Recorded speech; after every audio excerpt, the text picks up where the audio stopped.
Book 3, Out of the Empty Quarter.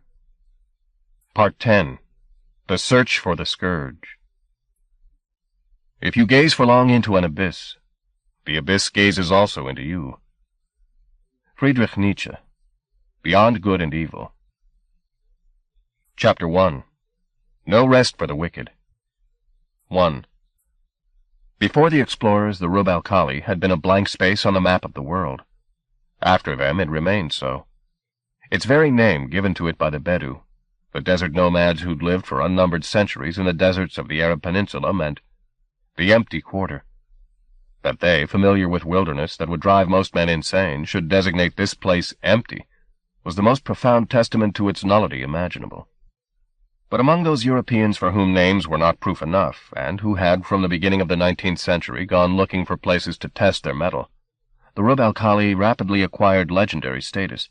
It was perhaps the single greatest challenge the earth could offer to adventurers, its barrenness unrivaled by any wasteland, equatorial or arctic. Nothing lived here, nor could. It was simply a vast nowhere, 250,000 square miles of desolation, its dunes rising in places to the height of small mountains, and elsewhere giving way to tracts of heat-shattered stone large enough to lose a people in. It was trackless, waterless, and changeless. Most who dared its wastes were swallowed by it, its dust increased by the sum of their powdered bones. But for that breed of man, as much ascetic as explorer, who was half in love with losing himself to such an end, the number of expeditions that had retreated in the face of the quarter's maddening absence or disappeared into it was simply a spur.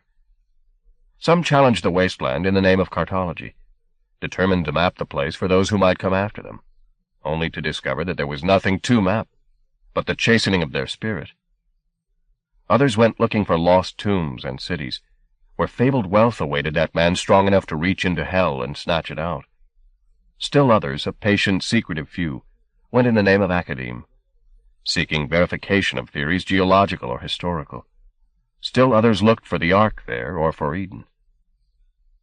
All had this in common, that if they returned from the empty quarter, even though their journey might have taken them only a day's ride into that place, they came back changed men. Nobody could set his eyes on such a void and return to hearth and home without having lost a part of himself to the wilderness forever. Many, having endured the void once, went back and back again, as if daring the desert to claim them, not content until it did. And those unhappy few who died at home, died with their eyes not on the loving faces at their bedside, nor on the cherry tree and blossom outside the window, but on that waste that called them as only the abyss can call, promising the soul the balm of nothingness. 2. For years Shadwell had listened to Immaculata speak of the emptiness where the scourge resided. Mostly she'd talked of it in abstract terms, a place of sand and terror. Though he'd comforted her in her fear as best he'd known how, he'd soon stopped listening to her babble. But standing on the hill overlooking the valley that the fugue had once occupied, blood on his hands and hatred in his heart, her words had come back to him. In subsequent months he'd set himself the task of discovering that place for himself. He had chanced on pictures of the Rub al-Khali early in his investigations, and had quickly come to believe that this was the wasteland she'd seen in her prophetic dreams. Even now, in the latter portion of the century, it remained largely a mystery. Commercial aircraft routes still gave it wide berth, and though a road now crossed it, the desert swallowed the efforts of any who attempted to exploit its spaces. Shadwell's problem was therefore this: if indeed the scourge did live somewhere in the empty quarter, how would he be able to find it in a void so vast? He began by consulting the experts, in particular an explorer called Emerson, who had twice crossed the quarter by camel. He was now a withered and bed-bound old man who was at first contemptuous of Shadwell's ignorance. But after a few minutes' talk, he warmed to the obsessive in his visitor, and offered much good advice.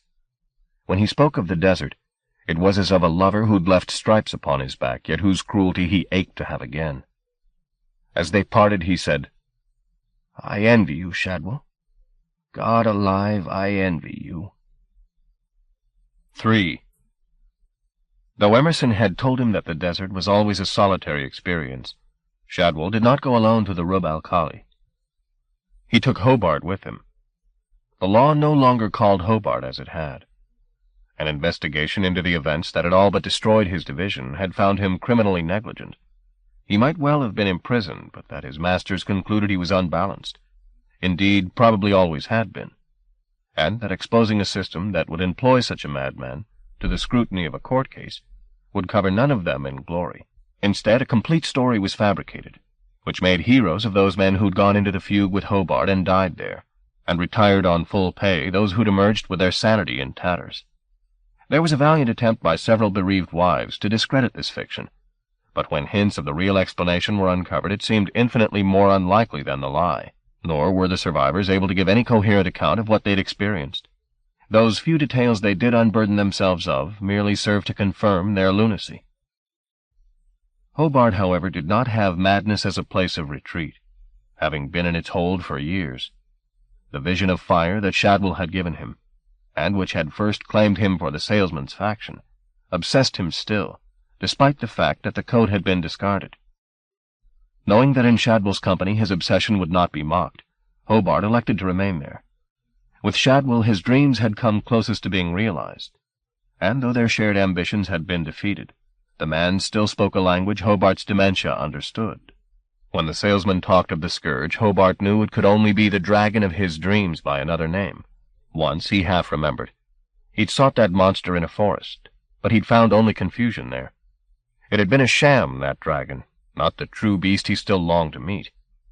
He knew where that legend waited now, not in a forest, but a desert, where its breath had reduced all living matter to ash and sand.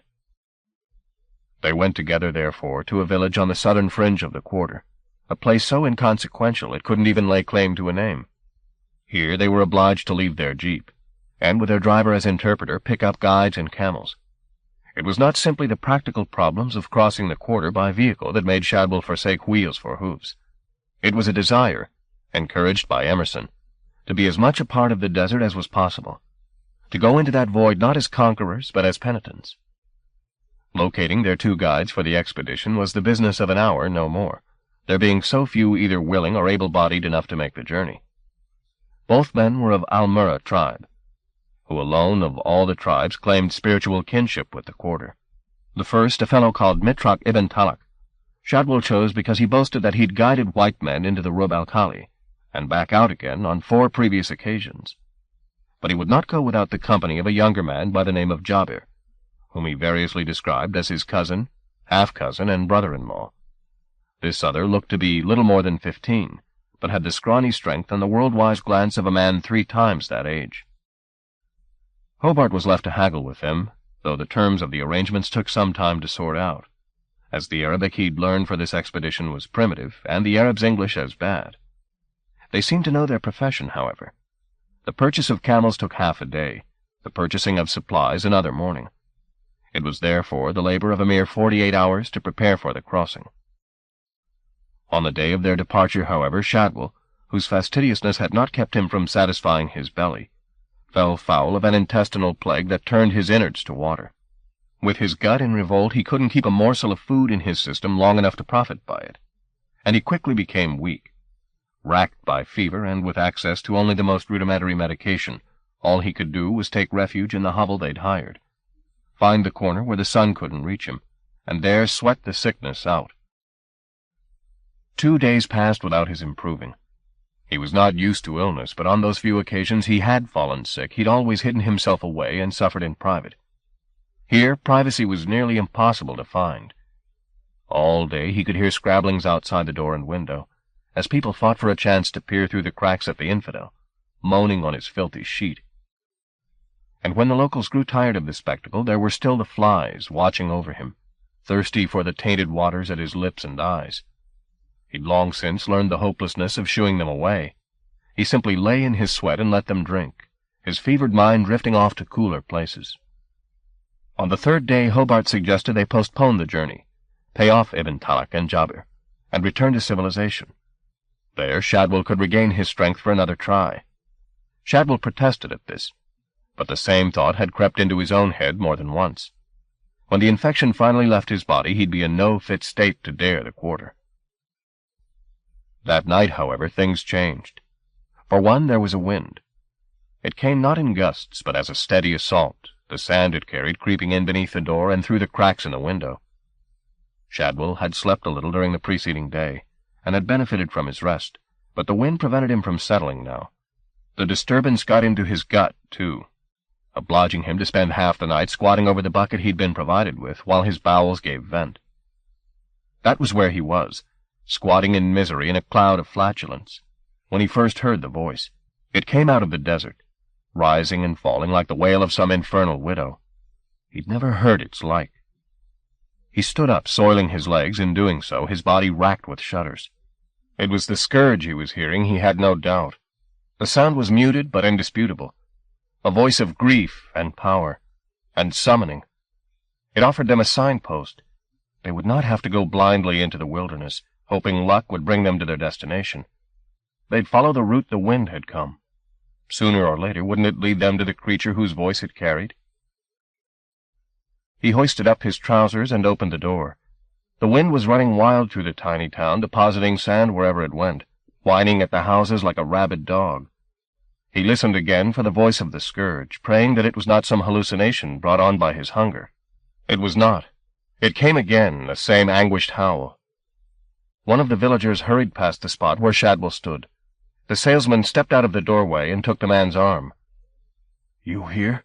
he said. The man turned his scarred face toward Shadwell. One of his eyes was missing. "Here?" said Shadwell, pointing to his head as the sound came again.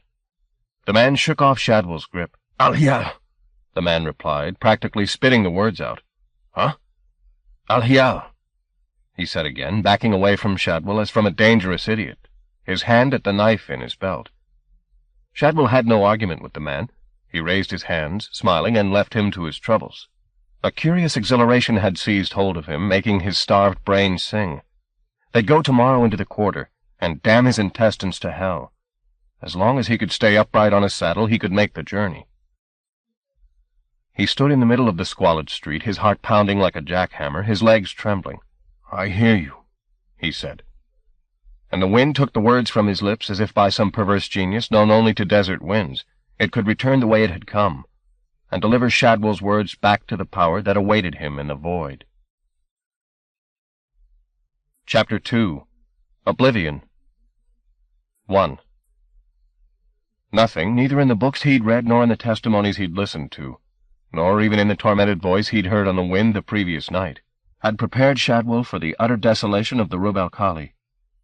The books had described its wastes as best words could, but they couldn't evoke the terrible nullity of the place. Even Emerson, whose mixture of understatement and passion had been persuasive in the extreme, hadn't come near to touching upon the blank truth. The journey was hour upon relentless hour of heat and bare horizons, the same imbecile sky overhead, the same dead ground beneath the camel's feet. Shadwell had no energy to waste on conversation, and Hobart had always been a silent man. As for Ibn Talak and the boy, they rode ahead of the infidels, occasionally whispering, but mostly keeping their counsel. With nothing to divert the attention, the mind turned to the body for its subject, and rapidly became obsessed with sensation. The rhythm of the thighs as they chafed against the saddle, or the taste of the blood from the lips and gums. These were thought's only fodder. Even speculation about what might lie at this journey's end was lost in the dull blur of discomfort. 72 hours passed without incident. Only the same curdling heat, the same rhythm of hoof on sand, as they followed the bearing of the wind on which the scourge's voice had come. Neither of the Arabs made any inquiry as to the infidels' purpose, nor was any explanation offered. They simply marched, the void pressing upon them from all sides. It was worse by far when they stopped, either to rest the camels or to offer their sand-clogged throats a dribble of water. Then the sheer immensity of the silence came home to them. Existence here was an irrational act, in defiance of all physical imperatives. What kind of creature had chosen to make its home in such an absence? Shadwell wondered at such moments. And what force of will must it possess to withstand the void? Unless, and this thought came more and more, it was of the void, a part of the emptiness and silence. That possibility made his belly churn.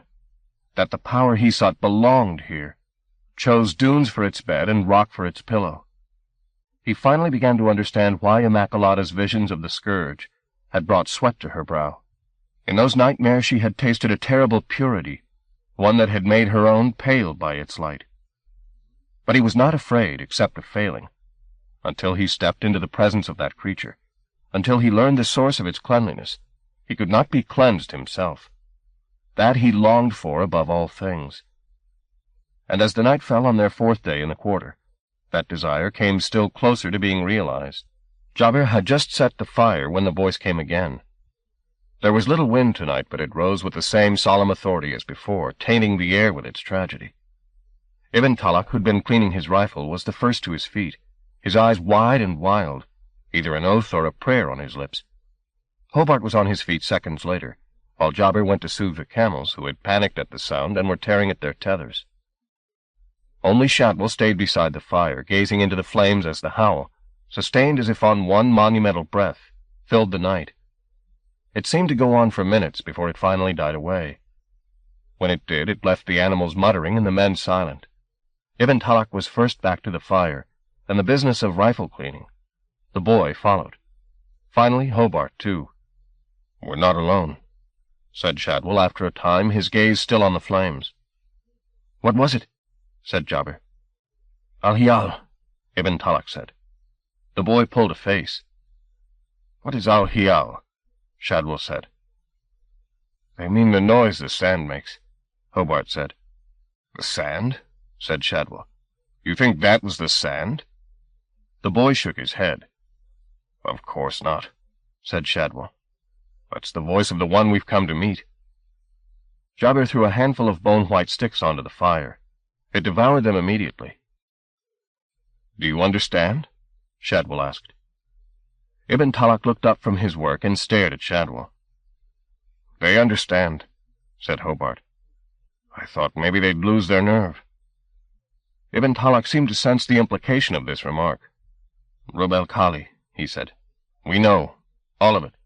We know." Shadwell grasped the point. They were Murrah. Their tribe laid claim to this territory as its own. To retreat before the mysteries of the empty quarter would be tantamount to disinheritance. "How close are we?" said Hobart. "I don't know," Shadwell replied. "You heard it the same as me. Perhaps very near." "Do you think it knows we're here?" said Hobart. "Perhaps," said Shadwell. "Does it matter?" "I suppose not. If it doesn't know tonight, it will by tomorrow." 2. They set out at dawn the following day to cover as much distance as they could before the sun mounted too high, following the same bearing as they'd followed on the previous 4 days. For the first time in their journey, the landscape they were crossing showed some subtle change, as the rhythmical rise and fall of the dunes gave way to much larger, irregular rises. The sand of these hills was soft, and collapsed in sibilant avalanches, beneath the feet of animal and human alike. Nobody could ride. The travelers coaxed the animals, still jittery after the night before, up the ever-steeper slopes with curses and kindness in equal measure, only to reach the top and find a yet larger dune ahead of them. Without any words being exchanged, Ibn Talak had relinquished his position at the head of the quartet, and it was Shadwell who now set the pace, leading the party up the faces of the dunes and down into the troughs between. There the subtlest of winds blew, more distressing in its ingratiating way than any storm, for it seemed to whisper as it ran over the sand, its message just beyond the reach of comprehension. Shadwell knew what words it carried, however. "Climb," it said. "Climb if you dare. One more hill, and you'll find all you ever wanted waiting." And with its coaxing he led the way up the next slope, out of the cool shadow and into the blinding sunlight. They were close, Shadwell knew. Very close. Though in the early afternoon Jabir began to complain, demanding that they rest the animals, Shadwell would have none of it. He forced the pace, his mind divided from his body's discomfort, almost floating. Sweat was nothing, pain was nothing. All of it could be endured. And then, at the top of a dune it had taken the better part of an hour to climb, the murmurs in the wind were confirmed. They had left the dunes behind them. Ahead, the terrain was absolutely flat as far as the eye could see, though that wasn't many miles, for the wind carried a cargo of sand that veiled the horizon like smoke. Even in the Rub al-Khali, this wasteland was a new refinement of desolation, a connoisseur's nowhere. "God Almighty," said Hobart as he climbed to where Shadwell stood. The salesman took hold of Hobart's arm. His breath was rapid and rasping. His sun-skinned face dripped sweat. "Don't let me fall," he murmured. "We're close now." "Why don't we wait a while before going any farther?" said Hobart. "Maybe rest until tomorrow?" "Don't you want to meet your dragon?" Shadwell asked. Hobart said nothing to this. "Then I'll go alone," was Shadwell's response. He dropped the camel's reins and began to stagger down the slope to meet the plane. Hobart scanned the sterility before him. What Shadwell said was true. They were close, he felt it. And that thought, which days ago had excited him, now put a terror into him. He'd seen enough of the quarter to know that the dragon that occupied it was not the glittering monster of his dreams. It defied his imagination to conjure the terror that nested in such a place. But one thing he knew. It would care not at all for the law or its keepers. He might turn from it still, he thought, if he were resolute. Persuade the guides that Shadwell was leading them to extinction, and that they'd all be wiser leaving the salesman to his insanity. Already Shadwell was at the bottom of the slope and marching away from the dune, not even bothering to glance behind him to see that the rest were following. Let him go, a part of Hobart said. Let him have his scourge, if that's what he wants. And death, too. But fearful as he was, he couldn't quite bring himself to turn his back on the wasteland. His mind, which was narrowed now to a tunnel, showed him again his hands alive with an unconsuming flame. In that rare moment of vision, he tasted power he'd never quite been able to put words to, and nothing his subsequent experience had brought, the defeats and humiliations, could extinguish the memory. Somewhere far from here, those who'd defeated him, who'd perverted the laws of the real and the righteous, still lived. To go back among them with fire at his fingertips and lay their wretched heads low, that was an ambition worth enduring the wasteland for. Dreaming of flame, he took up the reins of Shadwell's camel and followed in the salesman's footsteps down onto the mirror-bright sand. Chapter 3. The Wall. Distance was impossible to judge on the plain they now crossed. The dunes at their backs were soon obscured by the sand-thickened air, and ahead the same veil shut the vista from sight. Though the wind was insistent, it did nothing to alleviate the assault of the sun. It merely added misery to misery, dragging at the legs until every step was a torment. But nothing slowed Shadwell. He marched like a man possessed until, after an hour of this inferno, he stopped dead and pointed through the blur of heat and wind. "There," he said. Hobart, who'd come abreast of him, narrowed his dazzled eyes and followed the direction of Shadwell's finger. But the sand clouds defied his scrutiny. "Nothing," he said. Shadwell seized hold of his arm. "Damn you, look!" And this time Hobart realized Shadwell was not deceived. Some distance from where they stood, the ground seemed to rise up again. "What is it?" Hobart shouted against the wind. "A wall," Shadwell said. It looked more like a range of hills than a wall, Hobart thought, for it ran along the entire visible horizon. Yet, though there were breaks in its length here and there, its regularity suggested Shadwell's judgment was correct. It was indeed a wall. Without further exchange, they began the march toward it. There was no sign of any structure rising on the far side, but its builders must have valued whatever it had been made to enclose and protect. For with every yard they drew closer, its sheer scale became awesomely apparent. It rose 50 feet or more above the desert floor. Yet such was the skill of the masons, there was no visible sign of how it had been constructed. 20 yards from the wall the party halted, leaving Shadwell to approach it unaccompanied. He stretched his hand out to touch the stone, which was hot beneath his fingertips, its surface so smooth it was almost silken. It was as if the wall had been raised out of molten rock, shaped by intelligences that could mold lava like cold clay. Clearly there was no practical way of scaling a surface so innocent of niche or scar, even if any of them had possessed the energy to do so. "There must be a gate," said Shadwell. "We'll walk till we find it." The sun was well past its peak now, the day beginning to cool, but the wind was not about to give the travelers a moment's respite. It seemed to be keeping guard along the wall, lashing at their legs, as though eager to throw them to the ground. But having gotten so far without being slaughtered, the party's fears had been replaced by curiosity as to what lay on the other side. The Arabs had found their voices again, and kept up a constant dialogue, doubtless planning how they'd boast of their find once home. They walked for fully half an hour, the wall unbroken.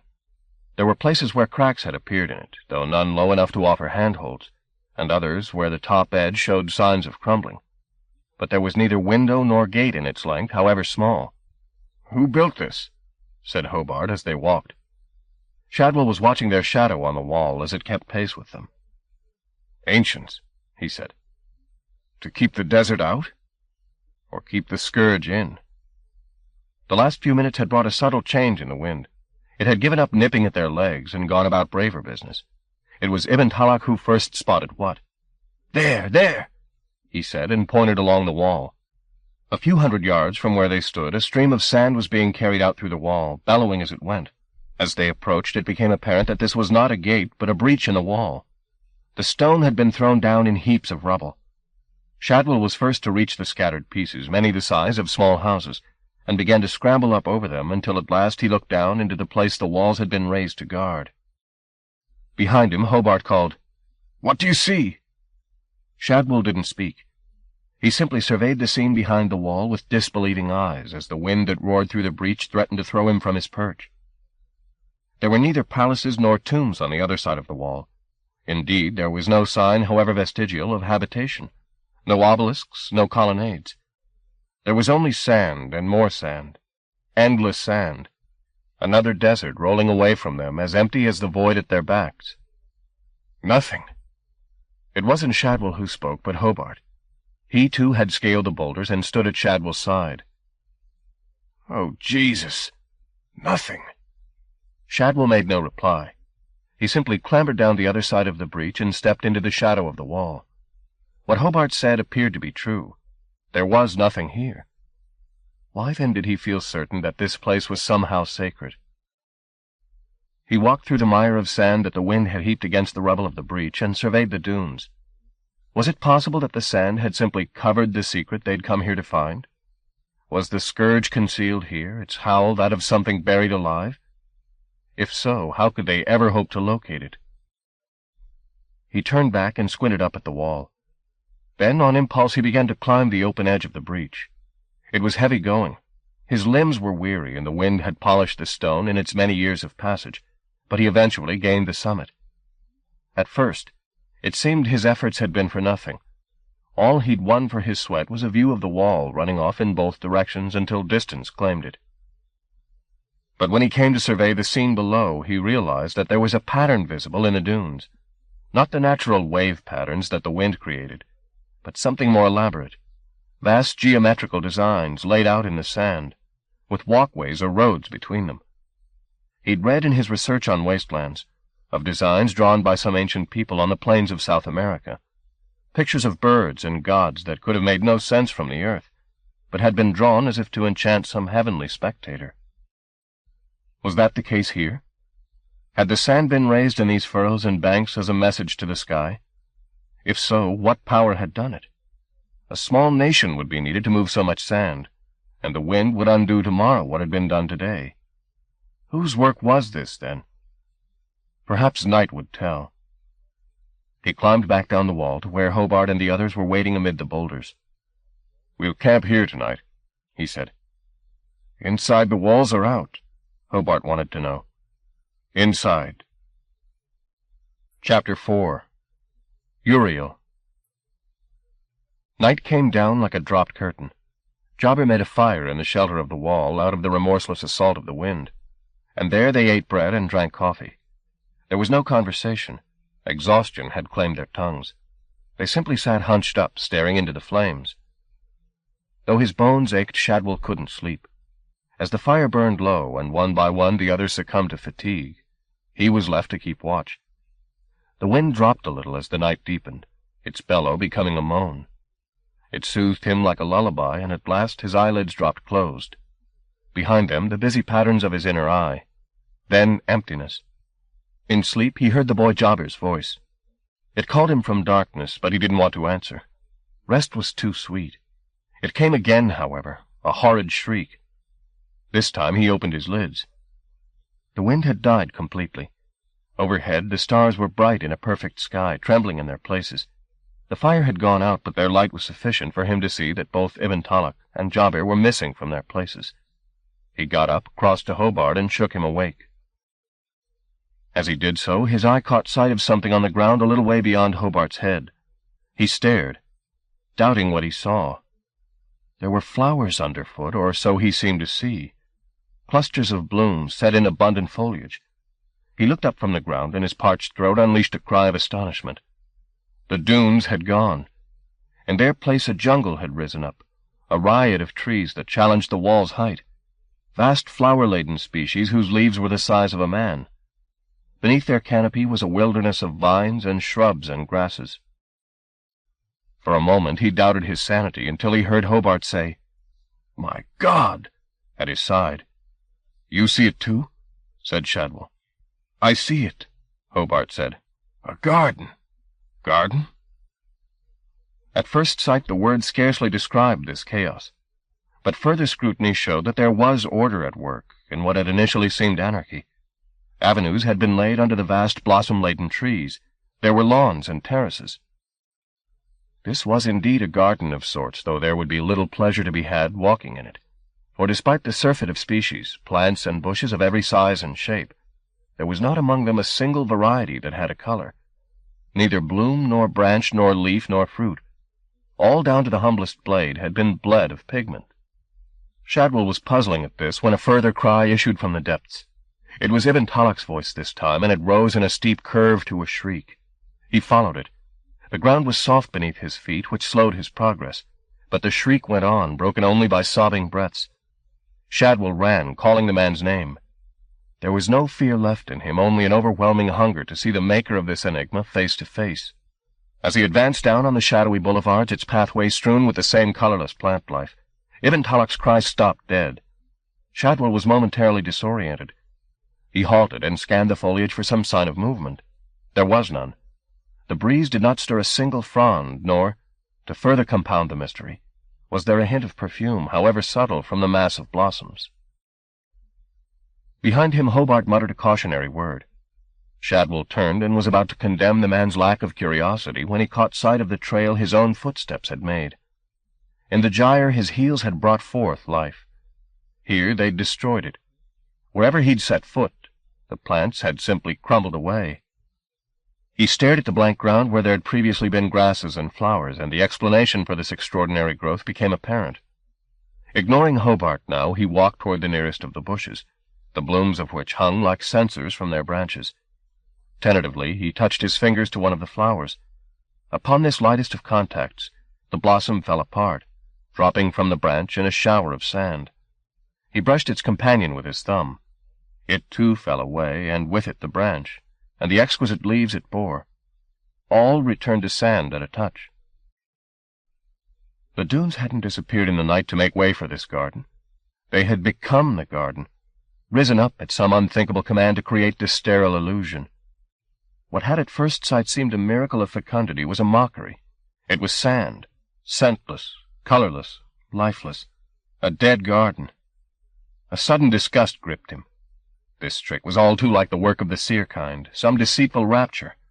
He flung himself into the midst of the shrubbery, flailing to right and left of him in his fury, destroying the bushes in stinging clouds. A tree brushed by his hand collapsed like an extinguished fountain. The most elaborate blossoms fell apart at his merest touch. But he wasn't satisfied. He flailed on until he'd cleared a small grove amid the press of foliage. "Raptures!" he kept yelling as the sand rained down on him. "Raptures!" He might have gone on to more ambitious destruction, but that the scourge's howl, the same he'd first heard days before as he'd squatted in shit, began. That voice had brought him through desolation and emptiness, and to what? More desolation, more emptiness. His anger unassuaged by the damage he'd done, he turned to Hobart. "Which way's it coming from?" "I don't know," said Hobart, stumbling back a few steps. "Everywhere." "Where are you?" Shadwell demanded, yelling into the depths of the illusion. "Show yourself." "Don't," said Hobart, his voice full of dread. "This is your dragon," Shadwell said. "We have to see it." Hobart shook his head. The power that had made this place was not one he wanted sight of. Before he could retreat, however, Shadwell had hold of him. "We meet it together," he said. "It's cheated us both." Hobart struggled to be free of Shadwell's grip, but his violence ceased as his panicked eyes caught sight of the form that now appeared at the far end of the avenue. It was as tall as the canopy, 25 feet or more, its long bone-white head brushing the branches, sand petals spiraling down. Though it still howled, it lacked a mouth, or indeed any feature on its face but eyes, which it had in terrifying numbers, twin rows of lidless, lashless slits that ran down each side of its head. There were perhaps 100 eyes in all, but staring an age at it would not have revealed their true number, for the thing, despite its solidity, defied fixing. Were those wheels that moved at its heart, tied with lines of liquid fire to 100 other geometries which informed the air it occupied? Did innumerable wings beat at its perimeters and light burn in its bowels as though it had swallowed stars? Nothing was certain. In one breath it seemed to be enclosed in a matrix of darting light, like scaffolding struck by lightning. In the next, the pattern became flame confetti, which swarmed at its extremities before it was snatched away. One moment ether, the next juggernaut. And then, as suddenly as it had begun, the wail it was unleashing died away. The scourge stopped moving. Shadwell released Hobart as the stench of shit rose from the man's trousers. Hobart fell to the ground, making small sobbing sounds. Shadwell left him where he lay, as the scourge's head, mazed in geometries, located the creatures that had trespassed in its garden. He didn't retreat. What use was retreat? In every direction from this place lay thousands of square miles of wasteland. There was nowhere to run to. All he could do was stand his ground and share with this terror the news he brought. But before he could utter a word, the sand at his feet began to move. For an instant he thought the scourge intended to bury him alive as the ground liquefied. But instead the sand drew back like a sheet, and sprawled on the bed below, a few feet from where Shadwell stood, was the corpse of Ibn Talak. The man was naked, and appalling torments had been visited upon him. Both his hands had been burned from his arms, leaving blackened stumps from which cracked bone protruded. His genitals had been similarly destroyed, and the eyes seared from his head. There was no use pretending the wounds had been delivered after death. His mouth still shaped his dying scream. Shadwell was revolted and averted his eyes, but the scourge had more to show him. The sand moved again to his right, and another body was uncovered. This time Jabir lying on his belly, his buttocks burned down to the bone, his neck broken and his head twisted around so that he stared up at the sky. His mouth was burned out. "Why?" was the word on Shadwell's lips. The scourge's gaze made his bowels ache to empty themselves, but he still delivered the question. "Why? We mean no harm here." The scourge made no sign that it had even heard the words. Had it perhaps lost the power of communication after an age here in the wilderness? Its only response to the pain of being, that howl? Then, somewhere amid the legion eyes, a skittering light which was snatched by the burning wheels and spat toward Shadwell. In the breath before it struck him, he had time to hope his death would be quick. Then the light was on him. The agony of its touch was blinding. At its caress his body folded up beneath him. He struck the ground, his skull ready to split. But death didn't come. Instead, the pain dropped away suddenly, and the burning wheel appeared in his mind's eye. The scourge was in his head, its power circling in his skull. Then the wheel went out, and in its place a vision lent him by his possessor. He was floating through the garden, high up in the trees. This is the scourge's sight, he realized. He was sitting behind its eyes. Their shared gaze caught emotion on the ground below and moved toward it. There on the sand was Jabir, naked and on all fours, with Ibn Talak impaling him, grunting as he worked his flesh into the boy. To Shadwell's eyes the act looked uncomfortable, but harmless enough. He'd seen worse in his time, done worse indeed. But it wasn't just sight he was sharing with the scourge. Its thoughts came too, and the creature saw a crime in this rutting and judged it punishable by death. Shadwell had seen the results of the scourge's executions. He had no desire to watch them reenacted. But he had no choice. The scourge owned his mind's eye. He was obliged to watch every terrible moment. Brightness reached down and tore the pair from each other, then scoured out the offending parts, mouth and eyes and groin and buttocks, erasing them with fire. It was not quick. They had time to suffer. He heard again the shrieks that had brought him into the garden. and time to beg, but the fire was unforgiving. By the time it had done its work, Shadwell was sobbing for it to stop. Finally it did, and a shroud of sand was drawn over the bodies. Only when that was done did the scourge grant him his own sight back. The ground he lay on, stinking of his vomit, reappeared in front of him. He lay where he'd fallen, trembling. Only when he was certain he wouldn't collapse did he raise his head and look up at the scourge. It had changed shape. No longer a giant, it sat on a hill of sand it had raised beneath itself, its many eyes turned up toward the stars. It had gone from judge and executioner to contemplative in a matter of moments. Though the images that had filled his head had faded, Shadwell knew the creature still maintained its presence in his mind. He could feel the barbs of its thought. He was a human fish, and hooked.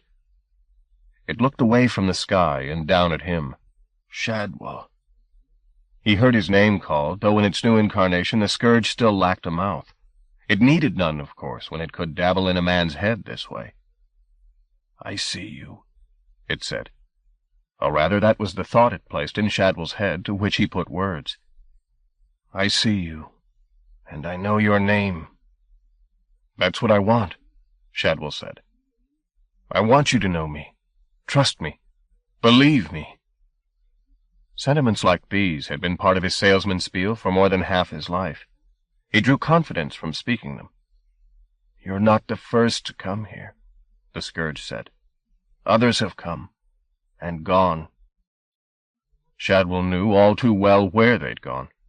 He'd had a momentary glimpse, whether it was at the scourge's behest or of his own making he couldn't be sure, of the bodies that were buried beneath the sand, their rot wasted on this dead garden. The thought should have made him afraid, but he'd felt all he was going to feel of fear, seeing the executions. Now he would speak plainly and hope the truth kept him from death. "I came here for a reason," he said. "What reason?" This was the moment. The customer had asked a question, and he had to reply to it. No use to try and prevaricate or prettify in the hope of securing a better sale. The plain truth was all he had to bargain with. On that, the sale was either won or lost. Best to simply state it. "The seer kind," he said. He felt the barbs in his brain twitch at the name, but there was no further response. The scourge was silent. Even its wheels seemed to dim, as if at any moment the engine would flicker out. Then, oh so quietly, it shaped the word in his head. Seer. Kind. And with the word came a spasm of energy, like lightning, that erupted in his skull. It was in the substance of the scourge as well, this lightning. It flickered across the equation of its body. It ran back and forth in its eyes. Seer kind. "You know who they are?" The sand hissed around Shadwell's feet. "I had forgotten. It's been a long time. And you came here to tell me?" "To remind you." "Why?" The barbs twitched again. It could kill me at any moment, Shadwell thought. It's nervous, and that makes it dangerous. I must be careful. Play it cunningly. Be a salesman. "They hid from you," he said. "Indeed.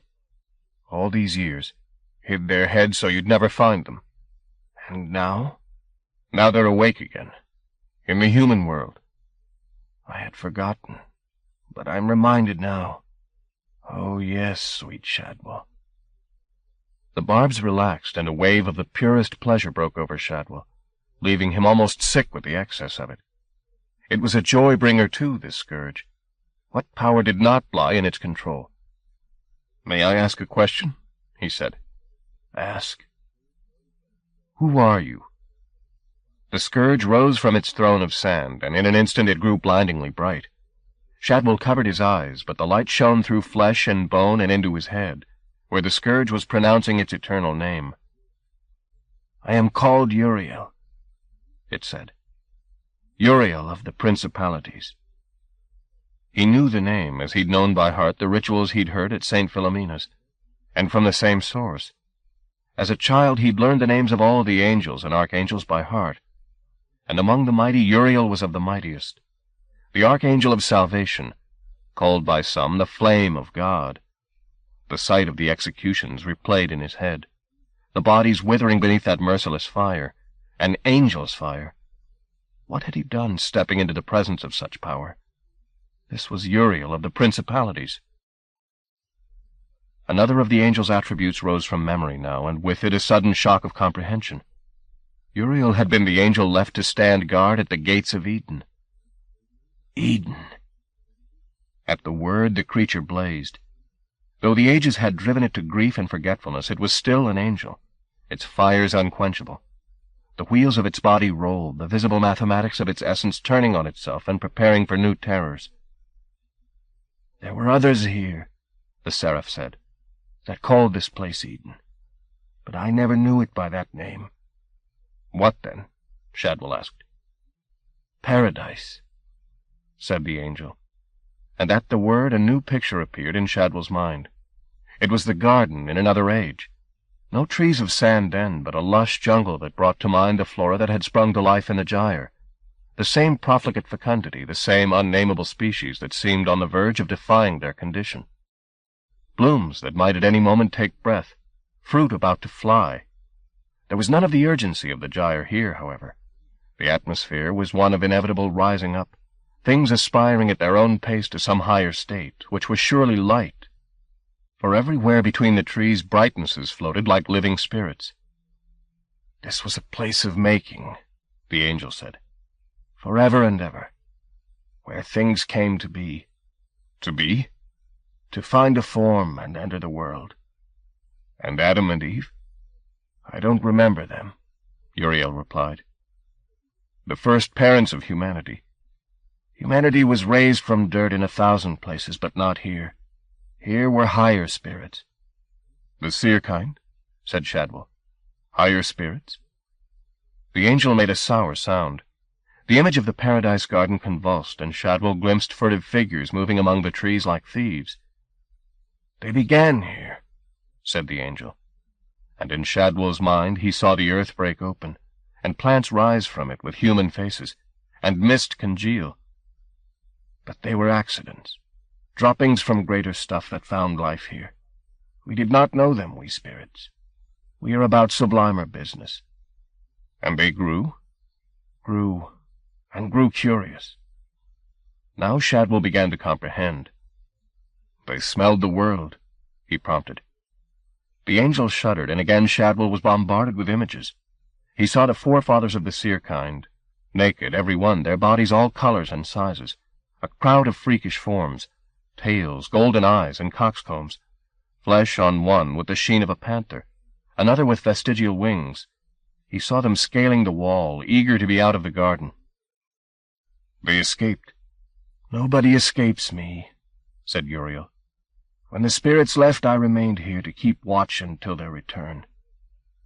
That much the book of Genesis had been correct about. A guardian set at the gate. But little else, it seemed.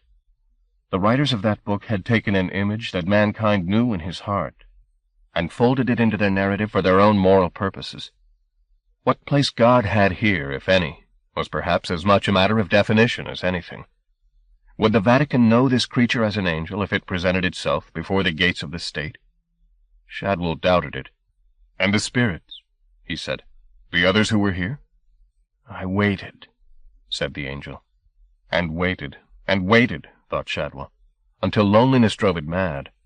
Alone in the wilderness, with the garden withering and rotting, and the sand breaking through the walls. "Will you come with me now?"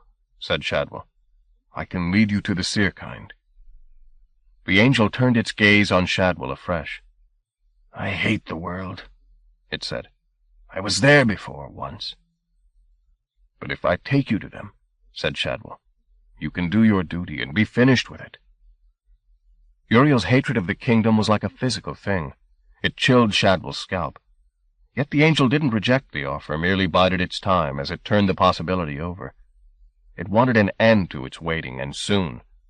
But its majesty was repulsed at the thought of contact with the human world. Like all pure things, it was vain and easily spoiled. "Perhaps," it said. Its gaze moved off Shadwell toward the wall. The salesman followed its look, and there found Hobart. The man had taken the chance to creep away during the exchange with Uriel, but he'd not gotten far enough. "This time," the angel said, the light flickering in the concourse of its eyes, I will go. The light was caught up by the wheels and thrown out toward Hobart. In a different skin.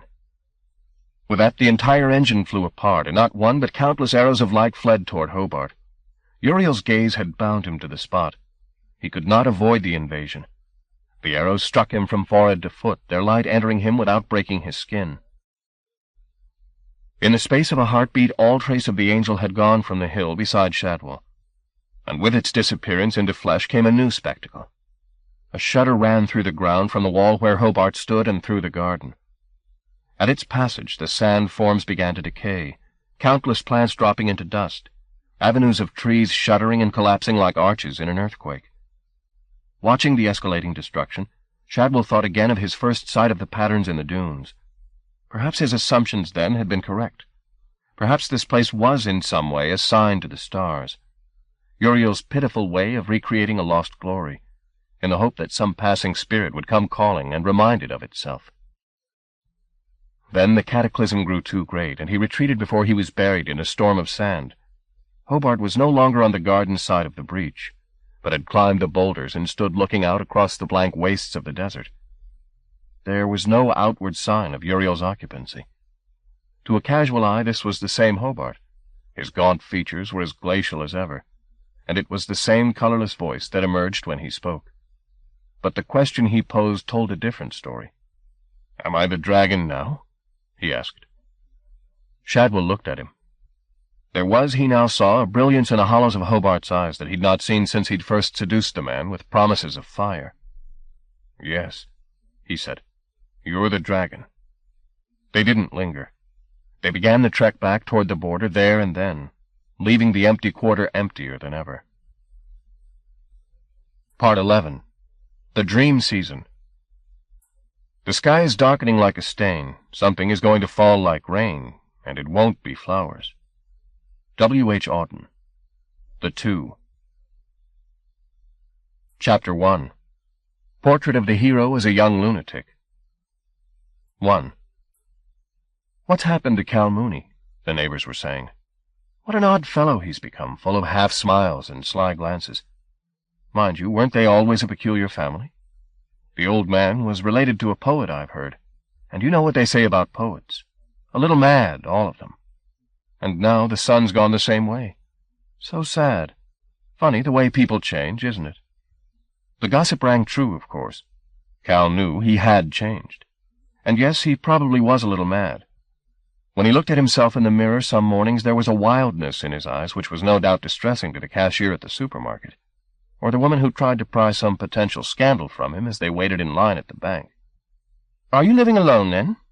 "Yes," he'd say. "It's a big house, for one. You must find it difficult cleaning." "No, not really." He'd get a quizzical look from the questioner. Then he'd say, "I like dust," knowing the remark would fuel the tittle-tattle, but unable to lie for their benefit. And he could see as he spoke the way they smiled inside, filing the remark away for regurgitation over the laundry. Oh, he was Mad Mooney, all right. 2. This time there was no forgetting. His mind was too much a part of his lost wonderland for it to slip away. The fugue was with him all day, every day, and through the nights, too. But there was little joy in remembering, only an all but unbearable ache of loss, knowing that a world that he'd longed for all his life was gone forever. He would never again tread its rapturous earth. The how and why of this loss were somewhat hazy, particularly when it came to events in the gyre. He recalled in some detail the battle at the Narrow Bright, and his plunging through the mantle. But what had happened subsequently was just a series of disconnected images. Things sprouting, things dying, his blood dancing down his arm in a little ecstasy, the brick at his back trembling. That was about all. The rest was so vague he could scarcely conjure a moment of it. 3. He knew he needed some diversion from his grief, or he'd simply dwindle into a melancholy from which there would be no emerging. So he looked around for a new job, and in early July got one, baking bread. The pay was not good, and the hours were antisocial, but he enjoyed the work, which was the antithesis of his labors at the insurance firm. He didn't have to talk much or concern himself with office politics. There was no rising in the ranks here, just the plain business of dough and ovens. He was happy with the job, It gave him biceps like steel and warm bread for his breakfast. But the diversion was only temporary. His mind went back all too often to the source of his suffering and suffered again. Such masochism was perhaps the nature of his species. Indeed, that belief was supported by the reappearance of Geraldine in the middle of July. She turned up on the doorstep one day and stepped into the house as if nothing had ever happened between them. He was glad to see her. This time, however, she didn't move in. They agreed that returning to that domestic status quo could only be a retrograde step. Instead, she came and went through the summer on an almost daily basis, sometimes staying over at Chariot Street, more often not. For nigh on 5 weeks she didn't ask him a single question about events the previous spring, and he, in turn, volunteered no information. When she eventually did raise the subject, however, it was in a manner and context he hadn't expected. "Deke's telling everyone you've been in trouble with the police," she said. "But I told him, not my Cal." He was sitting in Brendan's chair beside the window, watching the late summer sky. She was on the couch, amid a litter of magazines. "I told him, you're no criminal. I know that. Whatever happened to you, it wasn't that kind of trouble. It was deeper than that, wasn't it?" She glanced across at him. Did she want to reply? It seemed not, for before he could open his mouth she was saying, "I never understood what was going on, Cal, and maybe it's better I don't. But—" She stared down at the magazine open on her lap, then back up at him. "You never used to talk in your sleep," she said. "And I do now? All the time. You talk to people. You shout sometimes. Sometimes you just smile." She was a little embarrassed, confessing to this. She'd been watching him as he slept, and listening, too. "You've been somewhere, haven't you?" she said. "You've seen something nobody else has." "Is that what I talk about?" "In a sort of way. But that's not what makes me think you've seen things. It's the way you are, Cal. The way you look sometimes." That said, she seemed to reach an impasse, and returned her attention to the pages of the magazine, flipping the pages without really looking at them. Cal sighed. She'd been so good with him, so protective. He owed her an explanation, however difficult it was. "You want me to tell you?" he said. "Yes. Yes, I do." "You won't believe it," he warned. "Tell me anyway." He nodded and took up the story that he'd come so near to spilling the previous year, after his first visit to Rue Street. "I saw Wonderland," he began. 4. It took him 3/4 of an hour to give her the outline of all that had happened since the bird had first flown from the loft, and another hour to try and fine-tune his account. Once begun, he found himself reluctant to leave anything out. He wanted to tell it all as best he could, as much for his own benefit as for Geraldine's. She listened attentively, looking up at him sometimes, more often staring out of the window. Not once did she interrupt. When he was finally finished, the wounds of bereavement reopened by the telling. She said nothing, not for a long time. Finally he said, "You don't believe me. I said you wouldn't." Again there was silence. Then she said, "Does it matter to you if I do or I don't?" "Yes, of course it matters." "Why, Cal?" "Because then I'm not alone." She smiled at him, got up, and crossed to where he sat. "You're not alone," she said, and said no more. Later, as they slipped into sleep together, she said, "Do you love her? Susanna, I mean." He'd expected the question sooner or later. "Yes," he said softly. "In a way I can't explain, but yes." "I'm glad," she murmured in the darkness. Cal wished he could read her features and know from them if she was telling the truth, but he left any further questions unasked. They didn't speak of it at all thereafter. She was no different with him than she'd been before he told her. It was almost as if she'd put the whole account out of her mind. She came and went on the same ad hoc basis.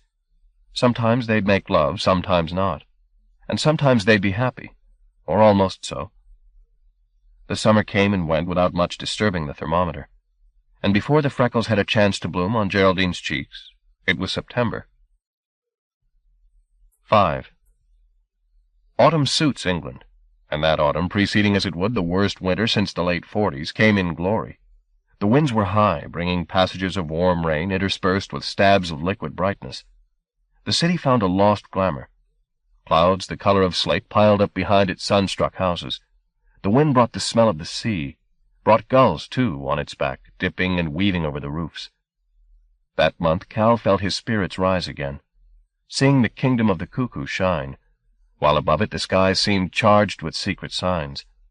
He began to see faces in the shreds of clouds, heard codes tapped out by raindrops on the sill. Something was surely imminent. He remembered Gluck, too, that month. Anthony Virgil Gluck, collector of anomalous phenomena. He even thought of contacting the man again, and went so far as to dig Gluck's card out from the pocket of his old trousers. He didn't make the call, however, perhaps because he knew he was ripe to believe any pretty superstition if it promised miracles. And that wouldn't be wise. Instead, he kept his eye on the sky day and night. He even bought himself a small telescope and began to teach himself the whereabouts of the constellations. He found the process reassuring. It was good to look up during the day and know that the stars were still above his head, even though he couldn't see them. It was doubtless the same for countless other mysteries. That they shone, but the world shone more brightly, and blinded him to them. And then, in the middle of October, the 18th, in fact, or rather the early morning of the 19th, he had the first of the nightmares. Chapter 2. Representations. 1. 8 days after the destruction of the fugue, and all it had contained, the remnants of the 4 families, in all maybe 100 individuals, assembled to debate their future. Though they were survivors, they had little reason to celebrate the fact. With the Weaveworld's passing, they'd lost their homes, their possessions, and in many cases their loved ones, too. All they had as reminders of their former happiness were a handful of raptures, much weakened with the fugue's defeat. These were small comfort. Raptures could not wake the dead, nor keep the corruptions of the kingdom at bay. So what were they to do? There was a voluble faction, led by Baum de Bono, that argued to make their story public, to become in essence a cause. There was merit in the idea. Perhaps the safest place to be was in plain sight of the human world. But there was substantial opposition to the scheme, fueled by the one possession circumstance could not take from these people: pride. Many of them stated bluntly that they'd rather die than throw themselves on the mercy of cuckoos. Susanna had a further problem with the idea. Though her fellow humans might be persuaded to believe the kind's tale, and sympathize, how long would their compassion last? Months? A year, at most. Then they'd turn their attention to some new tragedy. The seer kind would be yesterday's victims, tainted by celebrity, but scarcely saved by it. The combination of her argument and the widespread horror at humbling themselves to the cuckoos was sufficient to outweigh the opposition.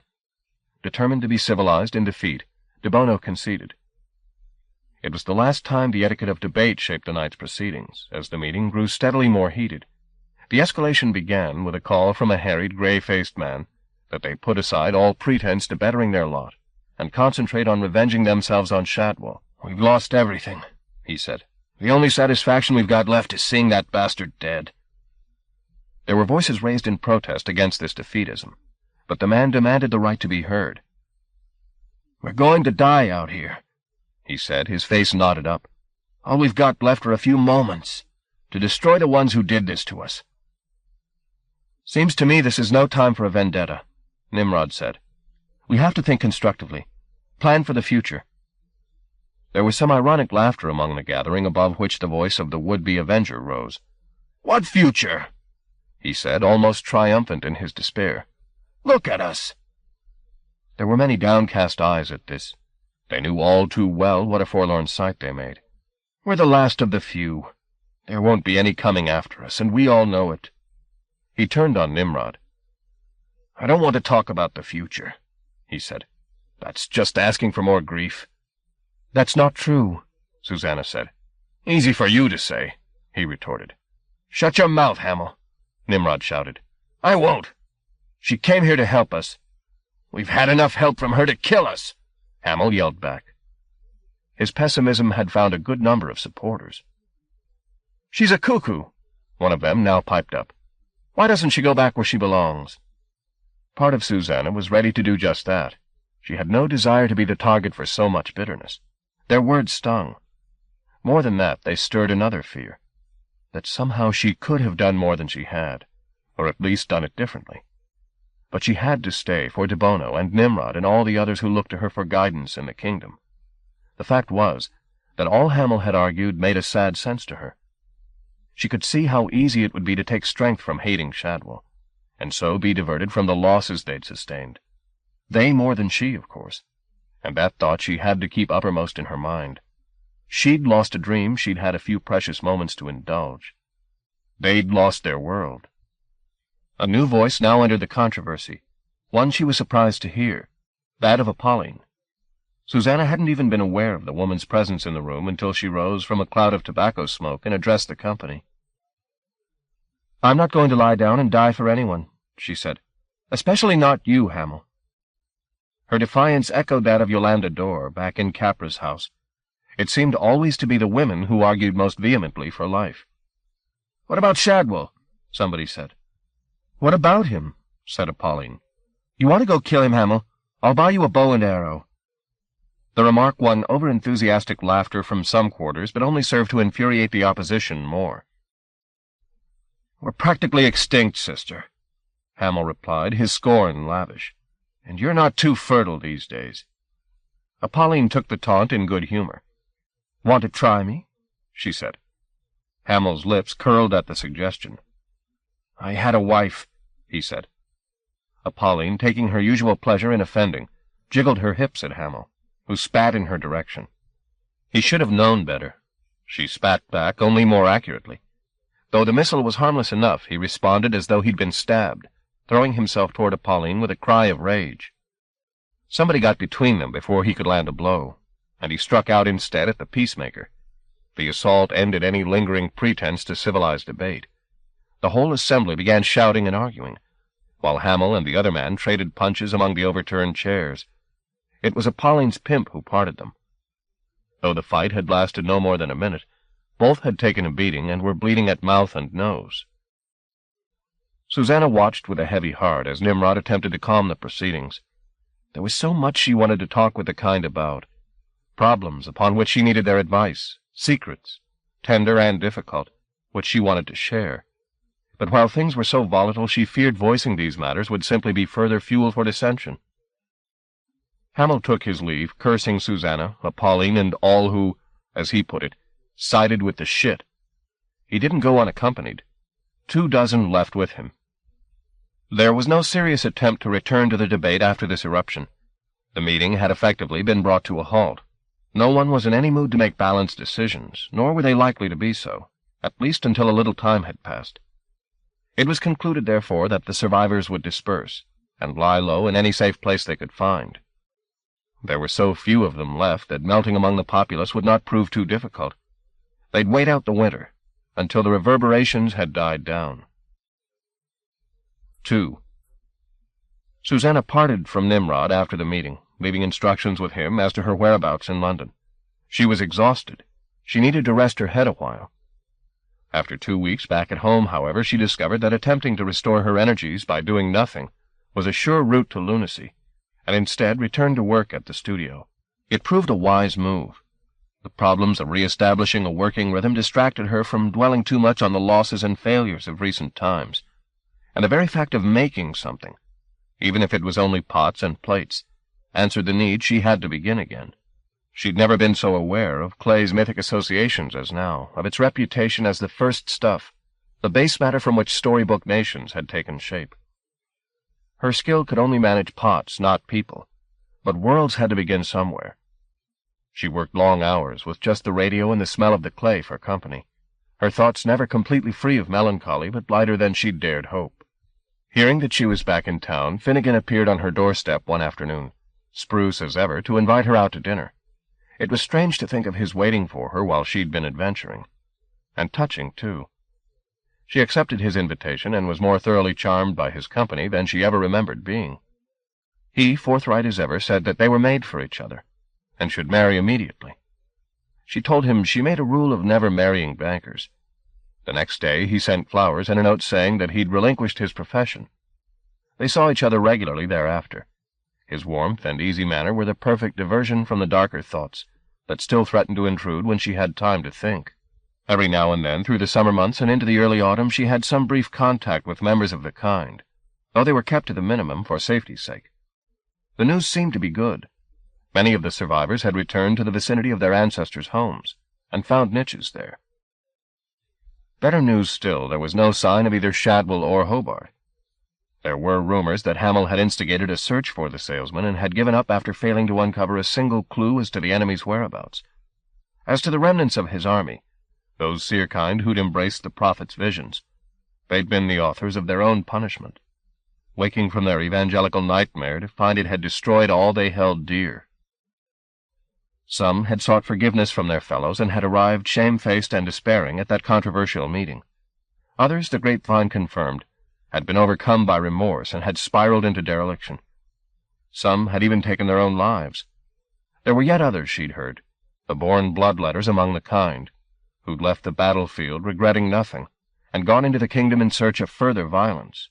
They would not have to look far. But rumor and supposition apart, there was little to report. She got on with trying to make sense of her old life while they made new lives for themselves. As to Cal, she followed his rehabilitation through kind who'd gone to ground in Liverpool, but made no direct contact. This was in part a practical decision. It was wiser that they keep their distance from each other until they were certain the enemy had disappeared. But it was also an emotional consideration. They had shared much in the fugue and out, too much to be lovers. The Weaveworld occupied the space between them. It had from the beginning. That fact made a nonsense of any thought of a domestic or romantic arrangement. They'd seen hell and heaven together. After that, surely everything else was bathos. Presumably, Cal felt the same, because he made no attempt at contacting her. Not that it was necessary. Though they neither saw nor spoke to each other, she felt his constant presence. She had been the one to nip in the bud any possibility of physical love between them, and she had sometimes regretted that. But what they shared now was perhaps the highest aspiration of all lovers. Between them they held a world. 3. In the middle of October, her work started to take a new and completely uncharacteristic turn. For no particular reason, she forsook her plates and bowls and began to work figuratively. The results gained her few admirers, but they satisfied some inner imperative which would not be gainsaid. Meanwhile, Finnegan pressed his suit with dinners and flowers, his attentions redoubling each time she politely rejected him. She began to think there was more than a streak of the masochist in his nature, coming back as he did each time she sent him on his way. Of all the extraordinary times she'd had since she'd first become part of the fugue story, these were in their way the strangest, as her experience of the Weaveworld and that of her present life did battle in her head for the right to be called real. She knew this was cuckoo thinking, that they were both real, but her mind would not marry them, nor her place in them. What did the woman Finnegan proclaimed his love for, the smiling, clay-beneath-the-fingers Susanna, have to do with a woman who'd stood face to face with dragons? She came to wish she couldn't evoke those mythic times as well as she could, because afterward she'd feel sick with the triviality of being herself. For that reason she kept a rein on the menstruum, which was not difficult to do.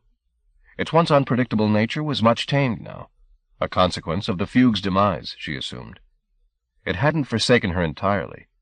Sometimes it seemed to get restless and decided to stretch itself, usually, though it took her a little time to realize this, in response to some environmental cue.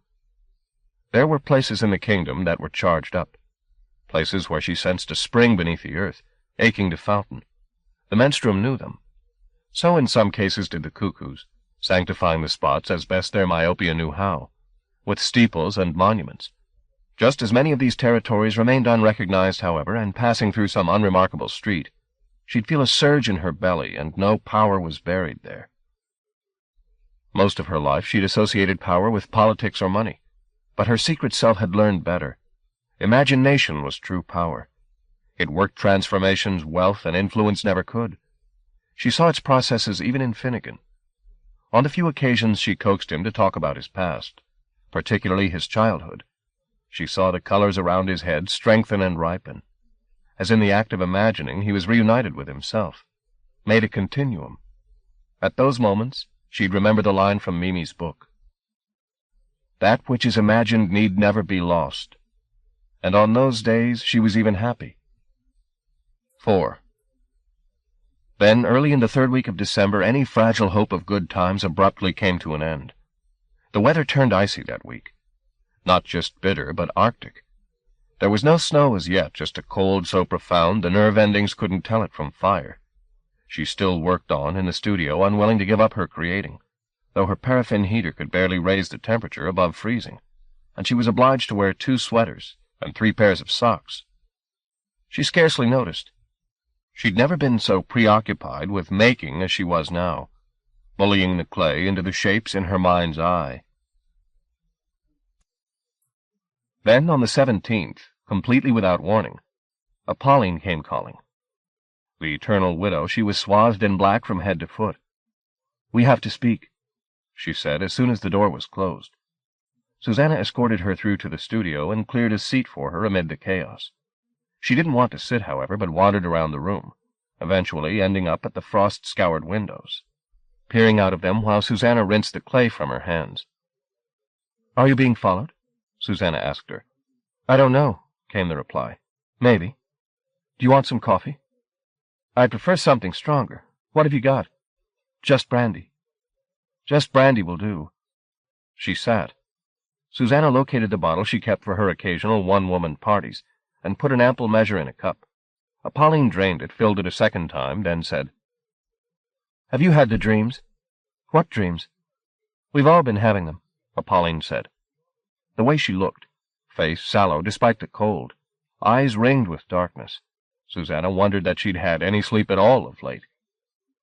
"Terrible dreams," the widow went on. "Like the end of the world. Who's been having them?" "Who hasn't?" said Pauline. "Everyone. The same thing. The same appalling thing."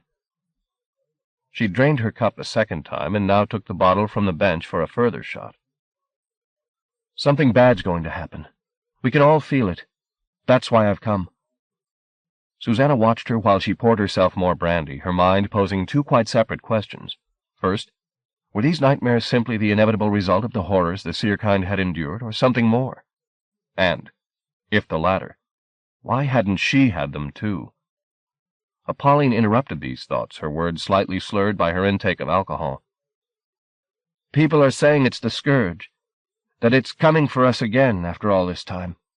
Apparently this is the way it first made its presence known before, in dreams. And you think they're right?" Pauline winced as she swallowed another throatful of brandy. "Whatever it is, we have to protect ourselves. Are you suggesting some kind of offensive?" Pauline shrugged. "Don't know," she said. "Maybe. Most of them are so damn passive. It sickens me how they lie back and take whatever comes their way. Worse than whores." She stopped and sighed heavily, then said, "Some of the younger ones have got it into their heads maybe we can raise the old science." "To what purpose?" "To finish off the scourge, of course," she snapped. "Before it finishes us, how do you estimate our chances?" "A little better than 0, Pauline grunted. "Jesus, I don't know. At least we're wise to it this time. That's something. Some of us are going back to the places where there was some power, to see if we can dredge up anything useful." "After all these years?" "Who's counting?" she said. "Raptures don't age. So what are we looking for? Signs, prophecies? God knows." She put down her cup and traipsed back to the window, rubbing at the frost with a ball of her gloved hand to clear a spy-hole. She peered out, then made a ruminative grunt before once more turning her narrow eyes on Susanna. "You know what I think," she announced. "What?" "I think you're keeping something from us." Susanna said nothing, which won a second grunt from Pauline. "I thought so," she said. "You think we're our own worst enemies, eh? Not to be trusted with secrets." Her gaze was black and bright. "You may be right," she said. "We fell for Shadwell's performance, didn't we? At least some of us did. You didn't?" "I had distractions," she answered. "Business in the kingdom. Come to that, I still do." Her voice trailed off. "I thought I could turn my back on the rest of them, you see. Ignore them and be happy. But I can't. In the end, I think I must belong with them, God help me." "We came so close to losing everything," said Susanna. "We did lose," said Pauline. "Not quite." The interrogating eyes grew sharper. and Susanna teetered on the edge of pouring out all that happened to Cal and herself in the gyre. But Apolline's appraisal was accurate. She didn't trust them with their own miracles. Her instinct told her to keep her account of the loom to herself for a while longer. So instead of spilling the story, she said, "At least we're still alive." Apolline, undoubtedly sensing that she'd come close to a revelation and been denied it, spat on the floor. "Small comfort," she said. "We're reduced to digging around in the kingdom for some sniff of rapture. It's pitiful. So what can I do to help?" Apolline's expression was almost venomous. Nothing would have given her greater satisfaction, Susanna guessed, than walking out on this devious cuckoo. "We're not enemies," said Susanna. "Are we not? You know we're not. I want to do whatever I can for you." "So you say," Apolline replied without much conviction. She looked away toward the window, her tongue ferreting in her cheek for a polite word. "Do you know this wretched city well?" she said finally. "Pretty well. So you could go looking, could you? Around and about?" "I could. I will." Apolline dug a scrap of paper from her pocket, torn from a notebook. "Here are some addresses," she said. "And where will you be?" "Salisbury. There was a massacre there back before the Weave. One of the cruelest, in fact. 100 children died. I might sniff something out." Her attention had suddenly been claimed by the shelves on which Susanna had put some of her recent work. She went to it, her skirts trailing in the clay dust. "I thought you said you hadn't been dreaming," she remarked. Susanna scanned the row of pieces. She'd been immersed in their making for so long she'd scarcely been conscious of their potency, or indeed the consistency of the obsession behind them. Now she saw them with fresh eyes. They were all human figures, but twisted out of true, as though the thought came with a prickling of the scalp. They were at the heart of some devouring fire, caught in the instant before it erased their faces. Like all of her current work, they were unglazed and roughly rendered. Was that because their tragedy was as yet unwritten, simply an idea in the fermenting mind of the future? Apolline took one of the figures down and ran her thumb over its contorted features. "You've been dreaming with your eyes open," she commented, and Susanna knew without a shadow of a doubt that it was true. "It's a good likeness," the widow said. "Of whom?" Apolline set the tragic mask back on the shelf. "Of us all." Chapter 3. No Lullabies. 1. Cal had been sleeping alone when he had the first of the nightmares. It began on Venus Mountain. He was wandering there, his legs ready to give out beneath him. But with that horrid foreknowledge of disaster that dreams grant, he knew it would not be wise to close his eyes in sleep. Instead, he stood on the warm ground while forms that were lit as if by a sun that had already set behind the mountain moved around him. A man was dancing nearby, his skirts like living tissue. A girl flew over, trailing the scent of her sex. There were lovers in the long grass, coupling. One of them cried out, whether in pleasure or alarm he wasn't certain, and the next moment he was running over the mountainside, and there was something coming after him, something vast and remorseless. He shouted as he ran to alert the lovers and the bird girl and the dancer to the horror that had come for them all. But his voice was pitifully thin, the voice of a mouse, and the next moment the grass around him began to smolder. Before his eyes the coupling bodies now burst into flames. An instant later the girl fell out of the sky, her body consumed by the same venomous fire. Again he shouted, in terror this time, trying to leap over the flames as they advanced across the ground in his direction. But he wasn't agile enough. His heels caught fire, and he felt the heat creep up the back of his legs as he ran. Howling now, he found an extra burst of speed, and suddenly Venus Mountain was gone, and he was running barefoot down streets he'd known since childhood. It was night, but the lamps along the street had been smashed, and the paving stones torn up beneath his feet made the going treacherous. Still the pursuer came after him, sniffing his carbonized heels. Knowing it would outpace him, given time, he looked for some place of sanctuary as he ran, but the doors of the houses, even those of childhood friends, were nailed shut, the windows boarded up. There was no help to be had here. All he could do was keep running in the vain hope that the monster would be distracted by more tempting quarry. An alleyway caught his eye. He ducked down it, made a turn, made another turn. Ahead, a brick wall, and in it a door through which he hurled himself. Only then did he realize where this inevitable route had taken him. He knew the yard at once, though the wall had grown twice as high since he'd last been here, and the gate through which he'd stepped a moment ago had sealed itself up. It was the yard behind Mimi Lashensky's house. Once, in another life, he'd stood on that wall, and toppled, and fallen, finally, into paradise. But there was no carpet in the yard now, nor any presence, bird or man, to offer its consolation. Just him, and the 4 shadowy corners of the yard, and the sound of his pursuer approaching the hiding place. He took refuge in one of the corners and crouched down. Though the heels beneath his buttocks had been extinguished, his panic had not. He felt sick with fear. The monster approached. He smelled the heat off its hide. It wasn't the heat of life, not sweat or breath, but a dry, dead fire, ancient, merciless, an oven in which all the good of the world might be cremated. And it was close, just beyond the wall. He held his breath. There was a crippling ache in his bladder. He put his hands between his legs, cupping his prick and balls, shaking with terror. "Make it go away," he silently pleaded to the darkness. "Make it leave me alone, and I'll be good as gold forever. I swear I will."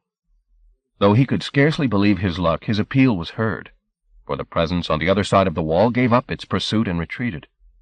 His spirits lifted a little, but he kept his cramped position until his dream sense told him that the enemy had withdrawn entirely. Only then did he dare stand up again, his joints cracking. The pressure in his bladder would no longer be denied. Turning to the wall, he unzipped himself. The brick was hot from the presence of the creature, and his piss hissed against it. In mid-flow, the sun came out suddenly, flooding the yard. No, it wasn't the sun. It was his pursuer rising over the wall, its head hotter than 100 noons, its oven maw open wide. He could not help but look into its face, though it would surely blind him. He saw enough eyes for a nation, pressed side by side, set on great wheels, their nerves drawn out like bright threads, and knotted in the belly of the creature. There was more, much more, but he only glimpsed it before the heat set him alight from head to toenail. He shrieked, and with the cry the yard disappeared, and he was traveling again on Venus Mountain, only this time the landscape beneath him was not earth and rock, but flesh and bone. It was his own body he was flying over, his substance become a world, and it was burning up, burning to extinction. His shriek was the land's shriek, and it rose and rose as he and it were utterly consumed. Too much! He woke suddenly to find himself curled up in the middle of the bed, a knot of dreamed agony. He was sweating so surely the fire would have been extinguished.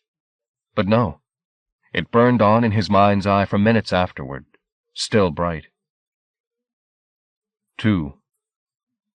It was more than a nightmare, he knew. It had the potency of a vision. After that first visit there was a blank night, then it came again, and again the night after. The particulars were altered somewhat. A different street, a different prayer.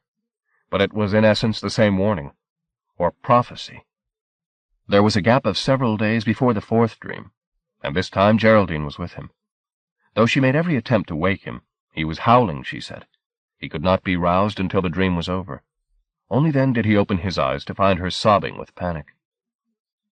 "I thought you were dying," she said, and he half believed she was right, that his heart would not bear many more of these terrors before it burst. It was not just his death the vision promised, however. It was that of the people of Venus Mountain, who seemed to occupy his very substance. A catastrophe was coming that would lay waste those few seerkind who had survived, who were in their way as intimate to him as his own flesh. That was what the dream told. He lived through November in fear of sleep, and what it would bring. The nights were growing longer, the portions of light shrinking. It was as if the year itself were sliding into sleep, and in the mind of the night that would follow the substance of his dream was taking shape. A week into December, with the nightmare coming almost as soon as he closed his eyes, he knew he had to speak to Susanna, find her and tell her what he was seeing. But how? Her letter to him had been quite clear. She would contact him when it was safe to do so. He had no address for her, nor a telephone number. In desperation, he turned to the only source of intelligence he had on the whereabouts of miracles. He found Virgil Gluck's card, and rang the number on it. There was no reply. Chapter 4. The Shrine of the Mortalities. 1. The day after Apolline's visit, with polar conditions moving down across the country and the temperature dropping hourly, Susanna went out to look at the sights on the list. The first of them proved a disappointment. The house she'd come to see and those adjacent to it were in the process of being demolished. As she studied her map to be certain she'd come to the correct address, one of the workmen left a fire of roof timbers he was tending and sauntered across to her. "There's nothing to see," he said. There was a look of distaste on his face which she couldn't fathom. "Is this where number 72 stood?" she asked. "You don't look the type," he replied. "I'm sorry, I don't—" "To come looking." She shook her head. He seemed to see that he'd made an error of some kind, and his expression mellowed. "You didn't come to see the murder house?" he said. "Murder house?" "This is where that bastard did his 3 kiddies in. There have been people here all week, picking up bricks." "I didn't know." She vaguely remembered the grim headlines, however. An apparently sane man and loving father had murdered his children while they slept, then killed himself. "My mistake," said the fire watcher. "Couldn't believe some of these people wanting souvenirs. It's unnatural." He frowned at her, then turned away and headed back to his duties. Unnatural. That was the way Violet Pumphrey had condemned Mimi's house in Rue Street. Susanna had never forgotten it. "Some houses," she'd said, "they're not quite natural." She'd been right. Perhaps the children who died here had been victims of that same unfocused fear. Their killer moved either to preserve them forever from the forces he felt at work in his little sphere, or else wash his own fear away in their blood. Whichever, unless she could read auguries in smoke or rubble. There was no sense in lingering. 2. The second site, which was in the center of the city, was neither house nor rubble, but a church, its dedicatees, Saints Philomena and Calixtus, 2 names she was not at all familiar with. Minor martyrs, presumably. It was a charmless building of red brick and stone dressing, hedged in on every side by new office developments, the small accompanying graveyard littered and forsaken. In its way it looked as unpromising as the ruins that had been the murderer's house. But before she even stepped over the threshold, the menstruum told her that this was one of the charged places. Inside, that instinct was confirmed. She was delivered from a cold, bland street into a haven for mysteries. She didn't need to be a believer to find the candlelight and smell of incense persuasive, nor to be touched by the image of Madonna and Christ-child. Whether their story was history or myth was academic. The fugue had taught her that. All that mattered was how loudly the image spoke. And today she found in it a hope for birth and transcendence her heart needed. There were 6 people sitting in the pews, either praying or simply letting their pulses slow a little. Out of respect for their meditations, she walked as quietly as the stone underfoot would allow down one of the side aisles to the altar. As she approached the chancel rail, her sense that there was power intensified. She felt oddly self-conscious, as though somebody had their eyes on her. She looked around. None of the worshippers were looking her way. But as she turned back toward the altar, the floor beneath her feet grew insubstantial, then vanished entirely, and she was left standing on the air, staring down into the labyrinthine bowels of St. Philomena's. There were catacombs laid out below. The power was sourced there. The vision lasted 2 or 3 seconds only before it flickered out, leaving her hanging onto the rail until the vertigo it had brought with it passed. Then she looked about her for a door that would offer her access to the crypt. There was only one likely option that she could see, off to the left of the altar. She climbed the steps and was crossing to the door when it opened and a priest stepped through. "Can I help you?" he wanted to know, offering up a wafer-thin smile. "I want to see the crypt," she said. The smile snapped. "There isn't one," he replied. "But I've seen it," she told him, pressed to bluntness by the fact that the menstruum had risen in her as she'd crossed beneath Christ's gaze, unnerving her with its eagerness. "Well, you can't go down. The crypt's sealed." "I have to," she told him. The heat of her insistence brought a stare of something like recognition from him. When he spoke again, his voice was an anxious whisper. "I've got no authority," he said. "I have," she answered, the response coming not from her head, but from her belly. "Couldn't you wait?" he murmured. The words were his last appeal, for when she chose not to reply, he stood aside, and allowed her to walk past him into the room beyond. You want me to show you?" he said, his voice now barely audible. "Yes." He led her to a curtain, which he drew aside. The key was in the lock of the door. He turned it and pushed the door open. The air that rose from below was dry and stale, the stairway before her steep, but she was not afraid. The call she felt from below coaxed her down, whispering its encouragement. This was no grave they were entering, or if it was, the dead had more than rot on their minds. 3. Her glimpse of the maze beneath the church hadn't prepared her for how far below ground level it actually lay. The light from the baptistry rapidly faded as the staircase wound its way down. After 24 steps, she could not see her guide at all. "How much farther?" she said. At that moment he struck a match and set it to a candle wick. The flame was reluctant in the feeble air, but by its uncertain light, she saw the priest's fretful face turned toward her. Beyond him were the corridors she'd first viewed from above, lined with niches. "There's nothing here," he said with some sadness. "Not any longer. Show me anyway." He nodded weakly, as though he'd lost entirely the strength to resist her, and led her down one of the passageways, carrying the candle before him. The niches she now saw were all occupied, caskets piled from floor to ceiling. It was a pleasant enough way to decay, she supposed, cheek by jowl with your peers. The very civility of the sight lent greater force to the scene that awaited her, when at the end of the passageway he opened a door and, ushering her before him, said, "This is what you came to see, isn't it?" She stepped inside, he followed. Such was the size of the room they'd entered, the meager candle flame was not the equal of illuminating it. But there were no caskets here, that much was apparent.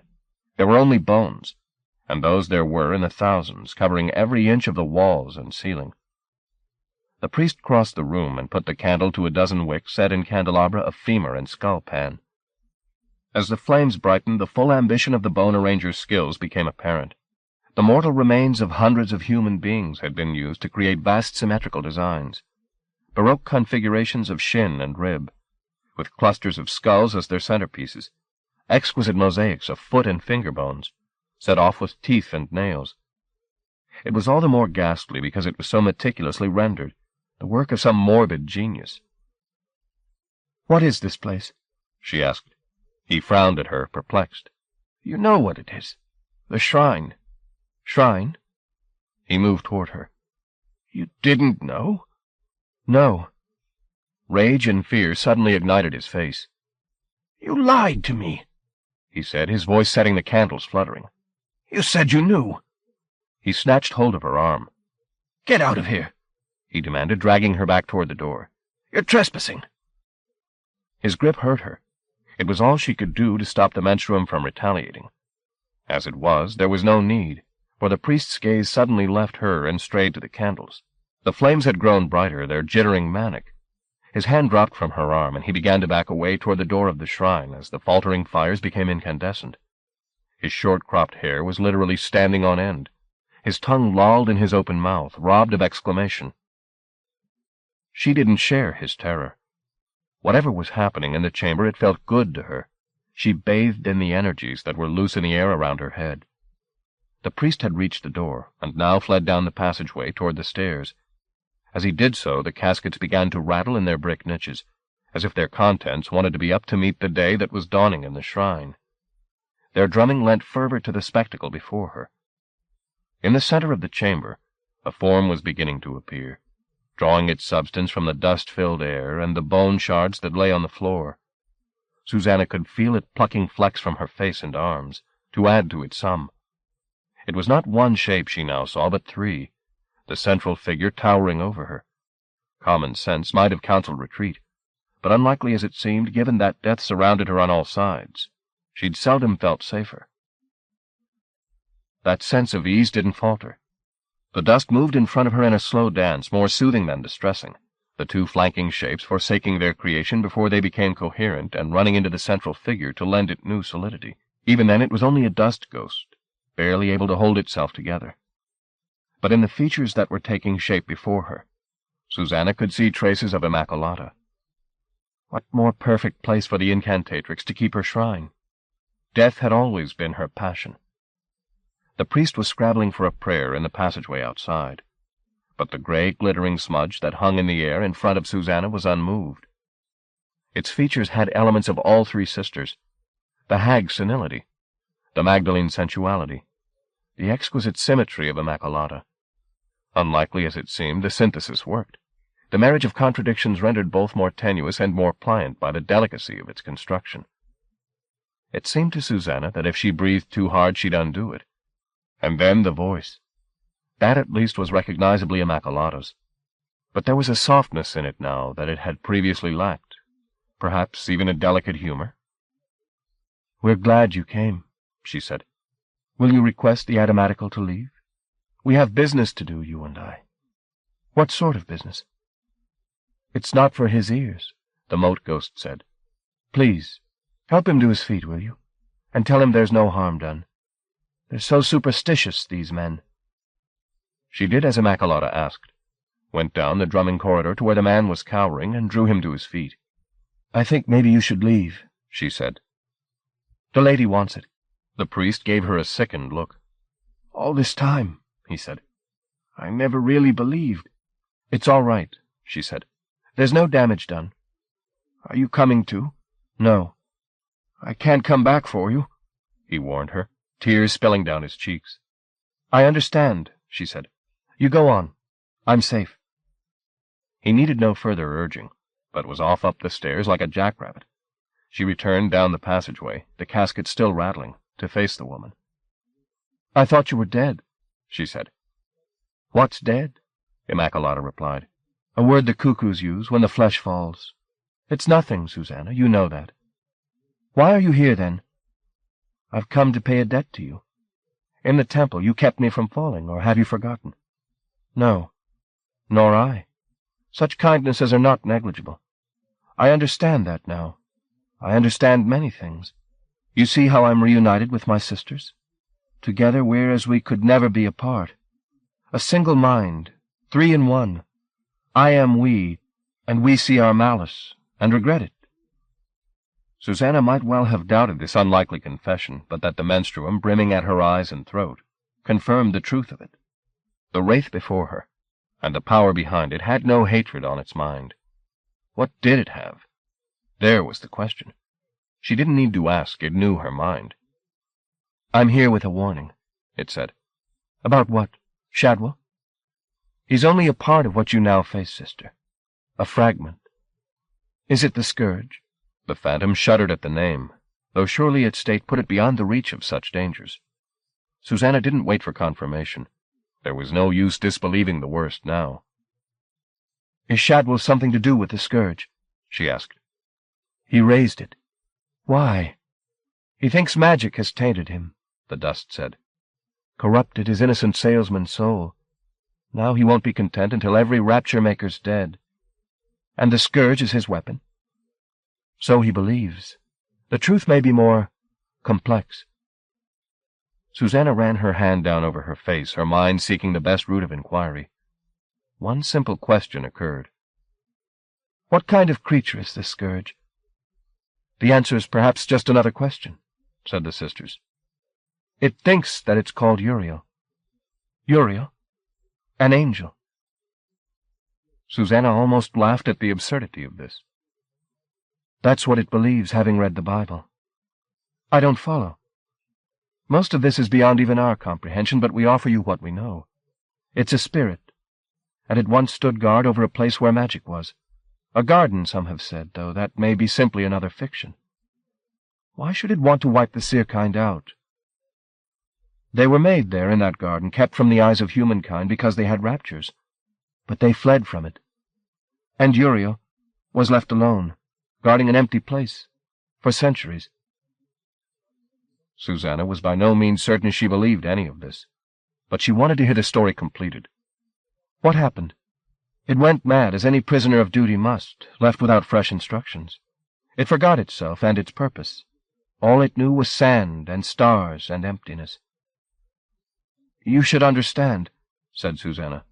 "I find all this difficult to believe. Do you think the story's true?" "We believe there's truth inside it, yes." The reply made her think again of Mimi's book, and all it contained. Until she'd entered its pages, the realm of fairy had seemed child's play. But facing Hobart in the forest of their shared dreams, she'd learned differently. There'd been truth inside that story. Why not inside this one, too?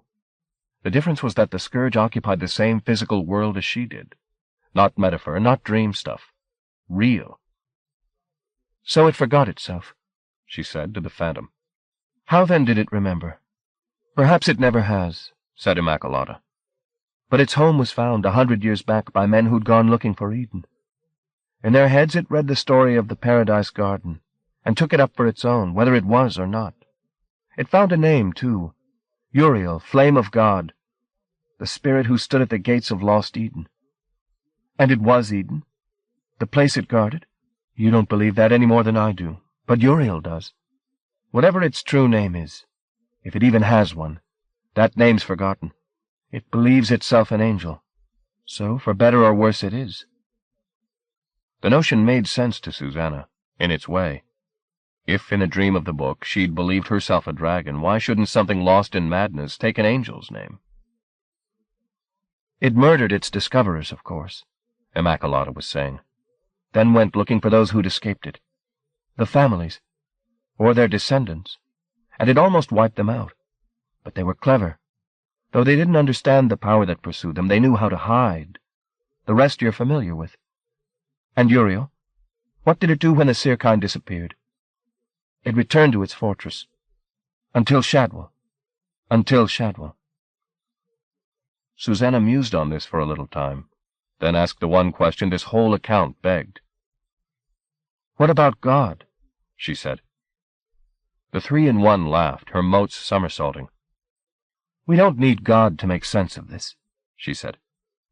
Susanna wasn't certain if she spoke only for themselves or for her, too. If there was a first cause, a force of which this Uriel is a fragment, it's forsaken its sentinel. So what do we do? Said Susanna. There's been talk of mustering the old science. Yes, I heard.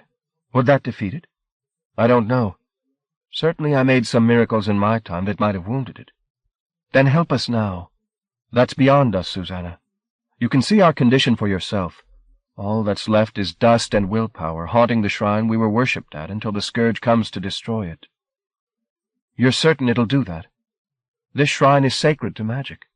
Shadwell will bring the scourge here and destroy it the first chance he gets.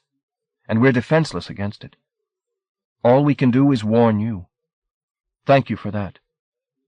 The wraith began to waver as its power to hold its form diminished. There was a time, you know, Immaculata said, when we had such raptures. The dust she was made of was blowing away, the bone shards dropping to the ground. When every breath was magic, and we were afraid of nothing. It may come again. Within seconds, the three had grown so tenuous they were barely recognizable.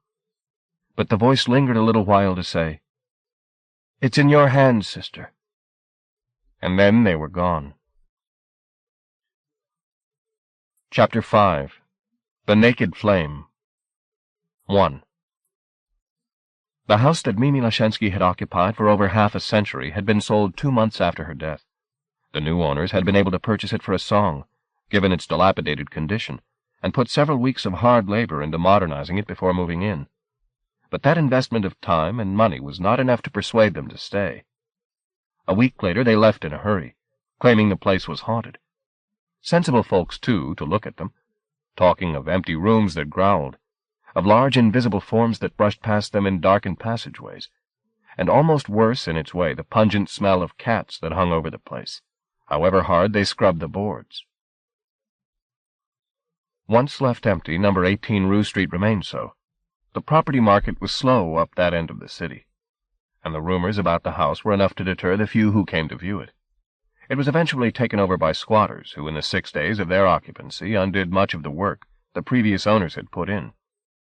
But the 24-hour-a-day orgy that the neighbors suspected was going on came to an abrupt halt in the middle of the 6th night, and the tenants were gone by the following morning, exiting in some haste to judge by the litter of belongings they left on the steps. After that the house had no more occupants, legal or otherwise, and it didn't take long for gossip about number 18 to be supplanted by talk of more lively scandals. The house simply became an unsaleable eyesore. Its windows boarded up, its paintwork deteriorating.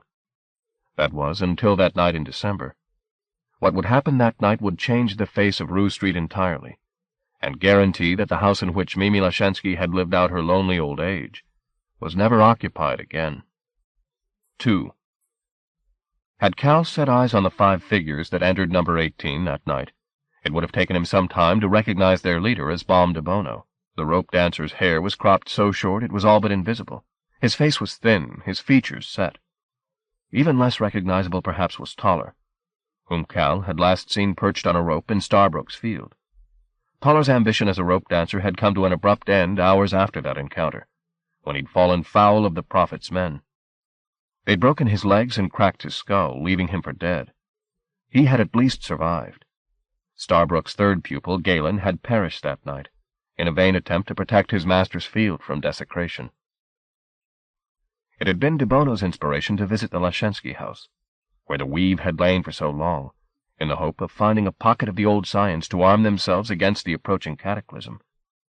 He had 3 other allies in this besides Toller: Baptista Dolphy, whose father had been shot down in Capra's house, her lover, Otis Bow, and a girl whom he'd first seen in Nonsuch sitting on a window ledge wearing paper wings.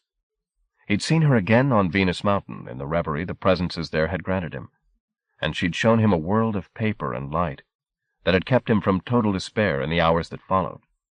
Her name was Leah. Of the 5, she was the most expert in the working of raptures, and the most sensitive to their proximity. It was she, therefore, who led the way through the Lashensky house in search of the room where the Weaveworld had lain. Her pathfinding took them up the stairs and into the 2nd-story front room. "The house is full of echoes," she said. "Some of the custodian, some of animals. It takes time to sort them out." She went down on her knees in the middle of the room and put her hands on the floor. "But the Weave lay here, I'm sure of it." Otis went across to where she knelt. He, too, crouched and put his palms to the ground. "I don't feel a thing," he said. "Believe me," said Leah, "this is where it lay." "Why don't we get down to the bare boards?" Toller suggested. "We may get a clearer signal." Plush, deep pile carpeting had been laid in the room, only to be subsequently soiled by the squatters. They removed what remnants of furniture the room could boast, then tore the carpet up. The labor left them shaky. The training de Bono had devised for this expedition, refinement techniques culled from his old master's teachings, had kept sleep and food in recent days to the minimum. But it paid dividends when they laid their hands on the stripped boards. Their rarefied senses responded on the instant. Even Otis could feel the echoes now. "I can practically see the Weave," Baptista said. It was a sensation they all shared. "What do we do now?" Otis asked Leah, but she was too involved in the echoes to hear his question. He turned to de Bono. "Well?" he said. De Bono had no answers. Though he'd theorized at length with any who'd debate on the subject, the plain fact was this: they were flying blind. There was no sure way of getting to the raptures whose memory they were evoking. His unspoken hope was that the ghosts of power here would come to them, sensing the urgency of their mission. If, however, the force beneath their fingertips was unmoved by the gravity of their cause, then they had no way to persuade it. They'd be obliged to face their nightmares unprotected, which was, he didn't doubt, a sentence of death. 3. At 2:50 in the morning, Cal woke from a dream which, though it resembled the terrors of previous nights, was in several significant ways different. For one thing, he'd not been alone on Venus Mountain. He'd had the company of de Bono. Together they'd fled the creature that came after them into the same maze of alleyways that would lead, had the dream proceeded in its usual fashion, to the yard behind the Lashensky house. But it didn't. Somewhere in the alley he and de Bono were parted, and Cal, completely disoriented, took a route that led him into another street entirely. There the sense of pursuit waned, only to be replaced by a fresh anxiety. He was no longer the quarry, his dream self knew, because the creature had gone after de Bono, leaving him in the role of helpless observer. The street seemed to be full of hiding places, doorways and garden walls, where it might wait, stoking its fires. But he'd misunderstood once again. It had no need to hide. There it was now, crossing the intersection at the end of the street. Not a single pursuer this time, but 2. One was human, a slouching, shadowy form. The other, gigantic, as tall as a house, a cloud in which a furnace roared. He started to edge back toward the alleyway from which he'd stopped, moving slowly so as not to attract the monster's or its companion's attention. A foolish hope. The refuge he sought had been sealed up, and as his fingers scrabbled at the brick, the creature looked his way. It had already devoured De Bono. He saw his friend's ashes in a cloud whose flame sight was on him. "I don't want to burn," he yelled, but the fire was coming at him. "Please, God!" Before it struck him, he flung himself up out of sleep. Geraldine was not with him tonight. He lay in the middle of the bed, trembling from gut to pores, until he was certain movement wouldn't make him vomit. Then he got up, went to the window, and drew the curtains aside. Chariot Street was perfectly quiet. The same icy hush that would be city-wide at this hour. Snow had begun to fall, its idling descent hypnotic. But the sight of neither street nor snow nor lamplight reassured him. There was a reason why the terrors that came in sleep were different tonight. Because they weren't just in dreams any longer. He knew this without any trace of doubt. Somewhere near, in a street like this, all lamplight and peace, his nightmares were coming true. 4. There was mute but perceptible elation in the upper room of the Lashensky house. The call had been answered. It had begun slowly, with lights moving back and forth through the echoes of the weave as the old science rose from its hiding places in the floor and came to meet those who longed for it. The process was still slow and demanding. They could not afford distraction from the task for fear of losing contact. But they were prepared for such rigors, and as the power beneath their hands intensified, they couldn't help but express their pleasure in soft words of welcome. The past was coming to fetch them.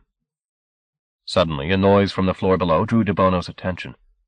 Taking care not to disturb the others as they worked, he tiptoed to the door and stepped out onto the landing. There was no encore to the sound that had brought him out here.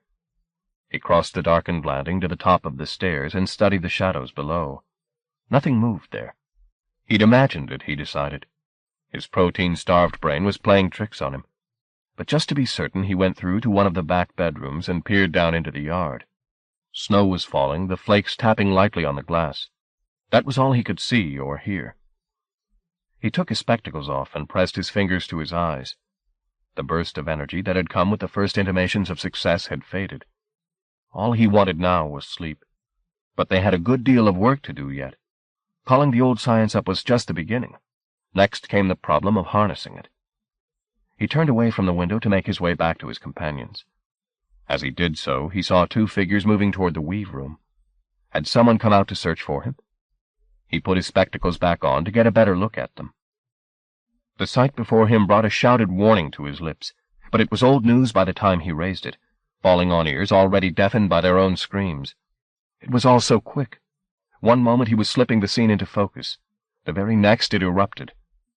Before he could reach the landing, the killers had stepped into the carpet room, and the door was flung off its hinges by the force unleashed inside. A body was flung out on a stream of molten light, and held, as though spitted, in the middle of the landing, while darts of flame devoured it. He saw the victim clearly. It was Toller. Poor Toller, his body closing into a blistered knot as the fire withered him. The De Bono who'd been with Cal at Lemuel Lowe's orchard would now have flung himself into the Holocaust, and not considered the consequences. But bad times had taught him caution. There was no merit in suicide. If he tried to challenge the force that was running riot in the carpet room, he'd die the way the rest were dying. And there'd be nobody left to testify to this atrocity. He knew the power whose labors he was witnessing. The worst predictions of his fellow kind were here proved. This was the scourge. There was another explosion in the carpet room, and fresh fire blossomed onto the landing. The ceiling and floor were alight now. So were the banisters and stairs. Very soon any escape route would be blocked, and he'd perish where he stood. He had to risk crossing the landing, and hope that the smoke would conceal him from the killing glance. There was no time to plot his route through the fire. Shielding his face, he made a straight run for the stairs. He almost got there, too, but as he came within a pace of the top step, he stumbled. He threw out his arms to save his fall, and his hands gripped hold of the burning banister. A cry escaped him as the fire caught him. Then he was up again and stumbling down the stairs toward the front door. The scourge came after him immediately, its first blow melting the brick where he'd stood 2 beats before. Eyes on the door, he pelted down the stairs and was within 5 steps of the hallway when he heard a sound, like a titanic intake of breath, behind him. Why did he turn? He was a fool to turn, but he wanted a sight of the scourge before it slaughtered him. It was not the fire-bringer he saw at the top of the stairs, however, but its slave. He'd never seen the salesman dressed in his own skin, so he couldn't name this man.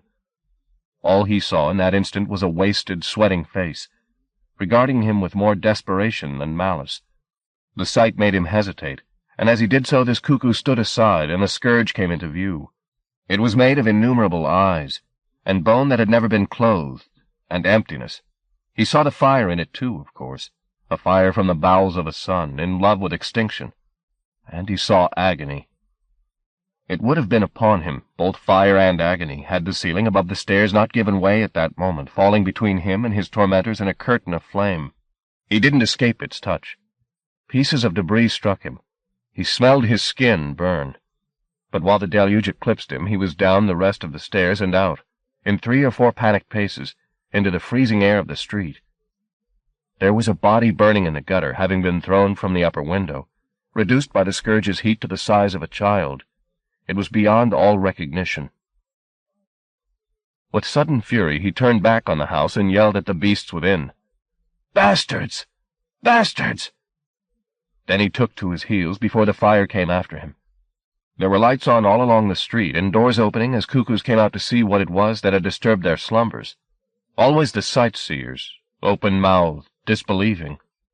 There was a force for desolation loose in their midst which could consume their lives at a glance. Surely they could see that. But they'd watch anyway, willing to embrace the void if it came with sufficient razzmatazz. In his rage and his despair, De Bono found himself saying, "Let it come, let it come." There were no safe places left, nor powers to protect the vulnerable. So let it do its worst, if that at the last was inevitable. Let the void come, and bring an end to the tyranny of hope. Chapter 6. Death Comes Home. As the dead hours between midnight and first light ticked by, the snowfall became heavier. Cal sat in his father's chair at the back window and watched the flakes as they spiraled down, knowing from experience that trying to get back to sleep was a waste of effort. He would sit here and watch the night until the first train of the new day rattled by. The sky would begin to lighten an hour or so after that, though with the clouds so snow-laden the dawn would be subtler than usual.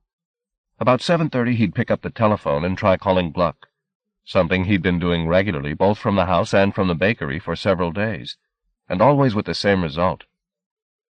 Gluck didn't answer. Gluck wasn't home. Cal had even asked for the line to be checked in case it was faulty. There was no technical problem, however. There was simply nobody to pick up the receiver at the other end. Perhaps the visitors Gluck had been spying on for so long had finally taken him to their bosom. A knocking at the front door brought him to his feet. He looked at the clock. It was a little after 3:30. Who the hell would come calling at this hour? He stepped out into the hallway. There was a sliding sound from the far side of the door. Was somebody pushing against it? "Who's there?" he said. There was no reply. He took a few more steps toward the door. The sliding sound had stopped, but the rapping, much fainter this time, was repeated. He unbolted the door and took off the chain. The noises had ceased entirely now. Curiosity bettering discretion, he opened the door. The weight of the body on the other side threw it wide. Snow and balm de bono fell on the welcome mat. It wasn't until Cal went down on his haunches to help the man that he recognized the pain-contorted features. De Bono had cheated fire once, but this time it had caught him and more than made up for its former defeat. He put his hand to the man's cheek, and at his touch the eyes flickered open. "Cal, I'll get an ambulance." "No," said De Bono. "It's not safe here." The look on his face was enough to silence Cal's objections. "I'll get the car keys," he said, and went in search of them. He was returning to the front door, keys in hand, when a spasm ran through him, as though his gut was trying to tie a knot in itself. He'd felt this sensation all too often of late, in dreams. There, it meant the beast was near. He stared out into the spattered darkness. The street was deserted as far as he could see, and silent enough to hear the snow-hooded lamps hum in the cold. But his heart had caught his belly's trepidation. It was thumping wildly. When he knelt at Debono's side again, the man had made a temporary peace with his pain. His face was expressionless and his voice flat, which gave all the more potency to his words. "It's coming," he said. "It's followed me." A dog had started to bark at the far end of the street. Not the whining complaint of an animal locked out in the cold, but raw alarm. "What is it?" Cal said, looking out at the street again. "The scourge. Oh, Jesus!" The barking had been picked up from kennels and kitchens all along the row of houses. As in sleep, so waking, the beast was near. "We have to get moving," Cal said. "I don't think I can." Cal put his arm beneath Debono and lifted him gently into a sitting position. The wounds he'd received were substantial, but they weren't bleeding. The fire had sealed them up, blackening the flesh of his arms and shoulder and side. His face was the color of the snow, his heat running out of him in breath and sweat. "I'm going to take you to the car," Cal said, and pulled Debono to his feet. He wasn't quite dead weight. There was enough strength left in his legs to aid Cal in his efforts, but his head lolled against Cal's shoulder as they crept up the path. "The fire touched me," Debono whispered. "You'll survive. It's eating me up. Stop talking and walk." The car was parked only a few yards down the street. Cal leaned Debono against the passenger side while he unlocked the doors, glancing up and down the street every few seconds while his inept fingers fumbled with the keys. The snow was still getting heavier, shrouding both ends of the street. The door was open. He went around to help Debono into the passenger's seat, then returned to the driver's side. As he stooped to get into the car, the dogs all stopped barking. Debono made a small sound of distress. They'd done their duty as watchdogs. Self-preservation silenced them now. Cal got into the car and slammed the door. There was snow on the windscreen, but there wasn't time to start scraping it off. The wipers would have to take care of it. He turned on the ignition. The engine labored, but failed to start. At his side, Debono said, "It's near." Cal didn't need telling. He tried the key again, but still the engine resisted life. "Come on," he coaxed it. "Please." His plea bore fruit. On the third attempt, the engine caught. His instinct was to accelerate and get out of Chariot Street as quickly as possible. But the snow, falling as it did on several days' accumulation of ice, made the going treacherous. The wheels repeatedly threatened to lose their grip, the car sliding back and forth across the road. But yard by yard they crept through the pall of snow, which was so heavy now it reduced visibility to a car's length. It was only as they approached the end of Chariot Street that the truth came clear. It wasn't just snow that was smothering them. There was a fog thickening the air, so dense that the car headlights had difficulty penetrating it. Chariot Street was suddenly no longer part of the kingdom. Though it had been Cal's stamping ground since childhood, it was alien territory now, its landmarks erased, its urbanity turned over to wasteland. It belonged to the scourge, and they were lost in it. Unable to see any sign of a turning, he trusted to instinct and made a right. As he swung the wheel over, Debono sat bolt upright. "Go back!" he yelled. "What? Back! Jesus, back!" He was gripping the dashboard with his wounded hand, staring into the fog ahead. "It's there! There!" Cal glanced up as something huge moved in the fog ahead, crossing the path of the car. It came and went too quickly for him to gain more than a fleeting impression, but that was already too much. He'd underestimated it in his dreams. It was vaster than he'd imagined, and darker, and emptier. He struggled to put the vehicle into reverse, panic making his every motion a farce.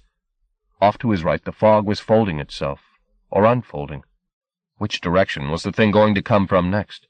Or was it somehow everywhere around them? The fog, its hatred, made matter. "Calhoun!" He looked at Debono, then through the windscreen at the sight that had Debono rigid in his seat. The fog was dividing in front of them. From its depths the scourge loomed. What Cal saw befuddled him. There was not one form emerging from the murk, but two locked in a grotesque union. One was Hobart, albeit a Hobart much transfigured by the horror that now possessed him. His flesh was white, and there was blood running from the dozen places around his body where lines of force, connected by wheels and arcs of fire, entered his body, and broke out the other side, revolving through him as they swung to meet the second form, the monstrous geometry that towered above him. What Cal saw in that geometry was all paradox. It was bleached, yet black, a void, yet brimming, perfect in its beauty, yet more profoundly rotted than any living tissue could be.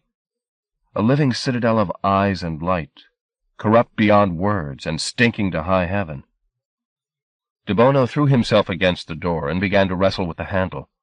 The door opened, but Cal snatched hold of him before he could pitch himself out, at the same time putting his foot on the accelerator. As he did so, a sheet of white flame erupted in front of the car, eclipsing the scourge. It was the briefest of respites. The car had backed up only 5 yards before the scourge came at it again. As it came, Hobart opened his mouth to a dislocating width, and a voice that was not his issued from his throat. "I see you," it said. The next moment it seemed the ground beneath the car erupted, and the vehicle was flung over onto the driver's side. There was total confusion within, as a hail of bric-a-brac tumbled from dashboard and glove compartment. Then De Bono was scrabbling at the passenger door once again, pushing it open. Despite his wounds, some of a rope dancer's agility was still in evidence, for he was out of the felled vehicle in 2 economical moves. "Get going!" he yelled to Cal, who was still attempting to work out which way was up. As he stood and levered himself out of the car, 2 sights were there to greet him. One, that of De Bono disappearing into the fog, which now seemed charged on every side with an empire of eyes. The other, a figure standing in the midst looking at him. It seemed it was a night for familiar faces, changed by circumstance. First De Bono, then Hobart, and now, though for an instant Cal refused to believe it, Shadwell. He'd seen the man play many roles: avuncular salesman, wreathed in smiles and promises, tormentor and seducer, prophet of deliverance. But here was a Shadwell stripped of pretenses, and the actor beneath was a vacant thing. His features, robbed of animation, hung on his bones like soiled linen. Only his eyes, which had always been small but now seemed vestigial, still preserved a trace of fervor. They watched Cal now as he scrambled off the car and onto the ice-slick street. "There's nowhere left to run," he said. His voice was slurred, as though he needed sleep. "It's going to find you wherever you try to hide. It's an angel, Mooney. It has God's eyes." "An angel? That?" The fog trembled to right and left of them like living tissue. At any moment it might be back upon them. But the sight of Shadwell and the riddle of his words kept Cal glued to the spot. And another puzzle, too. Something about Shadwell's changed appearance that he couldn't put his finger on. "It's called Uriel," Shadwell said. "The flame of God. And it's here to bring an end to magic. That's its only purpose. An end to Rapture. Once and for all." The fog trembled again, but Cal still stared at Shadwell, too intrigued to retreat. It was perverse to be vexed by trivia when a power of an angel's magnitude was within spitting distance. But then the Moonies had always been perverse. "That's my gift to the world," Shadwell was declaring. "I'm going to destroy the magicians, every one. I don't sell any longer, you see. I do this for love." At this mention of selling, Cal recognized the change in the man. It was sartorial. Shadwell's jacket, the jacket of illusions which had broken Brendan's heart, and doubtless the hearts of countless others, had gone. In its place, Shadwell wore a new coat, immaculately tailored but bereft of raptures. "We're bringing an end to illusions and deceptions. An end to it all." As he spoke, the fog shuddered, and from it there came a single shriek which was cut off abruptly. De Bono, living and dying. "You fucker," Cal said. "I was deceived," Shadwell replied, untouched by Cal's hostility. "So terribly deceived, seduced by their duplicity, willing to spill blood to have what they tantalized me with." "And what are you doing now?" Cal spat back. "Still spilling blood." Shadwell opened his arms. "I come empty-handed, Calhoun," he replied. "That's my gift. Emptiness." "I don't want your damn gift." "Oh, you do. In your bones you do. They've seduced you with their circus. But here's an end to that sham." There was such sanity in his voice, a politician's sanity, as he sold his flock the wisdom of the bomb. This soulless certainty was more chilling than hysteria or malice. Cal realized now that his first impression had been mistaken. Shadwell the actor had not disappeared. He'd simply forsaken his patter and his hyperbole for a playing style so plain, so minimal, it scarcely seemed like a performance at all. But it was. This was his triumph. Shadwell the Naked. The fog had begun to churn with fresh enthusiasm. Uriel was coming back. Cal took one more look at Shadwell to fix the mask in his mind once and for all. Then he turned and started to run. He didn't see the scourge reappear, but he heard the car explode behind him, and felt the blast of heat, which turned the snow to a warm drizzle around his head. He heard Shadwell's voice, too, carried crisply on the cold air. "I see you," he said. That was a lie. He didn't, and he couldn't. The fog was for the moment Cal's ally. He fled through it, not caring much in which direction he went, as long as he outpaced the gift-giver's brute. A house loomed up out of the murk. He didn't recognize it, but he followed the pavement until he reached the first crossroads. The intersection he knew, and took off back toward Chariot Street by a labyrinthine route designed to confuse his pursuers. Shadwell would guess where he was headed, no doubt. The living fog that concealed the scourge was probably halfway down Chariot Street already. The thought gave speed to Cal's feet. He had to get to the house before the fire. Susanna's book was there, the book she'd given into his hands for safekeeping. Twice the ice underfoot brought him down. Twice he hauled himself up again, limbs and lungs aching, and ran on. At the railway bridge he clambered over the wire and up onto the embankment. The fog had thinned out here. There was just the snow falling on the silent tracks. He could see the backs of the houses clearly enough to count them as he ran, until he reached the fence at the back of his father's house. He clambered over, realizing as he ran past the loft that he had another duty to perform here before he could make his escape. But first, the book. Stumbling through the ruins of the garden, he reached the back door and let himself in. His heart was a lunatic, beating against his ribs. Any moment the scourge would be outside, and this, his home, would go the way of the fugue. There was no time to retrieve anything of sentimental value. He had seconds only to gather the bare essentials, maybe not even that. He picked up the book, then a coat, and finally went in search of his wallet. A glance at the window showed him that the street outside had vanished. The fog was pressing its clammy face at the glass. Wallet secured, he raced back through the house and left by the route he'd come. Out of the door and through the tangle of bushes his mother had planted so many springs ago. At the loft he halted. He couldn't take 33 and his mate with him, but he could at least give them a chance to escape if they wanted to. They did. They were flying back and forth in the frost-proofed cage he'd built for them, perfectly alive to their jeopardy. As soon as he opened the door, they were out and into the air, rising through the snow until they found the safety of the clouds. As he started along the embankment, not back toward the bridge, but in the opposite direction, he realized that he might never again see the house he was leaving behind. The ache that thought awoke made the cold seem benign. He paused and turned to try and hold the sight in his memory. The roof, the windows of his parents' bedroom, the garden, the empty loft. This was the house in which he'd grown to adulthood, the house where he'd learned to be the man he was, for better or worse. Here all his memories of Eileen and Brendan were rooted. But in the end it was just bricks and mortar. Evil could take it as it had taken the fugue. As certain as he could be that he had the picture before him memorized, he headed off into the snow. 20 yards on down the track, a roar of destruction announced that he was a refugee. Part 12. Stalking Paradise. Western wind, when wilt thou blow? The small rain down can rain. Christ, if my love were in my arms, and I in my bed again. Anonymous. 16th century. Chapter 1. A Chapter of Accidents. 1. If there was any pattern at all to the events of the day following, it was of reunions denied by chance, and of others just as capriciously granted. Susanna had decided the previous evening that she'd go up to Liverpool and re-establish contact with Cal. There was no use in circumspection now. Events were clearly approaching a crisis point. Cal had to be warned and plans made, the kind of plans that could only be made face-to-face, about how they could best protect Mimi's book and their lives in the coming storm. She tried calling him till about midnight, but nobody answered. In the morning she rang Apolline, fresh from Salisbury, to tell her what she'd seen and learned at the shrine of the Mortalities. She was prepared for Apolline to reject the information Immaculata Spirit had offered, out of contempt for its source, but that proved not to be the case. "Why shouldn't we believe it?" she said. "If the dead can't be honest, who can? Besides, it only confirms what we already knew."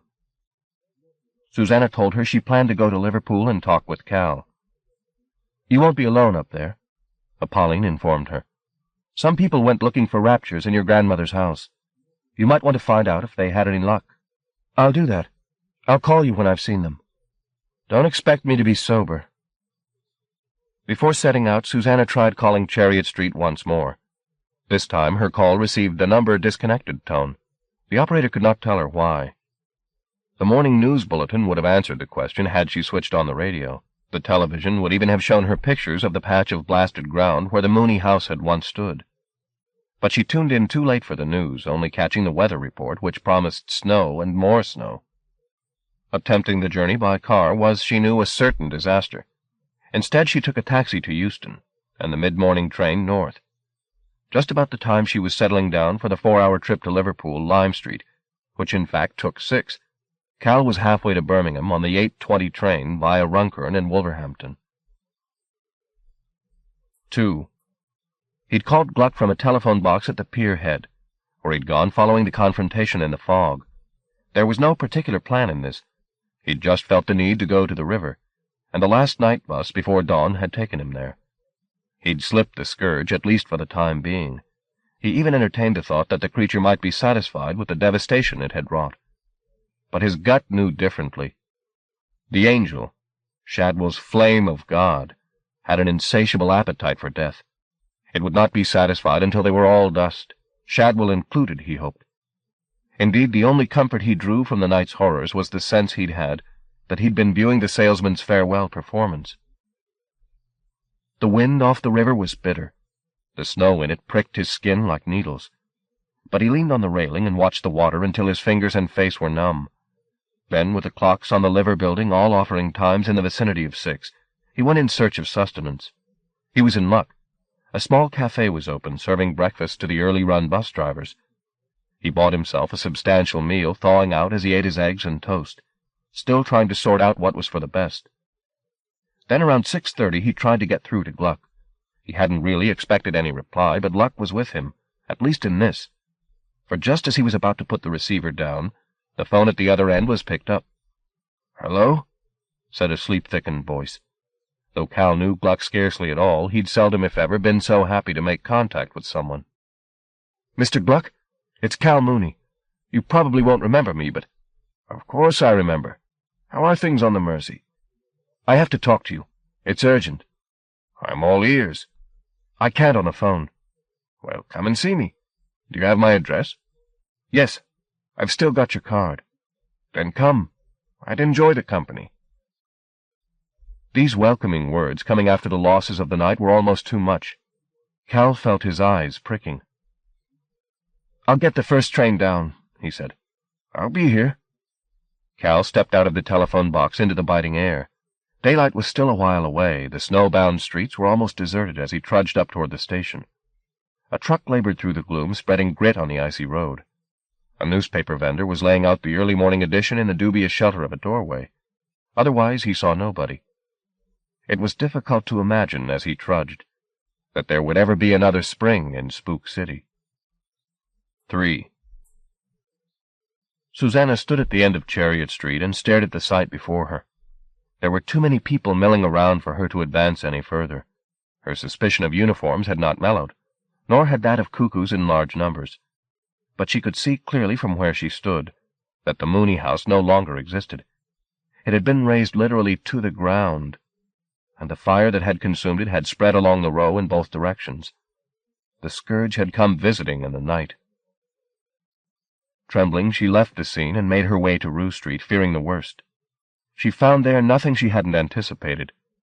Mimi's house had been gutted. What was she to do now, return to London and leave Cal, if he'd survived, to his own devices? She had no way of tracing him. She could only trust that somehow he'd find his way to her. Things were so damn chaotic, with the kind spread across the country, and Cal missing, and the book. She didn't dare think too hard about that.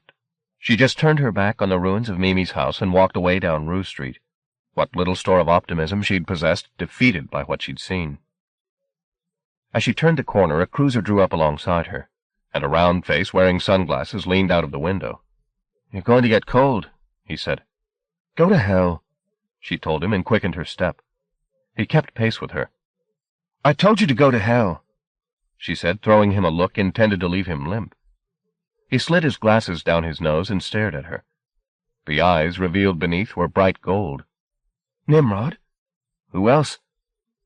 Had it not been for the eyes, she'd never have recognized him. His face had filled out, all but a hint of his good looks gone. "I need feeding," he said. "How about you?" 4. His appetite seemed to have expanded in direct proportion to the direness of their jeopardy. She sat across the table of the Chinese restaurant where he took her and watched him wade through the menu, devouring not only his food but most of hers, too. It didn't take long for them to provide each other with outlines of their recent investigations. Most of her news was stale stuff now. The scourge was among them. But Nimrod had more current information gleaned from conversations overheard and questions asked. At Chariot Street he was able to report no bodies had been found, so it might be safely assumed that Cal had not perished there. Remains had, however, been found in Rue Street. "I didn't know any of them personally," he said, "but I'm afraid you did." "Who?" "Baum de Bono."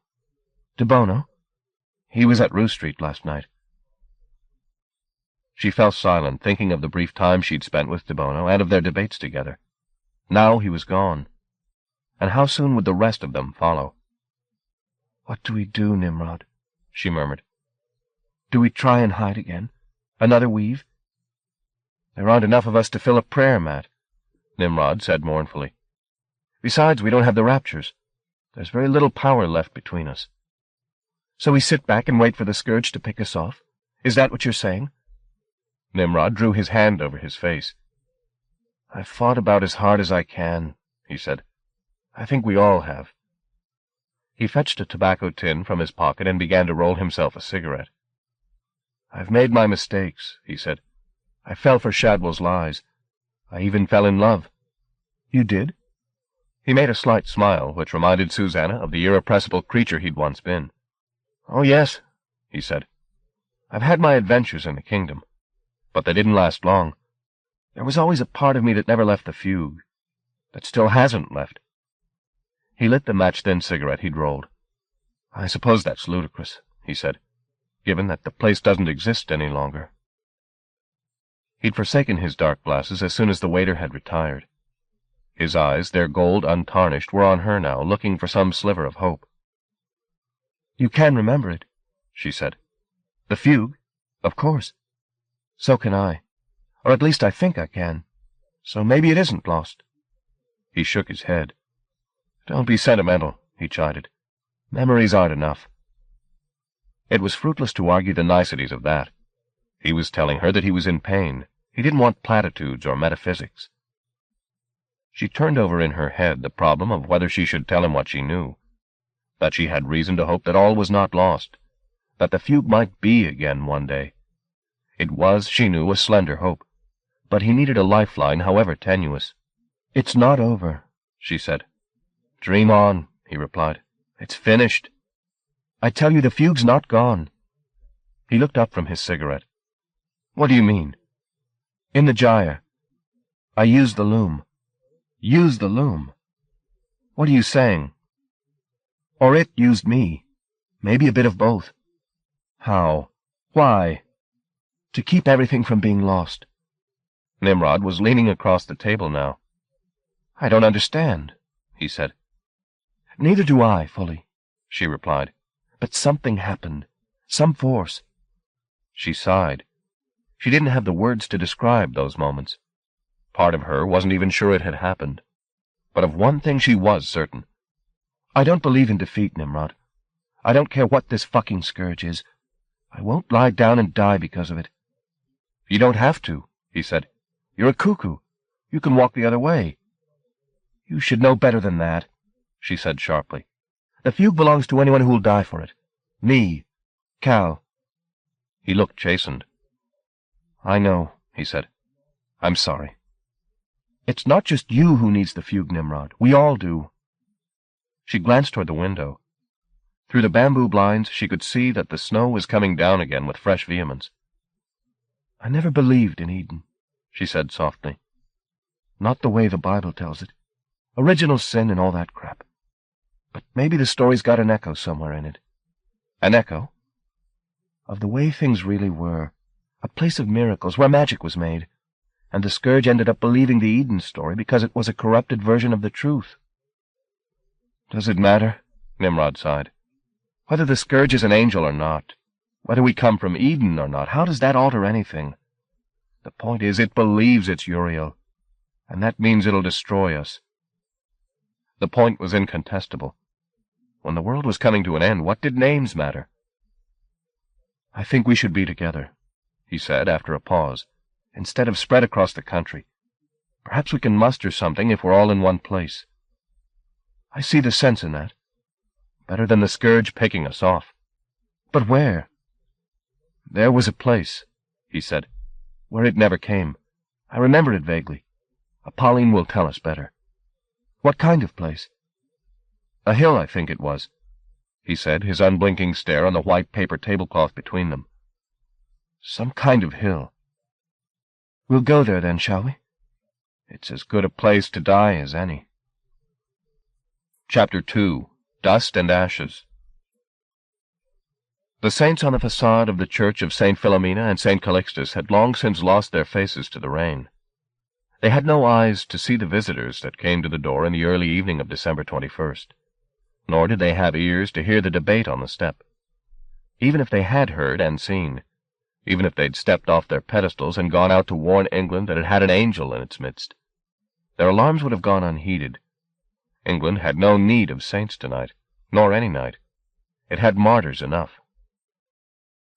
Hobart stood on the threshold, the Scourge's light visible through the flesh of his throat and darting from the corners of his mouth. He had hold of Shadwell's arms and would not let him step out of the snow. "This is a church," he said, not with Uriel's voice but with his own. Sometimes the angel seemed to give him the right to self-government for a while, only to pull the leash tight again if its host grew fractious. "Yes, it's a church," said Shadwell, "and we're here to destroy it." Hobart shook his head. "No," he said, "I won't do that." Shadwell was too tired for argument. This was not the first of the day's visits. Since leaving Chariot Street, the angel had led them to several sites around the country where it remembered the Sirkine taking refuge during the last Holocaust. All had been wasted journeys. The places, when they were still recognizable, were devoid of magic or its makers.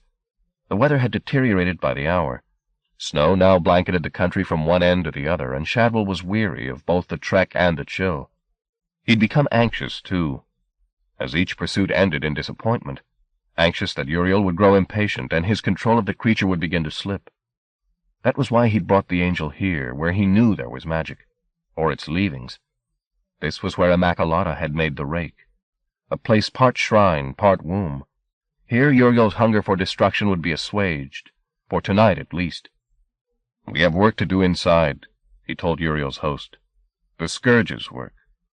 But Hobart still refused to cross the threshold. "We can't destroy it," he said. "Not God's house." There was irony aplenty in the fact that he, Shadwell, raised a Catholic, and Uriel, God's fire, should be ready to demolish this pitiful temple, while Hobart, whose only religion had been the law, refused. This was the man who kept not the Bible close to his heart, but a book of fairy tales. So why this sudden fastidiousness? Did he sense that death was close, and it was time to repent his godlessness? If so, Shadwell was unmoved. "You're the dragon, Hobart," he said. "You can do what you like." The man shook his head, and at his denial the light in his throat brightened. "You wanted fire, you've got it," Shadwell went on. "I don't want it," Hobart said, his words becoming choked. "Take it away." The last syllables were forced through chattering teeth. Smoke came, too, up from his belly, and after it Uriel's voice. No more argument, it demanded. Though it seemed to have reclaimed the reins of Hobart's body, the man still fought to keep control for himself. The conflict made him shake violently, a display Shadwell was certain would draw unwelcome attention if they didn't soon step out of public view. "There are seer kind inside," he said. "Your enemies." His coaxing went unheard by either Uriel or Hobart. Either the angel was losing its grip on its vessel, or Hobart had developed new powers of resistance, for Uriel was having to fight hard to regain total possession. One or other of them began to beat the body's fist against the portico, perhaps to distract its opponent. The flesh caught between man and angel burst and bled. Shadwell tried to avoid being spattered, but the inspector's grip was fiercer than ever, holding him close. The wasted head turned in Shadwell's direction. From the smoky cavern between his teeth, Hobart's voice emerged, barely decipherable. "Get it out of me," he pleaded. "I can do nothing," Shadwell said, wiping a fleck of blood from his upper lip with his free hand. "It's too late." "He knows that," came the reply.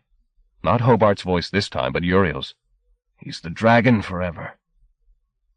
Hobart had begun to sob, his snot and tears boiling away as they reached the furnace of his mouth. "Don't be afraid," said Uriel, its tone a parody of Shadwell at his silkiest. "Do you hear me, Hobart?" The head nodded loosely, as if the muscle of the neck it was carried on was cut half through. "Shall we go inside?" said Shadwell. Again that dislocated nodding. The body was free of twitches now, the face a blank. As final proof of the angel's triumph, Hobart dropped his hold on Shadwell, then turned and went ahead of the salesman into the church. It was deserted, the candles cold, the smell of incense souring. "There are raptures here," said Uriel. "Indeed there are," said Shadwell, following the creature down the aisle to the chancel rail. He had expected the crucifix above the altar to win some response from the angel, but Uriel passed it by without a glance and crossed to the baptistry door. It laid Hobart's broken hand upon the wood. The boards smoldered, the door flew open. It was the same procedure at the second door. With Uriel in Hobart leading the way, they descended into the crypt. They were not alone there. A light was burning at the far end of the passage along which Immaculata had come to meet Shadwell. From the shrine, presumably. Without further word, Uriel began along the corridor, ribbons of its hidden self flowing from Hobart's torso, and grazing the caskets in the walls, pleasuring in their stillness, their silence. It was halfway between stairs and shrine when a priest stepped from an intersecting passageway and blocked the path. His face was pale, as if powdered, a streak of blue dirt, some sign of obsequiousness, daubed in the center of his forehead. "Who are you?" he demanded. "Step aside," said Shadwell. "You're trespassing," the man retorted. "Get out of here." Uriel had stopped a yard or two from where the priest stood, and now threw its hand out and snatched hold of one of the casket ledges, its other hand taking hold of Hobart's hair and dragging the man's face toward the wall, as if to beat its own skull open. This was not the angel's doing, Shadwell realized, but Hobart's. Using the distraction of the priest's appearance, he was again attempting to seize control. The contested body immediately became epileptic, a throttled roar emerging from its throat, which may have been intended as a warning to the priest. If so, it went uncomprehended. The man stood his ground as Uriel twisted Hobart's head back in his direction, bone and cartilage audibly grinding upon each other. A moment passed, priest and angel face to face. Then Uriel's flame erupted from Hobart's mouth. The effect in the confined space of the passage was more impressive than anything Shadwell had witnessed in Rue Street. The shock wave threw him backward, but he was too much the voyeur to be denied the spectacle, and hauled himself upright to watch Uriel's lethal theorems proved on its victim. The priest's body was lifted against the ceiling and pinned there until the flames had devoured it. It was over in seconds, and Shadwell squinted through the smoke to see Uriel moving off toward the shrine, with Hobart loosing a sobbing howl of horror at what had been done. Shadwell followed, dwindling motes of fiery ash falling around him. The fire had not just caught the priest, but was eating at the very brick of the passageway, and consuming the caskets in the niches. The lead of their inner linings dripped from the ledges, and the bodies came with it, shrouds burning around their illustrious bones. As he approached the door of the shrine, Shadwell's feet slowed. This had been Immaculata's domain. Here she'd been all-powerful, worshipped by unmanned men, whose obeisance to Christ and his mother had been a sham. Men who'd believed her a goddess. He'd never believed that himself, so why did he have this sudden fear upon him? A desecrator's fear. He stepped inside the shrine, and there had his answer. As he surveyed the bones on the walls, he knew, as only a lover could know, that the creature he'd lusted after, and finally betrayed, was still holding court here. Death had no hold on her. She was in the walls or in the air, somewhere near. Goddess, he heard himself say. There was no time to warn Uriel. A second priest, younger than his dead brother, appeared from the shadows and ran at the angel, knife in hand. Hobart's cries stopped, and he turned his mutinous hands to the task of preventing a second slaughter, clamping them to his face to dam the coming fire. The device gave the attacker time to deliver a cut, the knife entering Hobart's side. But as the priest withdrew it for a second stab, Uriel's benediction spurted between Hobart's fingers, then broke out entirely, taking the flesh and bone of his hands with it. The fire caught the priest head-on and flung him across the shrine. He danced against the bones for a heartbeat. Then he, like his brother, was ash. He'd done serious damage to Hobart, but it took Uriel less time to cauterize the wound with its glance than it had taken the knife to deliver it. The task done, it turned its gaze on Shadwell.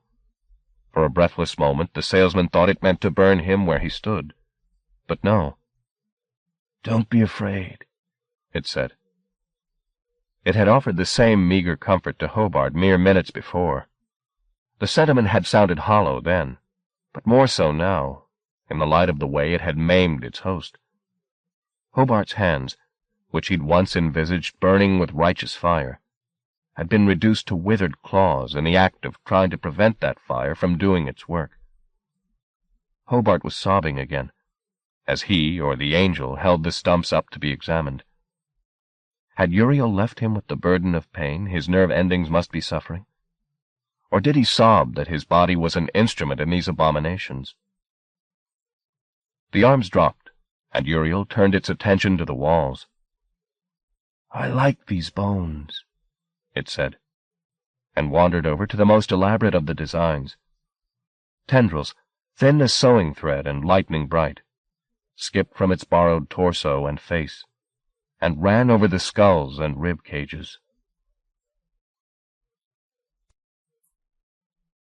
There was a moment of hiatus, the fire roaring in the niches outside, the ashes of the second priest still hanging in the air.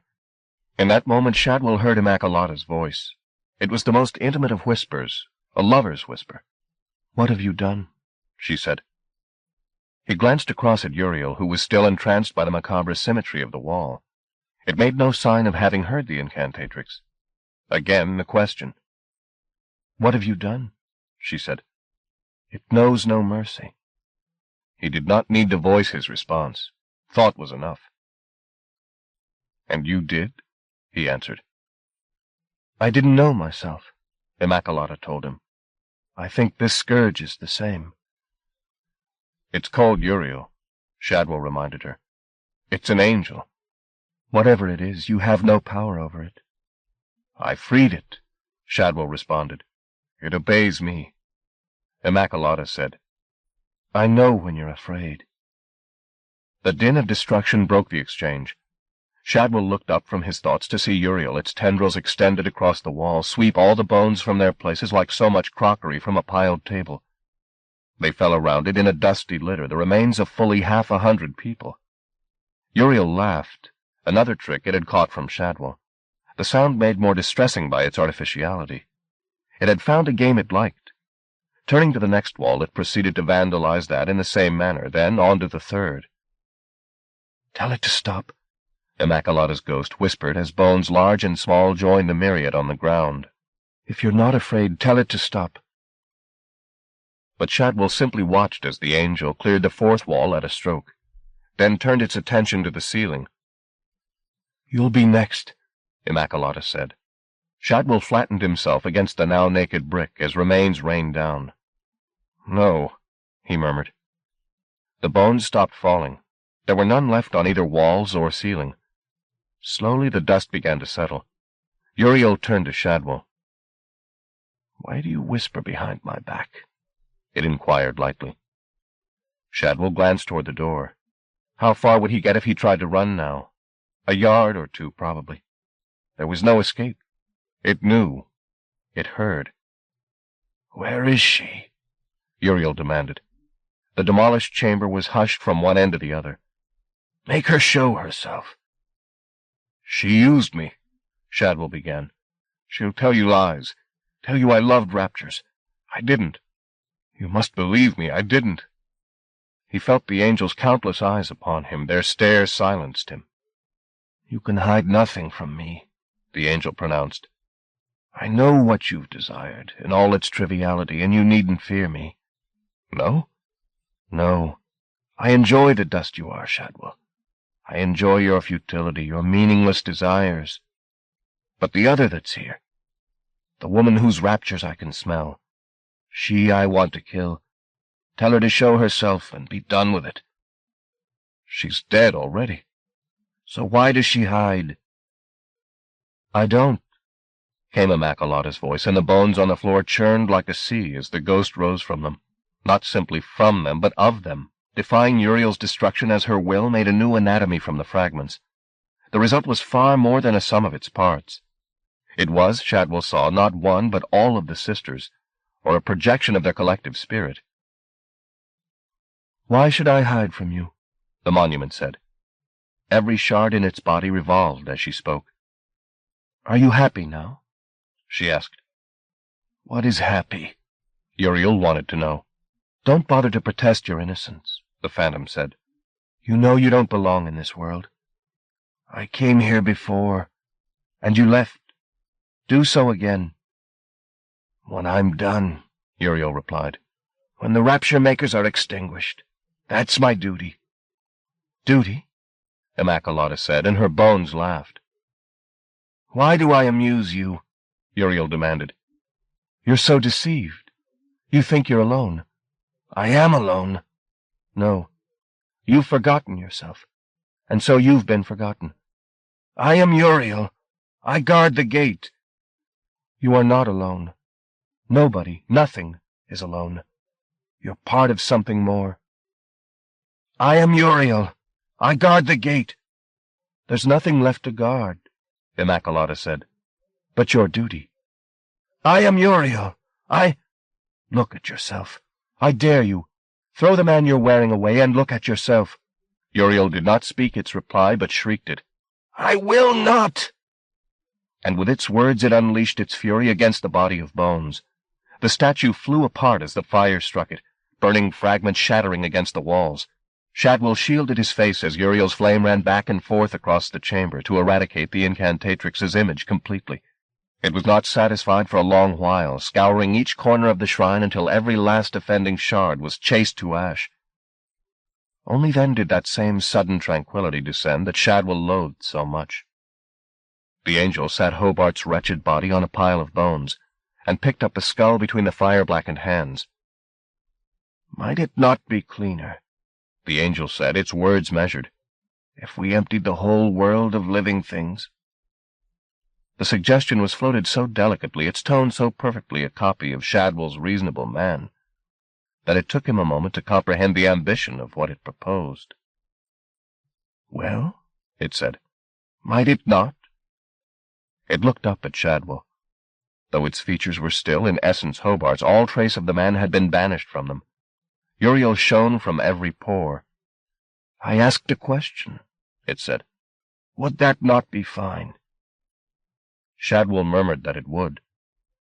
"Then we should see such a fire, shouldn't we?" it said, rising from its seat of bones. It went to the door and stared off down the passageway where the casket still burned. "Oh," it said, with yearning in its voice, "such a fire." Then, eager not to delay its goal's consummation by a moment, it started back toward the stairs and the sleeping kingdom beyond. Chapter 3. The Secret Isle. 1. The train was an hour late reaching Birmingham. When it finally arrived, the snow was still falling, and taxis couldn't be had for love nor money. Cal asked for directions to Harborne, and waited in line for 25 minutes to board the bus, which then crawled from stop to stop, taking on further chilled passengers until it was so overburdened it could carry no more. Progress was slow. The city center was snarled with traffic, reducing everything to a snail's pace. Once out of the center, the roads were hazardous, dusk and snow conspiring to cut visibility, and the driver never risked more than 10 miles an hour. Everyone sat in willful cheerlessness, avoiding each other's eyes for fear of having to make conversation. The woman who'd seated herself beside Cal was nursing a small terrier, encased in a tartan coat and a picture of misery. Several times he caught its doleful eyes regarding him, and returned its gaze with a consoling smile. He'd eaten on the train, but he still felt lightheaded, utterly divorced from the dismal scenes their route had to offer. The wind slapped him from his reverie, however, once he stepped out of the bus on Harborne Hill. The woman with the tartan dog had given him directions to Waterloo Road, assuring him that it was a 3-minute trot at the outside. In fact, it took him almost half an hour to find, during which time the chill had clawed its way through his clothes and into his marrow. Gluck's house was a large double-fronted building, its facade dominated by a monkey-puzzle tree which rose to challenge the eaves. Twitching with cold, he rang the bell. He didn't hear it sound in the house, so he knocked hard, then harder. A light was turned on in the hallway, and after what seemed an age, the door was opened, to reveal Gluck, the remains of a chewed cigar in his hand, grinning and instructing him to get in out of the cold before his balls froze. He didn't need a second invitation. Gluck closed the door after him and threw a piece of carpet against it to keep out the draft, then led Cal down the hallway. It was a tight squeeze. The passage was all but choked by cardboard boxes, piled well above head height. "Are you moving?" Cal asked as Gluck ushered him into an idyllically warm kitchen, which was similarly littered with boxes, bags, and piles of paperwork. "Good God, no," Gluck replied. "Take off your wet stuff. I'll fetch you a towel." Cal skinned off his soaked jacket and equally sodden shirt, and was taking off his shoes, which oozed water like sponges, when Gluck returned with not only a towel, but a sweater and a pair of balding corduroys. "Try these," he said, slinging the clothes into Cal's lap. "I'll make some tea. You like tea?" He didn't wait for an answer. "I live on tea. Sweet tea and cigars." He filled the kettle and lit the antiquated gas cooker. That done, he fetched a pair of hiker's socks from the radiator and gave them to Cal. "Getting warmer?" he asked. "Much." "I'd offer you something stronger," he said as he produced tea, caddy, sugar, and a chipped mug from a cupboard. "But I don't touch it. My father died of drink." He put several heaped spoons of tea into the pot. "I must tell you," he said, wreathed in steam, "I never expected to hear from you again. Sugar? Please? Pick up the milk, will you? We'll go through to the study." Taking the pot, sugar, and mug, he led Cal out of the kitchen and upstairs to the first landing. It was in the same condition as the floor below, its decoration neglected, its lamps without shades, and heaped everywhere the same prodigious amounts of paperwork, as though some mad bureaucrat had willed Gluck his life's work. He pushed open one of the doors, and Cal followed him into a large cluttered room. More boxes, more files, which was hot enough to grow orchids in, and reeked of stale cigar smoke. Gluck set the tea down on one of the half-dozen tables, claiming his own mug from beside a heap of notes, then drew 2 armchairs up beside the electric fire. "Sit, sit," he exhorted Cal, whose gaze had been drawn to the contents of one of the boxes. It was full to brimming with dried frogs. "Ah," said Gluck. "No doubt you're wondering." "Yes," Cal confessed. "I am. Why frogs?" "Why, indeed," Gluck replied. "It's one of the countless questions we're trying to answer. It isn't just frogs, of course. We get cats, dogs, a lot of fish. We've had tortoises. Aeschylus was killed by a tortoise. That's one of the first recorded falls." "Falls?" "From the heavens," said Gluck. "How many sugars?" "Frogs?" "From the sky?" "It's very common." "Sugars?" "2." Cal peered into the box again and took a trio of frogs out. Each was tagged. On the tag was written the date it fell and where. One had come down in Utah, one in Dresden, a third in County Cork. "Are they dead on arrival?" he asked. "Not always," said Gluck, handing Cal his tea. Sometimes they arrive unharmed, other times in pieces. There's no pattern to it. Or rather there is, but we've still to find it." He sipped his tea noisily. "Now," he said, "you're not here to talk about frogs." "No, I'm not." "What are you here to talk about?" "I don't know where to begin." "Those are always the best tales," Gluck declared, his face glowing. "Begin with the most preposterous." "Well," he said, taking a deep breath, and he began. He'd intended to keep the account short, but after 10 minutes or so Gluck began to interrupt his story with digressionary questions. It consequently took several hours to tell the whole thing, during which Gluck smoked his way through an heroic cigar. At last, the narrative reached Gluck's doorstep, and it became shared memory. For 2 or 3 minutes Gluck said nothing, nor did he even look at Cal, but studied the debris of stubs and matches in the ashtray. It was Cal who broke the silence. "Do you believe me?" he said. Gluck blinked and frowned as though he'd been stirred from thoughts of something entirely different. "Shall we make some more tea?" he said. He tried to stand up, but Cal took fierce hold of his arm. "Do you believe me?" he demanded. "Of course," said Gluck, with a trace of sadness in his voice. "I think I'm obliged to. You're sane. You're articulate. You're damnably particular. Yes, I believe you. But you must understand, Cal, that in doing so I deliver a mortal blow to several of my fondest delusions. You are looking at a man in mourning for his theories." He stood up. "Ah, well." He picked up the pot from the table, then set it down again. "Come next door," he said. There were no curtains at the window of the next room. Through it Cal saw that the snow had thickened to near blizzard proportions while he'd been talking. The garden at the back of the house and the houses beyond had become a white nowhere. But Gluck hadn't brought him in to show him the view. It was the walls he was directing Cal's attention to. Every available inch was covered with maps, most of which looked to have been up there since the world was young. They were stained with an accrual of cigar smoke, scrawled over in a dozen different pens, and infested with countless colored pins, each presumably marking a place where some anomalous phenomenon had occurred.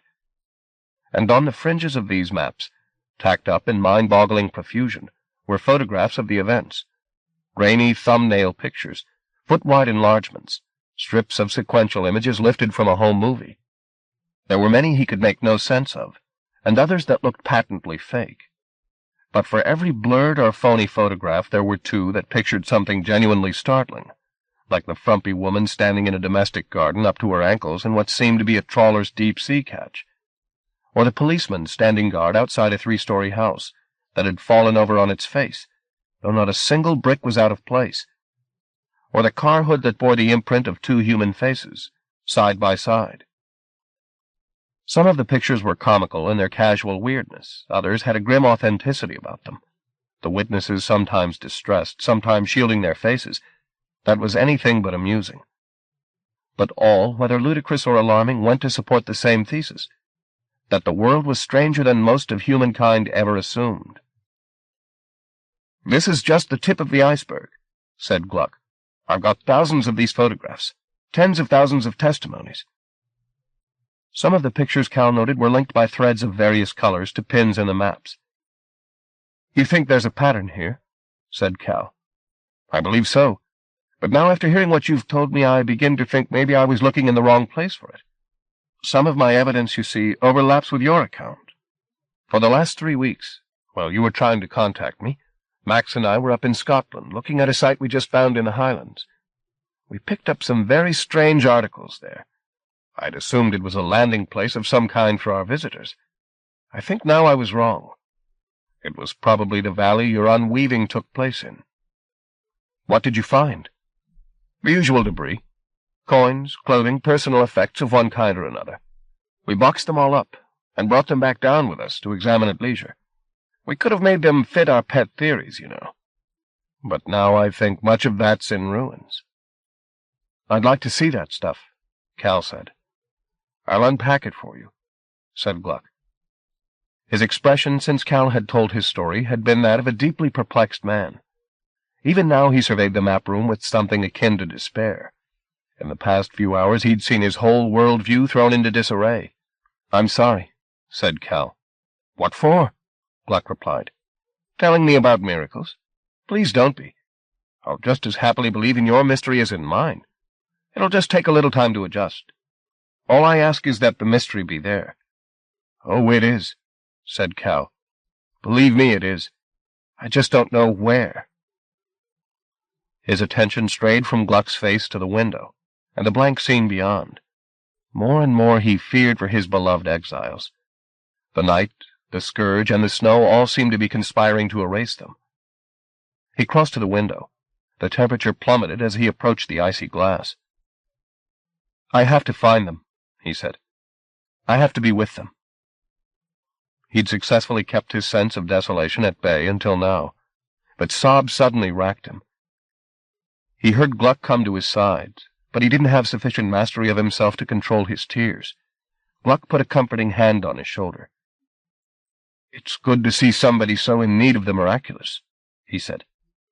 "We'll find your seerkind, Mooney. Trust me. If there's a clue to their whereabouts, it's here." "We have to be quick," Cal said softly. "I know, but we'll find them, not just for you, but for me. I want to meet your lost people. They're not mine. In a way they are, and you're theirs. I could see that on your face. That's why I believe you." 2. Where do we begin? That was Cal's question. The house was packed with reports from basement to attic. Perhaps, as Gluck had said, there was somewhere among them a clue, a line in a report, a photograph, that would point to the kind's location. But where? How many testimonies would they have to dig through before they uncovered some hint of the hiding place? That assumed, of course, that in this time of jeopardy they'd band together. If not, if they were spread across the Isles, then it was a completely lost cause, as opposed to one almost lost. Cal chided himself for that thought. It was no use being defeatist. He had to believe that there was a chance of discovery, had to believe the task before them wasn't just a way to occupy the time before the cataclysm. He would take Gluck as his model. Gluck, who'd spent his life in pursuit of something he'd never really seen, not doubting for an instant the validity of that pursuit. Gluck, who even now was brewing tea and digging out files, behaving as though he believed to his core that the solution to their problem was close at hand. They'd made a base in the study. Gluck had cleared the largest desk, and laid on it a map of Britain so vast it hung over the top like a tablecloth. "The Spectred Isle," he said to Cal. "Study it a while. See if any of the sites we've investigated down the years ring a bell. All right. I'll go sort through the reports, and break open the boxes we brought from Scotland." He got about his business, leaving Cal to peruse the map, which was even more heavily annotated than those in the next room. Many of the symbols, crossed lines, and clusters of dots accompanied by cryptic acronyms. What the letters UFO signified needed no explanation. But what was a suspected TMD, or a Cirrus VS? He decided to ignore the notes, which were only distracting him, and simply examine the map systematically, quarter-inch by quarter-inch, beginning at Land's End, and working his way back and forth across the country. He was grateful that he need only examine the land, because the seas around Britain, those regions whose names had always enchanted him on the weather reports, Fastnet, Viking, Forties, Tyree, those too had their share of miracles. It stood to reason. If there were squid falling on suburbia, perhaps there were rains of tires and chimney stacks on the North Sea. He had moved to and fro across the country half a dozen times when Gluck reappeared. "Any luck?" he wanted to know. "Not so far," said Cal. Gluck put a foot-high heap of reports on one of the chairs.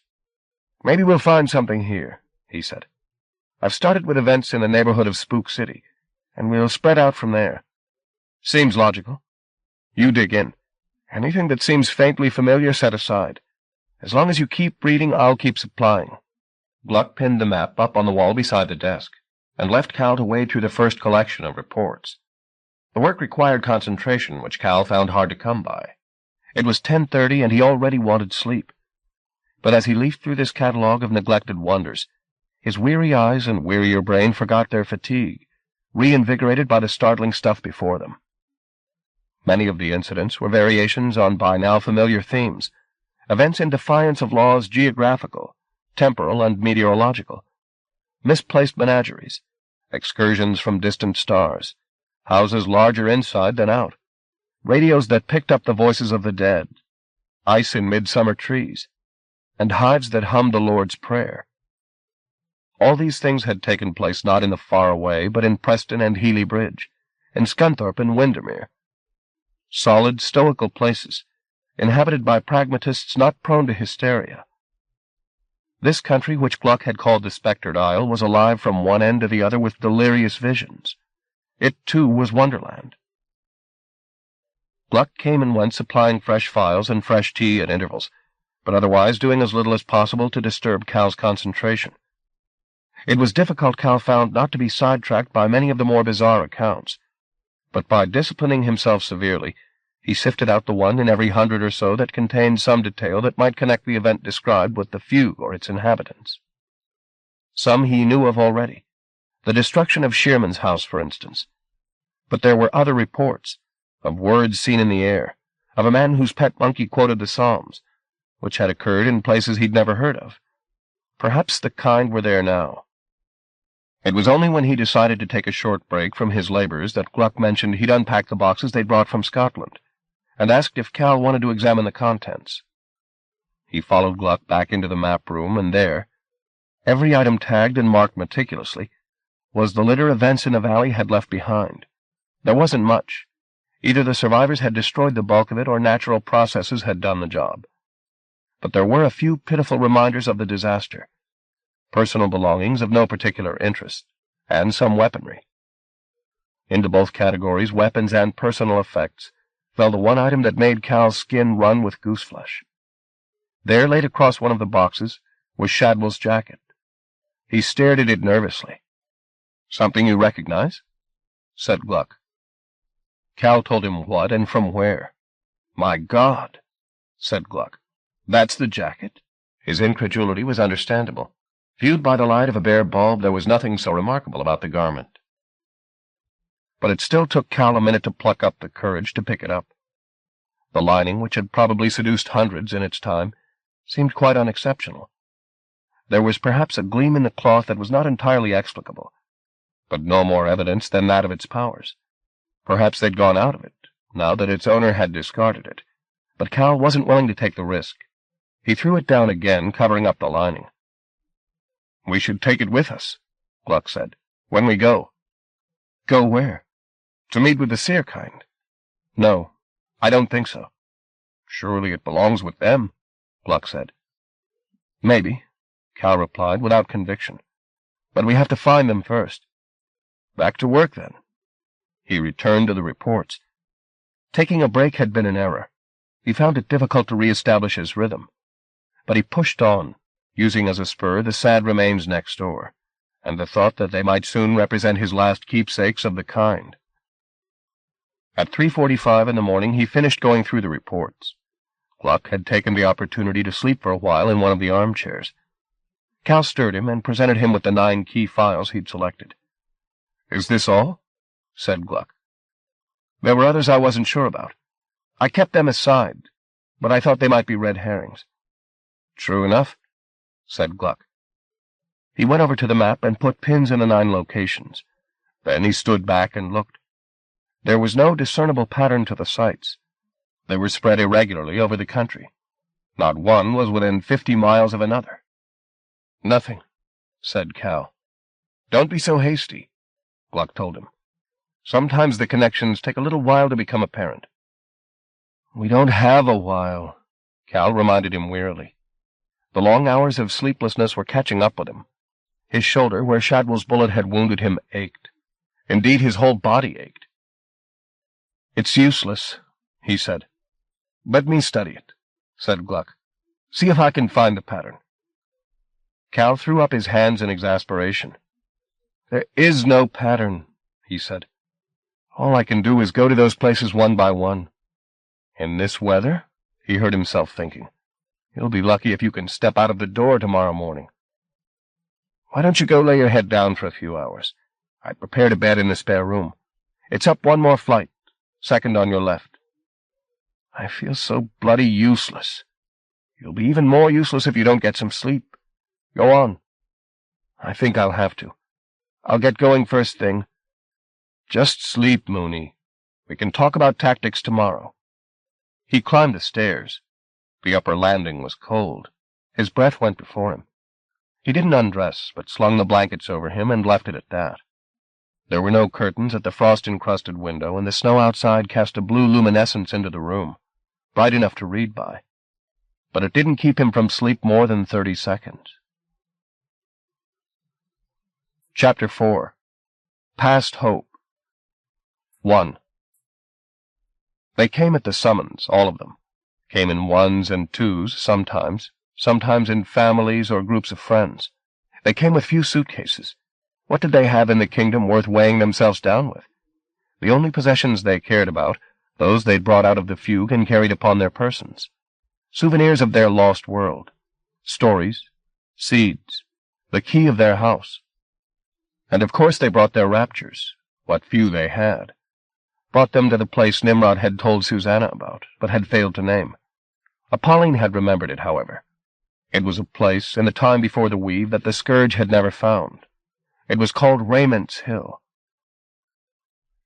Susanna feared that the cuckoos would have wrought some profound change on the area, dug it up or leveled it, but no. The hill was untouched, and the copse below it, where the families had spent that distant summer, had flourished and become a wood. She'd also questioned the wisdom of their taking refuge out of doors in such appalling weather. The pundits were already pronouncing this the bitterest December in living memory. But she was assured that, beleaguered as they were, the kind had solutions to such simple problems. They had been safe below Raymond's Hill once. Perhaps they would be safe there again. The sense of relief among them at being reunited was palpable. Though most had survived well enough in the kingdom, circumstance had obviously required that they keep their grief hidden. Now, back among their own people, they could reminisce about the old country, and that was no small comfort. Nor were they entirely defenseless here. Though their powers were vastly reduced without the fugue to fuel them, they still had one or two deceiving raptures to call into play. It was doubtful they'd keep the power that had destroyed Chariot Street at bay for long, but beggars couldn't be choosers. And when they were finally gathered in the groves between the trees, their collective presence working a subtle transformation upon bush and branch, she felt the indisputable rightness of this decision. If the Scourge eventually found them, they'd at least be together at the end. There were only two notable absentees. Cal was one, of course. The other was the book she'd given into his hands, a book whose living pages had contained echoes of this midwinter wood. She prayed they were both safe somewhere, the book and its keeper, safe and dreaming. 2.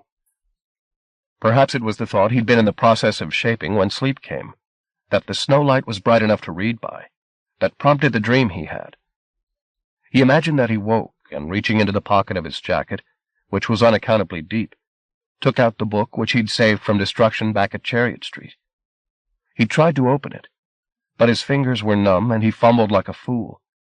When eventually he got the trick, there was a shock waiting, for the pages were blank, every one of them, blank as the world outside the window.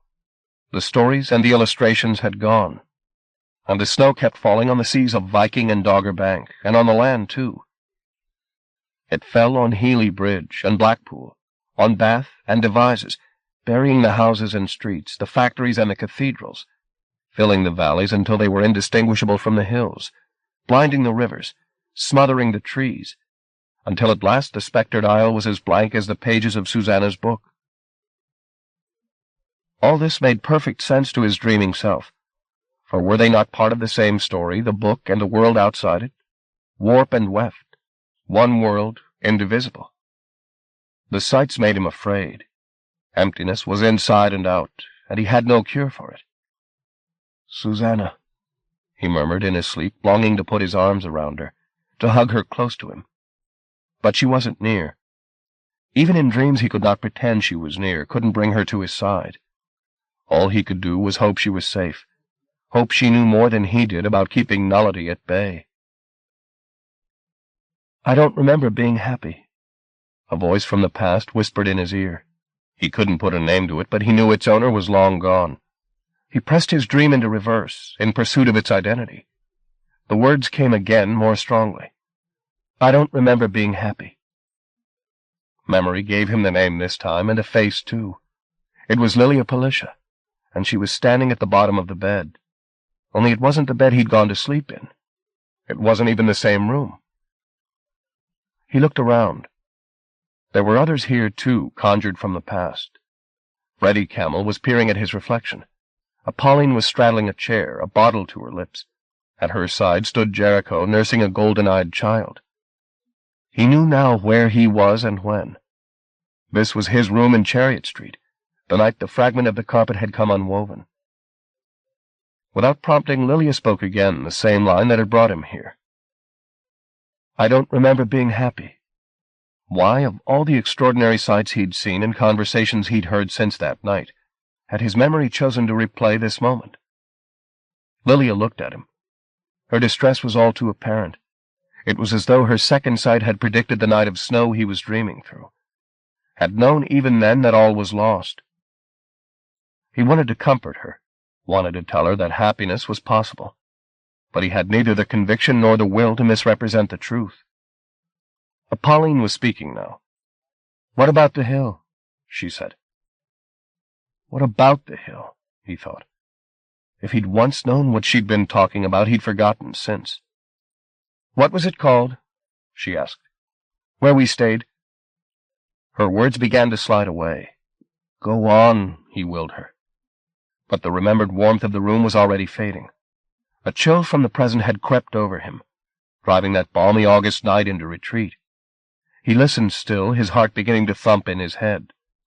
His brain hadn't rerun this conversation arbitrarily. There was method in it. Some secret was about to be divulged, if he could only hold on long enough. "What was it called?" Apolline's faltering voice repeated. "Where we stayed that last summer. I remember that as if it were yesterday." She looked across at Lilia for a reply. Cal looked too. "Answer her," he thought. But the chill was getting worse, summoning him back from the past into the bleak present. He desperately wanted to take with him the clue that was hovering on Lilia's lips. "I remember that," Apolline said again, her stridency growing thinner with every syllable. "As if it were yesterday." He stared at Lilia, willing her to speak. She was already as transparent as cigarette smoke. "Please, God, answer her," he said. As her image began to flicker out entirely, she opened her mouth to speak. For a moment it seemed he'd lost her, but her reply came so softly it hurt to listen for it. "Raymond's Hill," she said. Then she'd gone. Raymond's Hill. He woke with the words on his lips. The blankets had slid off him as he slept, and he was so cold his fingers were numb. But he'd claimed the place from the past. That was all he needed. He sat up. There was daylight at the window. The snow was still coming down. "Gluck," he called. "Where are you?" Kicking a box of notes downstairs in his haste, he went in search of the man and found him slumped in the armchair where he'd sat to hear Cal tell his tale. He shook Gluck's arm, telling him to wake up, but he was swimming in deep waters and didn't surface until Cal said, "Virgil!" At which his eyes opened as though he'd been slapped. "What?" he said. He squinted up at Cal. "Oh, it's you. I thought I heard my father." He ran his palm over his bleary features. "What time is it?" "I don't know. Morning sometime." "Want some tea?" "Gluck, I think I know where they are." The words brought him around. He stood up. "Mooney, you mean it? Where? What do you know about a place called Raymond's Hill?" "Never heard of it." "Then that's where they are." Part 13. Magic Night. The woods are lovely, dark, and deep, but I have promises to keep, and miles to go before I sleep. Robert Frost, Stopping by Woods on a Snowy Evening. Chapter 1. Blizzard. 1. Ice had stopped the clocks of England. Though the meteorologists had been predicting Siberian conditions for more than a week, the sudden drop in temperature found the country as usual unprepared. Trains had ceased to run, aircraft were grounded, telephone and power lines were down in Yorkshire and Lincolnshire, villages and even small towns in the southern counties cut off by drifting snow. The plea from the media was to stay at home, advice that was widely taken, leading industry and commerce to dwindle and, in some areas, stop entirely. Nobody was moving, and with good reason. Large sections of motorway were closed, blocked either by snow or stranded vehicles. The major roads were a nightmare, the minor roads impassable. To all intents and purposes, the spectred isle had ground to a halt. 2.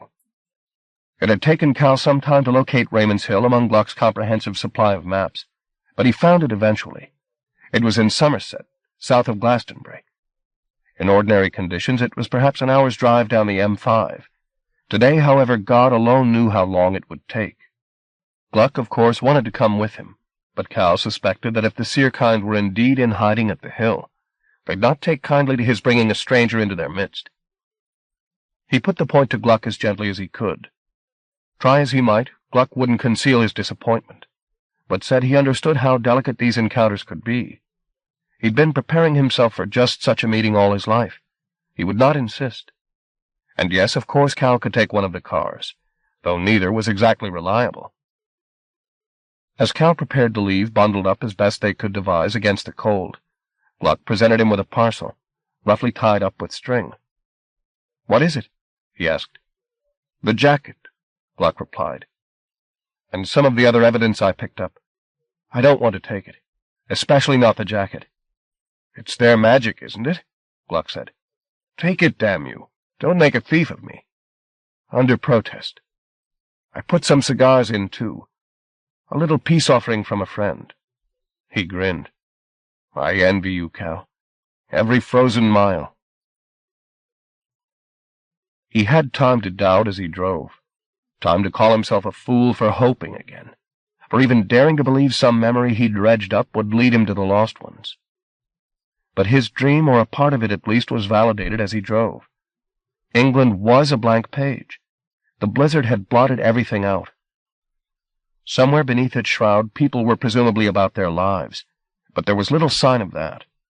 Doors were locked and curtains closed against a day that had begun back toward night somewhere around noon. Those few hardy souls who were out in the storm hurried along the pavements as fast as the ice underfoot would allow, eager to be back beside their fires, where the television would be promising a Christmas of plastic snow and sentiment. There was practically no traffic on the roads, which allowed Cal to take liberties with the law, crossing intersections on red and ignoring one-way systems as he escaped the city. Gluck had helped him plan his route before he left, and the news bulletins kept him alerted to road closures, so he made reasonably good progress at first, joining the M5 south of Birmingham and managing a steady 40 miles an hour until, just north of the Worcester Junction, the radio informed him that a fatal accident had closed the motorway between junctions 8 and 9. Cursing, he was obliged to leave the motorway and take the A38 through Great Malvern, Tewkesbury, and Gloucester. Going was much slower here.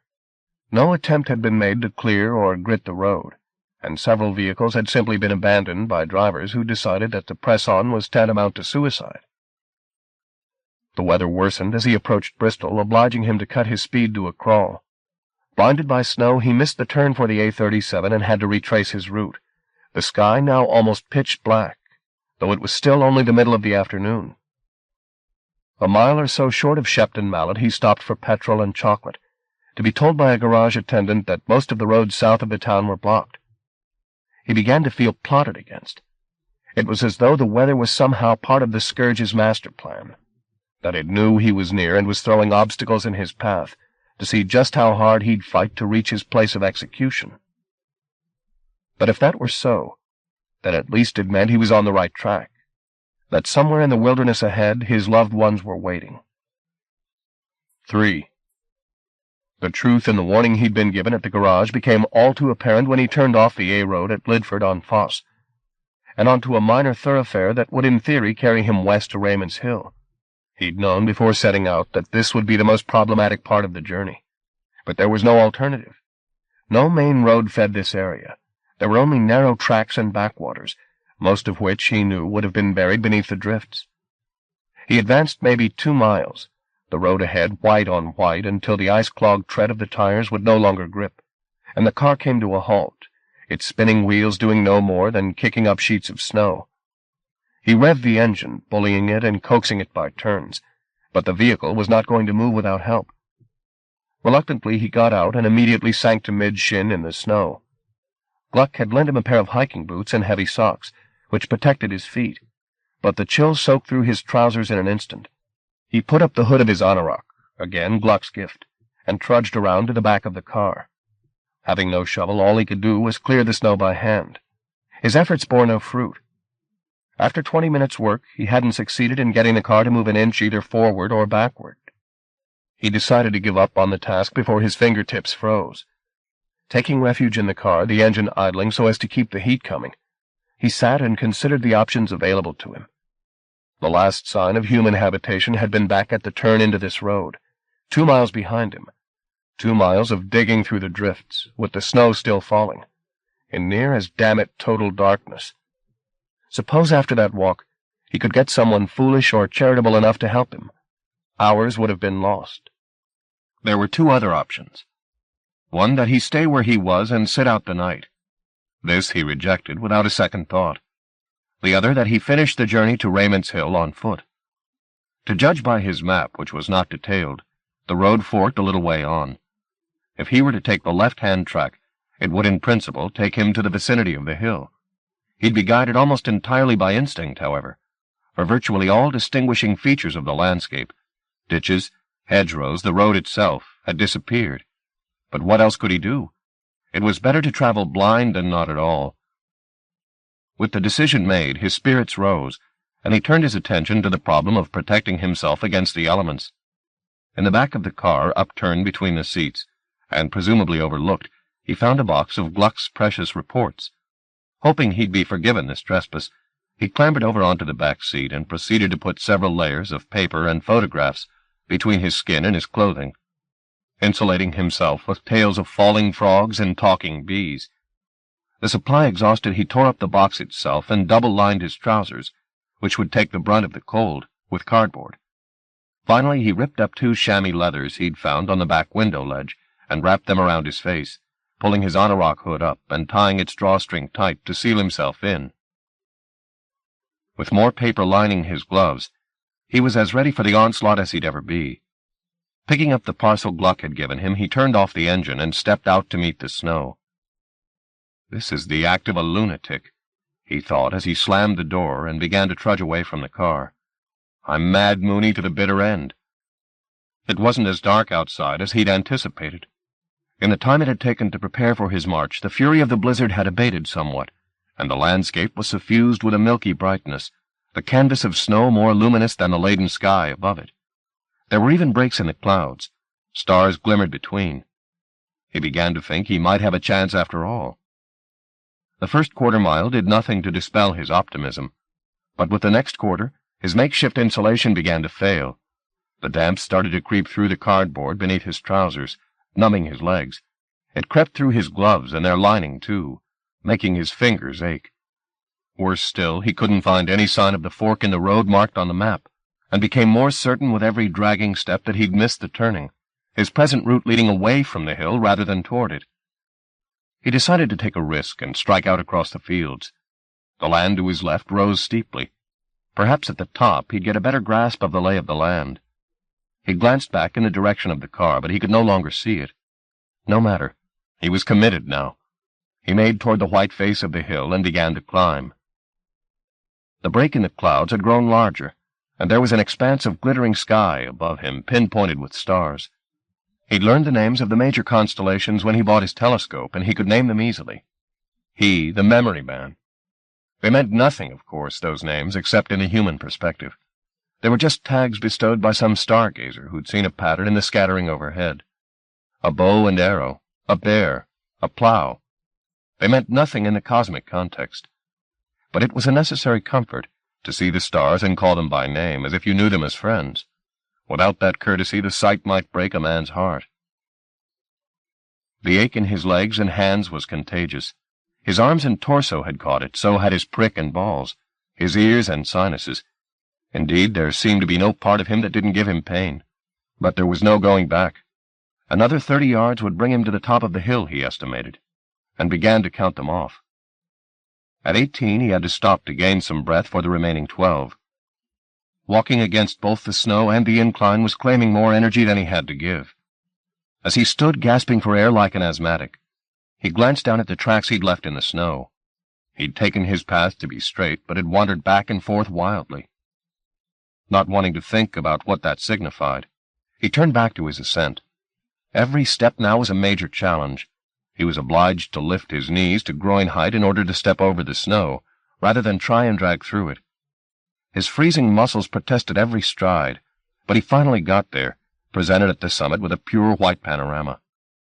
It was as though the House of England had been deserted, and a dust sheet thrown over its furniture till the owners returned.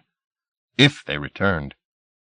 It was possible, standing on the rise, looking down on the blankness below, the silence utter, to believe they would never come back to this forsaken place, and that he was alone. But there was a hill, and it could only be the one he sought, because there was no other. Between it and the place he stood, however, lay an expanse of snow-covered fields. At the sight of the distance he had yet to cover, his innards seemed to sink, but he knew that standing still would only make his muscles seize up, and so began to career down the slope, barely in control of his body. Toward the bottom, the snow became deeper and deeper still, until he was waist-high in it, and he was not so much walking as swimming. But as he started across the field toward the hill, the crippling ache of cold began to fade, and a welcome deadness replaced it. Halfway across, his fingers let slip the package Gluck had given him, a fact his increasingly narrowed consciousness was barely aware of. His shrinking thoughts had turned to how comfortable the snow he was plowing through looked. Maybe he should give up his trek for a while, and lie down on this pristine pillow. His head was heavier by the moment, and the snow would be oh so comfortable. Where was the harm in lying down in it till he felt stronger? But lazy as his thoughts were becoming, he wasn't so far gone not to know sleep would kill him. If he stopped now, he stopped forever. He reached the bottom of Raymond's Hill on the verge of collapse, then drove himself step by step up the slope. It was longer than the first one, but not so steep. He couldn't think far enough ahead to wonder what he'd find on the other side. It took all his mental effort to instruct his limbs to move. But as he came within a few yards of the brow, he raised his head in the dim hope of seeing the stars. The clouds had sealed them from sight, however. A fresh assault was mustering in the sky. 2 more steps, and he reached the summit, turning his gaze on the landscape laid out below the hill. There was nothing to see. No sign of anything even resembling a hiding place, however vestigial, for as far as his appalled sight stretched. Only snow-covered fields, and more of the same, rolling away into the distance, deserted and silent. He was alone.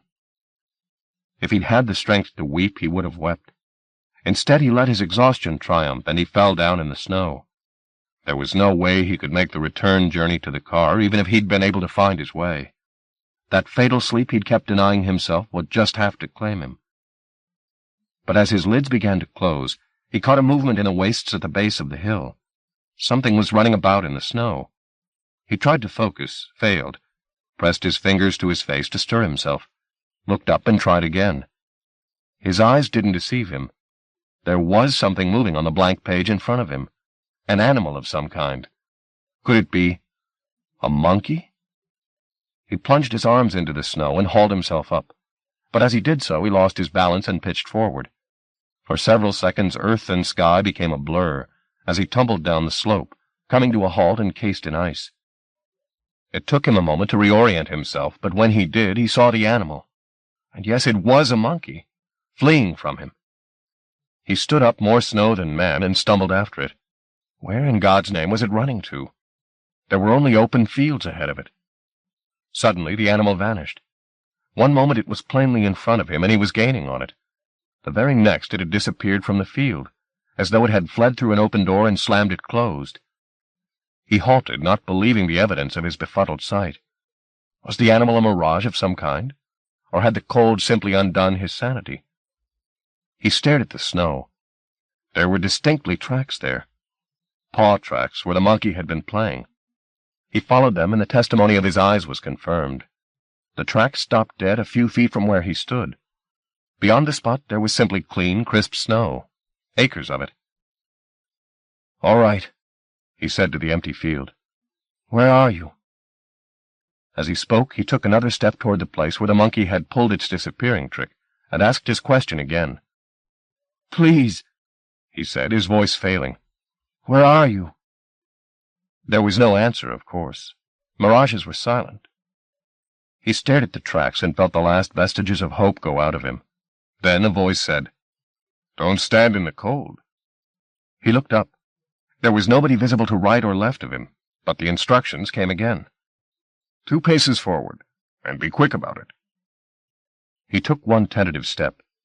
As he was about to take the second, an arm appeared from the air directly in front of him, and, seizing hold of his anorak, claimed him from the snow. Chapter 2. Shelter from the Storm. 1. There was a wood on the other side of the curtain through which Cal had been yanked, its thatch of branches so dense all but a sprinkling of snow had been kept from the ground, so that it was mossy and leaf-strewn underfoot. The place was dark, but he could see a fire burning some way off from him, its light welcome, its promise of warmth even more so. Of the man who dragged him out of the snow there was no sign. At least he failed to see anyone until a voice said, "Terrible weather we're having."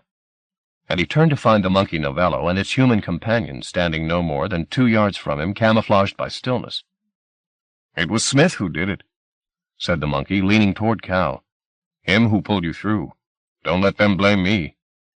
The man threw the animal a sideways glance. "He's not speaking to me," Novello announced, "because I strayed outside. Well, it's done now, isn't it? Why don't you come along to the fire? You'd better lie down before you fall down." "Yes," Cal said. "Please." Smith led the way.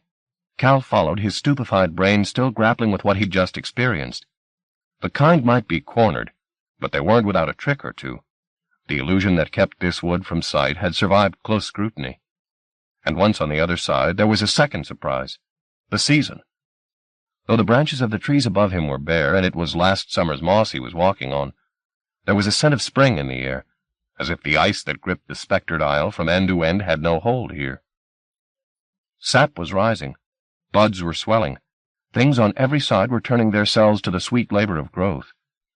The sudden clemency induced a mild euphoria in him, but his frozen limbs hadn't gotten the message.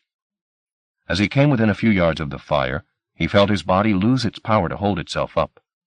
He reached out to one of the trees for support, but it stepped away from him, or so it seemed, and he fell forward. He didn't hit the ground. There were arms to catch him, and he gave himself over to them. They carried him to the vicinity of the fire, and he was gently laid down.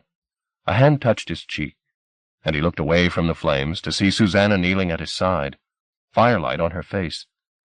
He said her name, or at least hoped he did. Then he passed out. 2. It had happened before that he'd closed his eyes seeing her, only to wake and find her gone. But not this time. This time she was waiting for him on the other side of sleep. Not just waiting, but holding him and rocking him. The layers of clothes, paper pulp, and photographs he'd been wearing had been peeled off him as he slept, and a blanket wrapped around his nakedness. "I found my way home," he said to her when he could get his tongue to work again. "I went to Chariot Street to fetch you," she said. "But the house had gone." "I know. And Rue Street, too." He nodded. "De Bono came looking for me."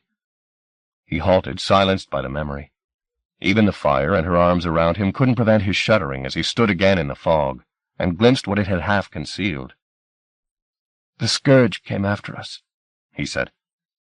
"And Shadwell," she added. "Yes. How did you know?" She told him about the shrine. "So what happens now?" he said. "We wait. We keep the Rapture up and we wait. We're all here now. You were the only one missing. I'm found now," he said softly. She tightened her hold on him. "And there'll be no more separations," she said. "We'll just have to pray they pass us by." "No praying, please," said a voice from behind Susanna. "We don't want angels hearing us." Cal craned his neck to see the newcomer. The lines on the face before him were deeper than they'd been, the beard a little more grizzled. But it was still Lem's face, Lem's smile. "Poet," Lo said, bending to put his hand through Cal's hair. "We almost lost you." "No chance," said Cal with a slow smile. "Have you still got the fruits?" Lowe patted the breast pocket of his coat, the modernity of which rather suited him. "Got them here," he said. "Speaking of which, is the man hungry?" "I can always eat," said Cal. "There's food to be had when you want it." "Thank you."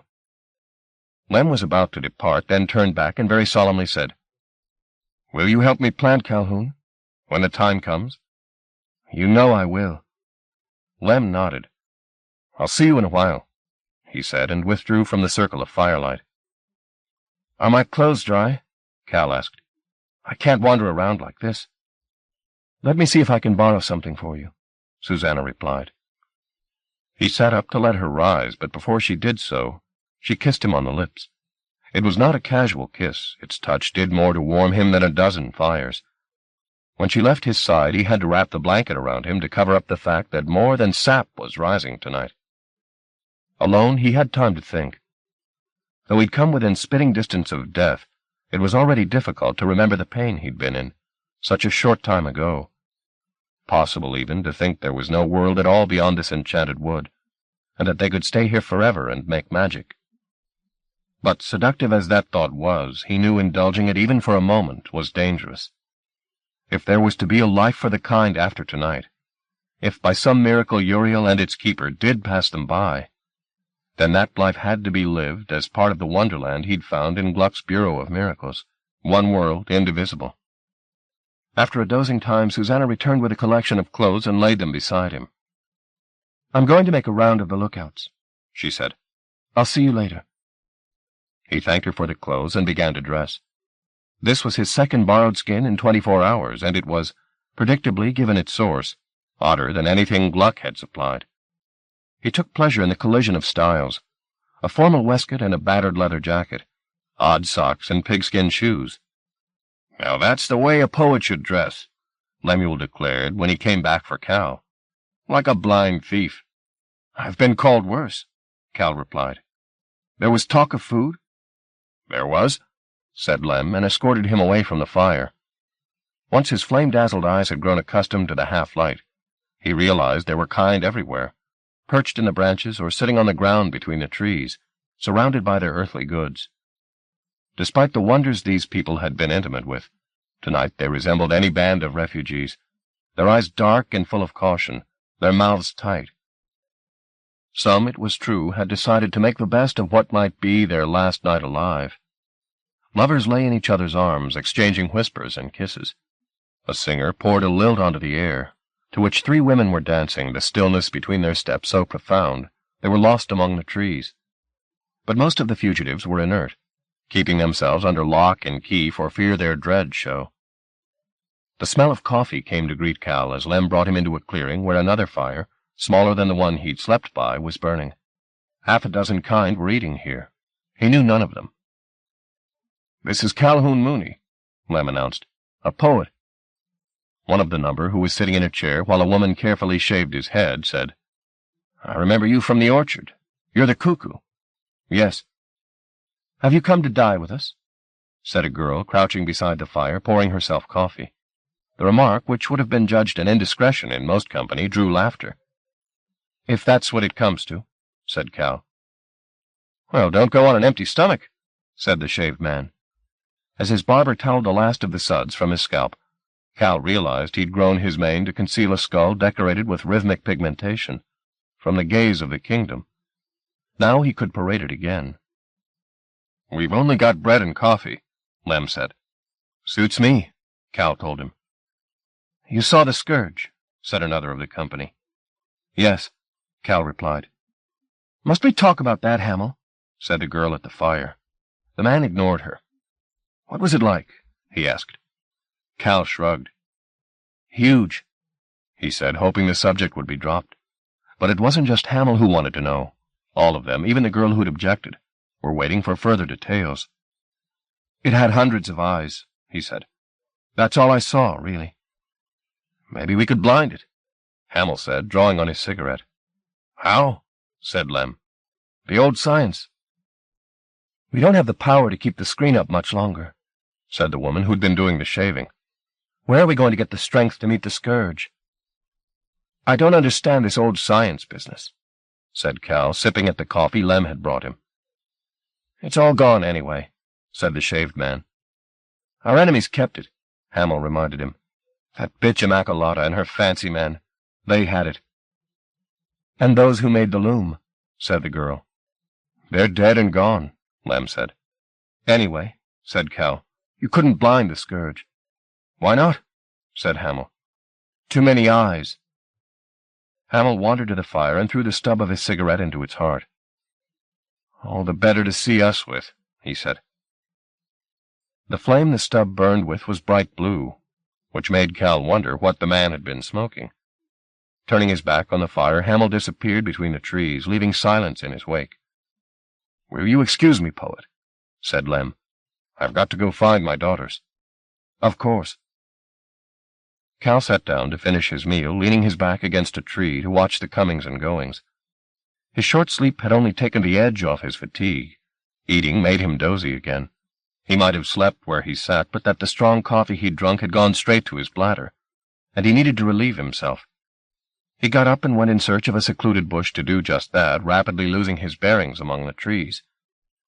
In one grove he came upon a couple dancing to the late-night music from a small transistor radio. Like lovers left on a dance floor after the place had closed, too absorbed in each other to be parted. In another place a child was being taught to count, its abacus a string of floating lights its mother had spoken into being.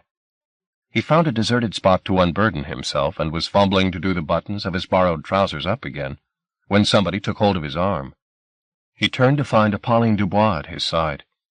She was in black, as ever, but was wearing lipstick and mascara, which didn't flatter her.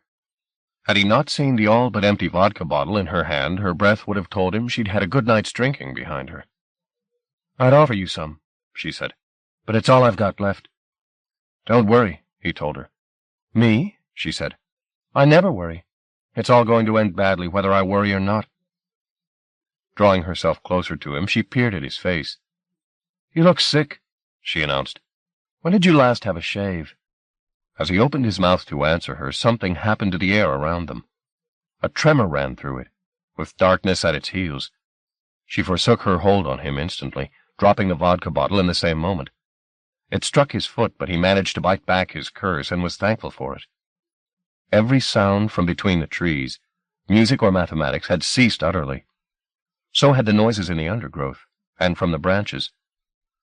The wood was suddenly deathbed quiet, the shadows thickening between the trees. He put his arm out and clutched hold of one of the trunks, fearful of losing all sense of geography. When he looked around, Pauline was backing away from him, only her powdered face visible. Then she turned away, and that too was gone. He wasn't entirely alone. Off to his right, he saw somebody step from the cover of the trees and hurriedly kick earth over the small fire by which mother and child had been engaged in their lessons. They were there still, the woman's hand pressed over her offspring's mouth, the child's eyes turned up to look at her, wide with fear. As the last light was snuffed out, Cal saw her mouth ask a question of the man, who in answer jerked his thumb over his shoulder. Then the scene went to black. For a few moments Cal stayed put, vaguely aware that there were people moving past him, purposefully, as if to their stations. Rather than remain where he was, clinging to the tree like a man in a flood, he decided to go in the direction the fire smotherer had pointed, and find out what was going on. Hands extended to help him plot his course, he navigated his way between the trees. His every movement produced some unwelcome sound. His pigskin shoes creaked. His hands, touching a trunk, brought fragments of bark down in a pattering rain. But there was a destination in sight. The trees were thinning out, and between them he could see the brightness of snow. Its light made the going easier, and by it he came to within 10 yards of the edge of the wood. He knew now where he was. Ahead lay the field where he'd seen Novello playing, and lowering over it the white slope of Raymond's Hill. As he started to move closer, somebody put his hand on his chest, halting him, and a nod from a dogged face at his side directed him back the way he'd come. But somebody crouched in the shrubbery closer to the edge of the trees, turned to look at him, and with a raised hand signaled that he should be allowed passage. It was only when he came within a yard of her hiding place he saw that it was Susanna. Though they were very near the perimeter of the trees, and the snowlight was almost lurid, she was difficult to see. A rapture was wrapped around her like a veil, strengthening on her exhaled breaths, weakening on the intake. Her attention was on the field again and the hill beyond. Snow was still falling without pause. It seemed to have erased his tracks, though not perhaps unaided. "It's here," she whispered, without looking his way. He studied the scene before him. There was nothing out there but the hill and the snow. "I don't see—" he began. She silenced him with a touch and nodded toward the young trees at the outskirts of the wood. "She sees it," her whisper said. He studied the saplings and realized that one was flesh and blood. A young girl was standing at the very edge of the trees, her arms extended, her hands holding onto the branches of saplings to left and right. Somebody moved out of the half-light and took up a position beside Susanna. "How close?" he said. Cal knew the voice, though the man was much changed. "Nimrod?" The golden eyes glanced at Cal without registering anything, then looked away before returning with recognition in them. Pauline had been right, Cal thought. He must look bad. Nimrod stretched his arm in front of Susanna and clasped Cal's hand tightly. As he broke contact again, the girl at the perimeter let out the tiniest exclamation, and Nimrod's question, "How close?" was answered. Shadwell and Hobart had appeared at the top of the hill. Though the sky at their backs was dark, they were darker still against it, their ragged silhouettes unmistakable. "They found us," Nimrod breathed. "Not yet," said Susanna. Very slowly she stood up, and as if on that signal a tremor, the twin to the rumor that had first hushed the wood, ran through the trees. The air seemed to darken even further. "They're strengthening the screen," Nimrod whispered. Cal wished he had some useful role to play in this, but all he could do was watch the hill and hope the enemy would turn its back and go searching elsewhere. He'd known Shadwell too long to believe this likely, however, and he wasn't surprised when the salesman started down the slope toward the field. The enemy was obstinate. He'd come to give the gift of death he'd spoken of in Chariot Street, and he wouldn't be satisfied until he'd done so. Hobart, or the power inside him, was lingering on the brow of the hill, where it could better survey the terrain. Even at this distance, the flesh of its face flared and darkened like embers in a high wind. Cal glanced behind him. The kind were just visible standing at regular intervals between the trees, their concentration focused on the Rapture that stood between them and slaughter. Its redoubled effect was strong enough to invade his eyes, though he stood within its walls. For a moment the darkness of the wood grew tenuous, and it seemed he could see through it to the snow on the other side. He looked back at Shadwell, who had reached the bottom of the slope and was scanning the landscape ahead of him. It was only now, seeing the man clearly, that Cal's thoughts returned to the jacket that Shadwell had lost or thrown away, and which he too had abandoned in his travels. It was out there somewhere in the field behind Raymond's Hill, where his frozen fingers had let it fall. As Shadwell started to walk toward the wood, Cal stood up and whispered, "The jacket." Susanna was close to him, her answer barely audible. "What about it?" Shadwell had stopped walking again and was scrutinizing the snow in front of him. Was some vestige of Cal's and Novello's tracks still visible?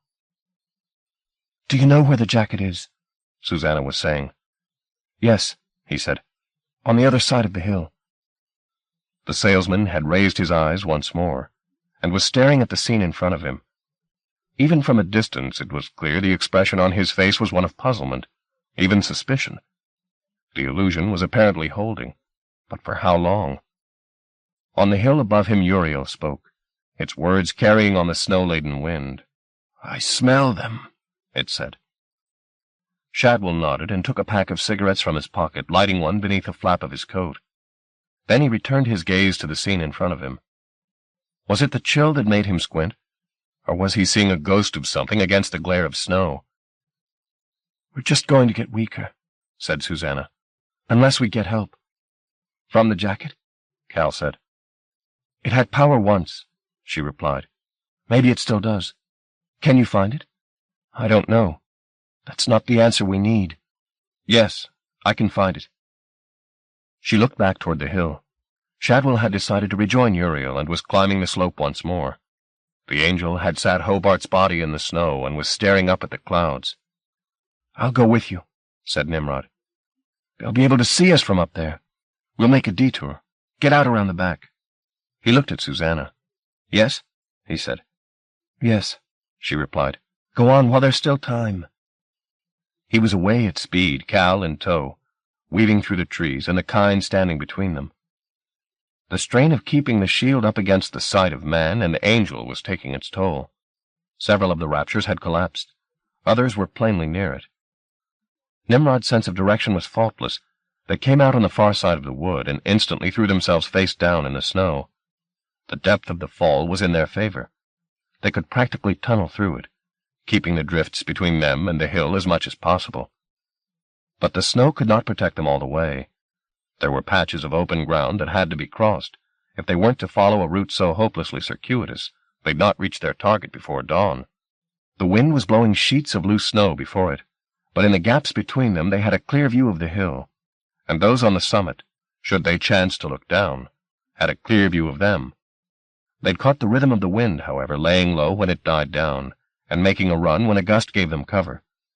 By this means they crept within 30 yards of the flank of the hill unseen, and it seemed the most dangerous part of the route was over, when the wind suddenly dropped, and in the lull Cal heard Shadwell's triumphant voice.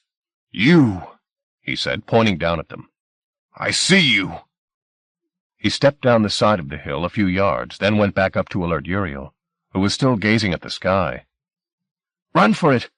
Cal yelled to Nimrod, and giving up any attempt at concealment, they both plowed on through the snow, Cal leading now as he went in search of what he'd lost. A glance up at the summit showed him that Shadwell had now roused Hobart, who had stood up. The man was stark naked, indifferent to the blizzard, his body blackened by fire and smoke.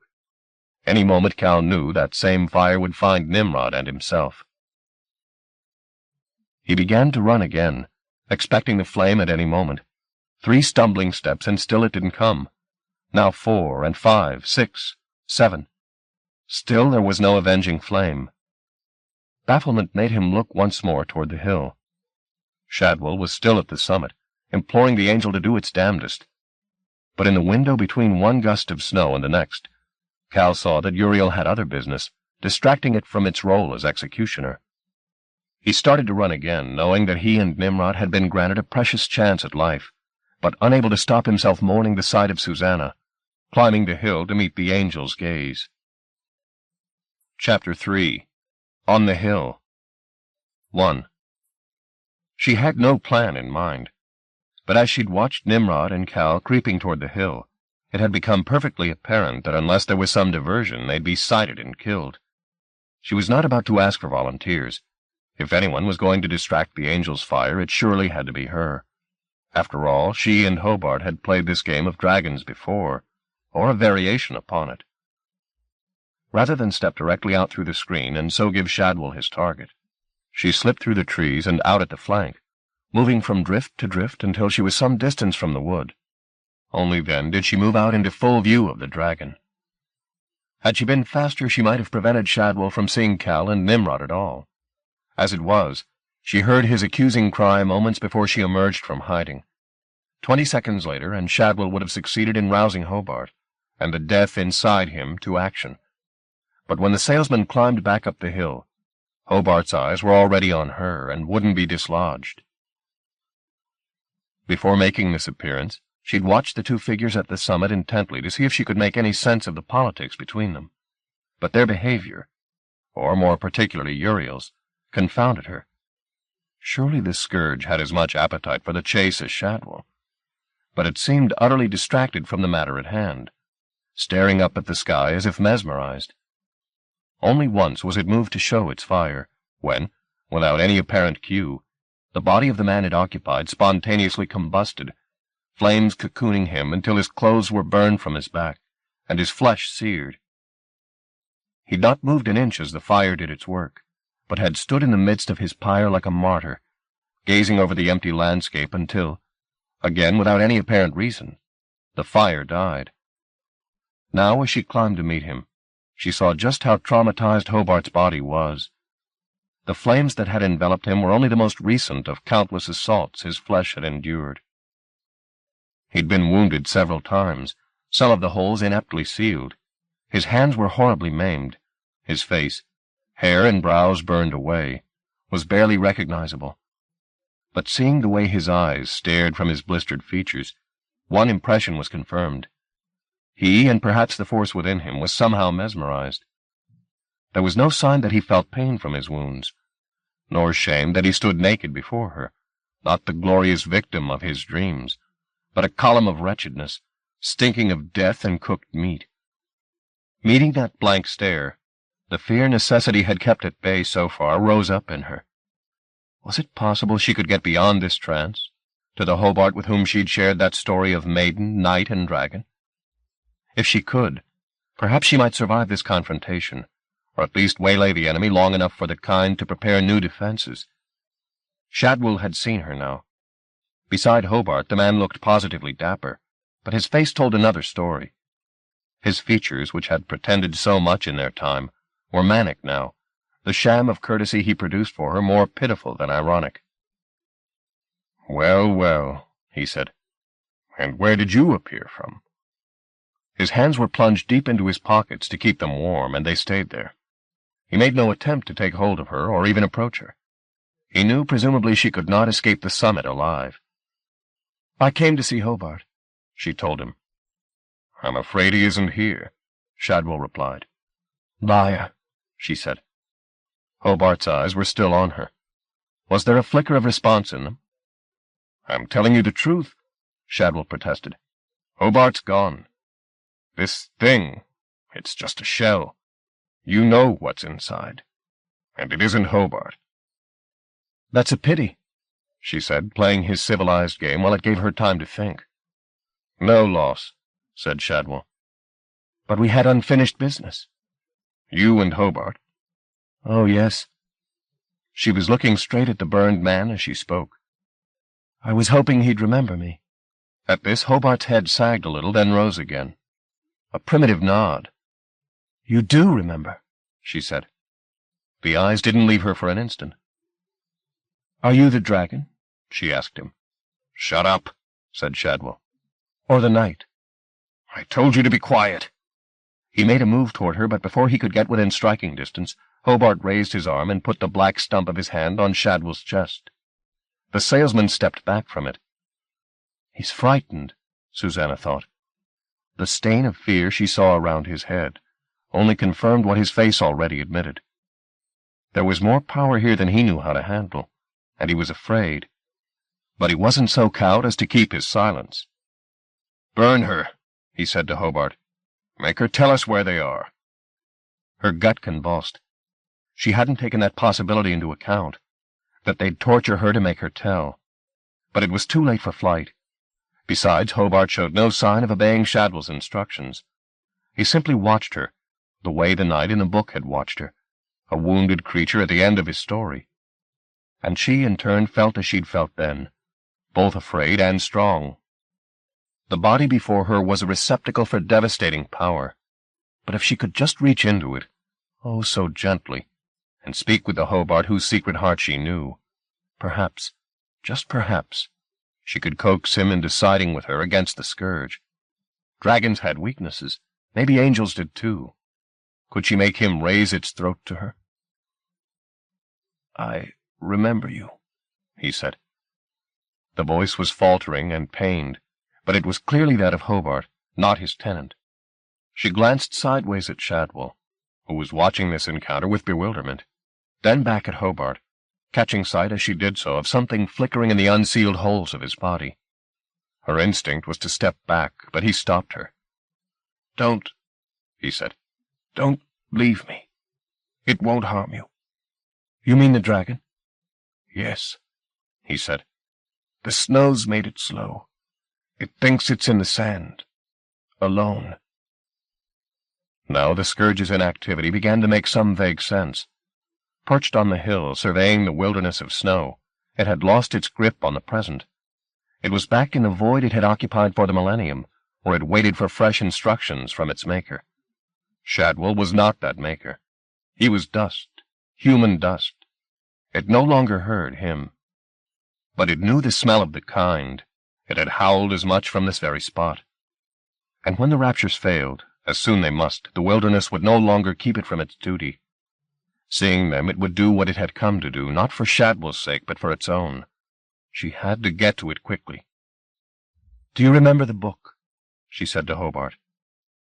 He took a moment to answer her. In the silence, the furnace in his body brightened again. She began to fear that his words of comfort had been misplaced, that these two lawgivers were so much a part of each other that the breaking of one trance had alerted the other. "Tell me," she said. "The book." "Oh, yes," he told her, and with his recognition the light intensified. "We were there," he said, "in the trees, you and me and—" He stopped talking, and his face, which had been slack, suddenly contorted. There was panic there as the fires rose to the lips of his wounds. From the corner of her eye, she could see Shadwell stepping back slowly, as if from a ticking bomb. Her mind careered around for a delaying tactic, but none came. Hobart was raising his broken hands to his face, and in the gesture she comprehended how they'd been destroyed. He'd tried to stymie the Scourge's fire once before, and his flesh had been forfeit. "Burn her," she heard Shadwell utter. Then the fire began to come. It didn't appear suddenly, as she'd expected, but oozed from the hurts he'd sustained, and from his nostrils and mouth and prick and pores, running in fiery rivulets, through which darts of the angel's intention ran, still slothful, but growing stronger. She'd lost the race. Hobart was not quite beaten, however. He was making one last gallant attempt to speak his mind. The chattering ceased as he forced his mouth open. But before he could utter a word, Uriel ignited his spittle. Fire licked up across his face, the geometries behind it sharpening. Through the flames, Suzanne saw Hobart's eyes on her, and as their gaze met, he threw back his head. She knew the gesture of old. He was offering her his throat.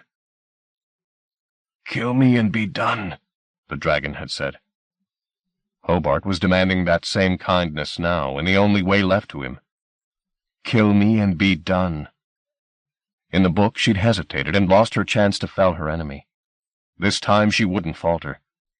She had the menstruum as a weapon, and as ever it knew her intention better than she did. Even as her thoughts embraced the notion of murder, it was flying from her, crossing the space between her and Hobart in a silver instant, and snatching hold of him. His throat was offered, but it was not his throat it took. It was his heart. She felt the heat of his body fly back along the river into her head, and with it the rhythm of his life. His heart was beating in her grasp. She clasped it tight, no trace of guilt touching her. He wanted death, and she had it to give. That was a fair exchange. He shuddered. But his heart, for all its sins, was brave and beat on.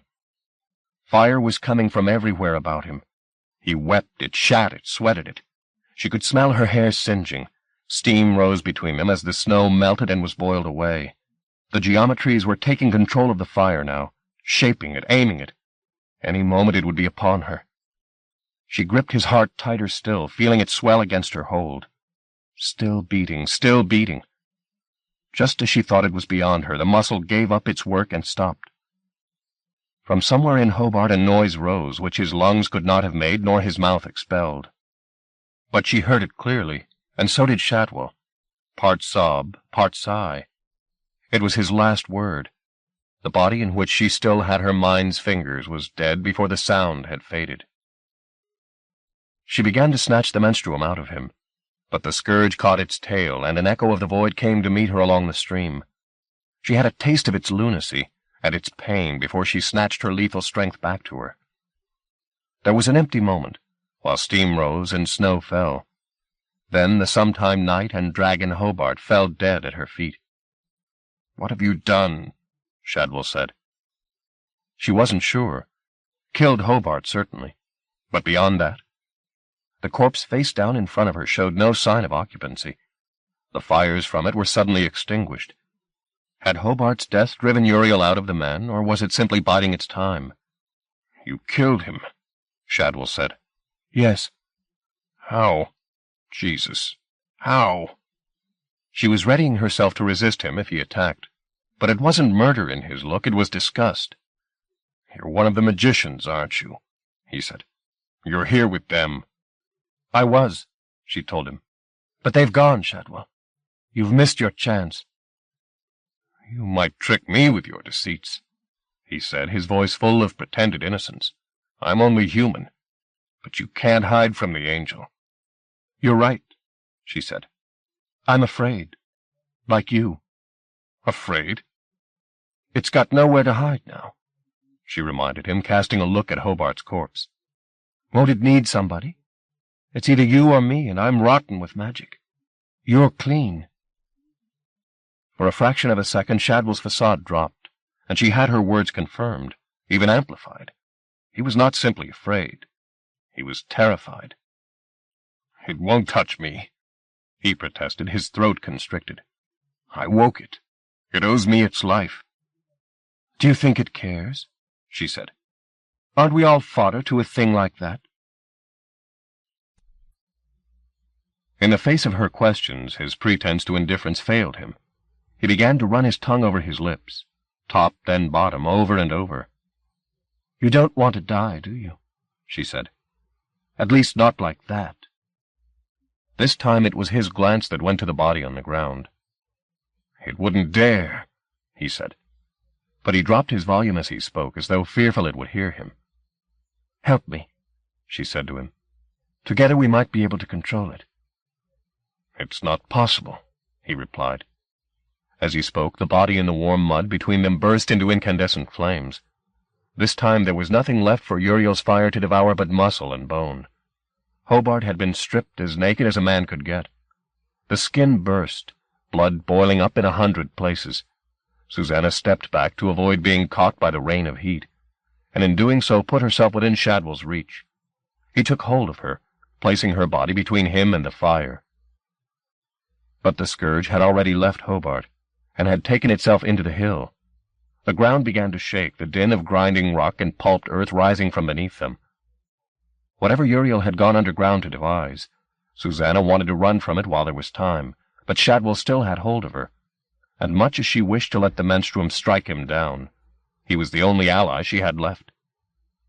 He it was who'd woken the beast, and been its companion, if anyone knew its weaknesses he did. The roaring in the ground crescendoed, and with it the whole hill tipped. She heard Shadwell cry out, then he fell, taking Susanna with him. His hold probably saved her life, for as they rolled down the slope, the ground at the summit of Raymond's Hill erupted. Rock and frozen earth were carried skyward, then hailed down on their heads. She had no time to protect herself from its descent. She was still spitting snow from her mouth when something struck her on the back of the neck. She tried to keep hold of consciousness, but it slipped her, and she slid into the night behind her eyes. 2. Shadwell was still beside her when she came around, his hold on her so fierce it had deadened her arm from elbow to fingertip. At first, she thought the blow she'd sustained had affected her sight, but it was a fog that had closed off the world around them, a cold, clinging fog that seemed to encompass the entire hill.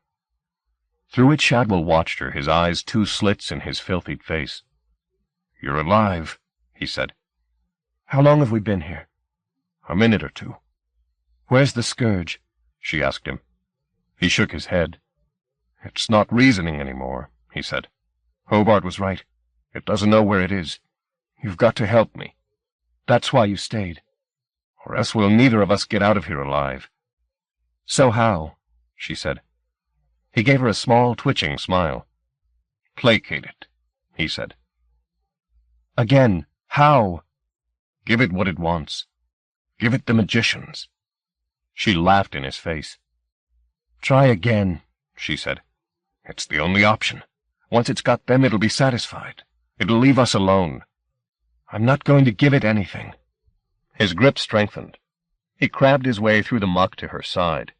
"It's going to find them anyway, sooner or later," he said. He was on the verge of sobbing like a baby. "There's no chance they can survive this, but we can.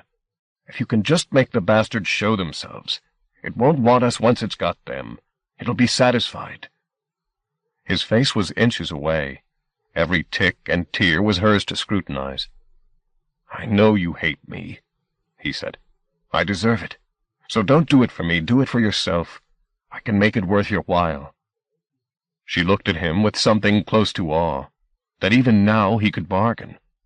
"I've got stuff stashed away," he said. "A fortune. You name your price. It's all yours. Whatever you want. Free. Gratis. And—" He stopped. "Oh, sweet Jesus," he said. Somewhere in the fog, something had begun to howl. a rising wail which he recognized and feared. He seemed to decide that it was no use hoping she'd aid him, for he let her go and rose to his feet. The fog was equally dense on every side. It took him several seconds to elect an escape route. But once he was away at a stumbling run, as the howl, which could only be Uriel, shook the hill. Susanna stood up, the fog in her aching head making the surroundings swim. The ground was so churned it was impossible to tell where the slope of the hill lay, so she couldn't orient herself to get back to the wood. All she could do was run as fast as possible away from the howl, blood coursing down the back of her neck. Twice she fell. Twice her body made contact with an earth that seemed ready to open up beneath her. She was on the verge of collapse when a figure loomed from the fog ahead of her, calling her name. It was Hamel.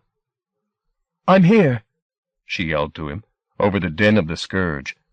He was with her in seconds, leading her over the treacherous ground and back toward the wood. 3. Luck was on Shadwell's side. Once he was away from the hill itself, the fog thinned, and he realized that either by instinct or accident he'd chosen the best direction to run in. The road was not far from here. He'd be away down it before the angel had finished on the hill. Away to some safe place on the other side of the globe where he could lick his wounds and put this whole horror out of his head. He chanced to look over his shoulder. His blessed flight had already put a good distance between himself and the scene of devastation. The only sign of the angel was the fog, and that still clung to the hill. He was safe. He slowed his pace as he came within sight of the hedgerow that bounded the road. All he had to do now was follow it until he came to a gate. The snow was still falling, but his sudden turn of speed had got him heated. Sweat was running down his back and chest. Even as he unbuttoned his coat, however, he realized the warmth was not self-generated. The snow was turning to slush beneath his feet, as heat rose from the ground, and with it, a sudden spring, shoots bursting from the earth and rising like snakes toward his face. As they flowered, he realized the depth of his error. They came with fire for sap, these blossoms, and at their hearts were Uriel's eyes, Uriel's countless eyes. He could go neither forward nor back. They were all around him. To his horror, he heard the angel's voice in his head, as he had first heard it back in the Rub al-Khali. "Do I dare?" it said, mocking his boast to Susanna. "Do I dare?" And then it was upon him.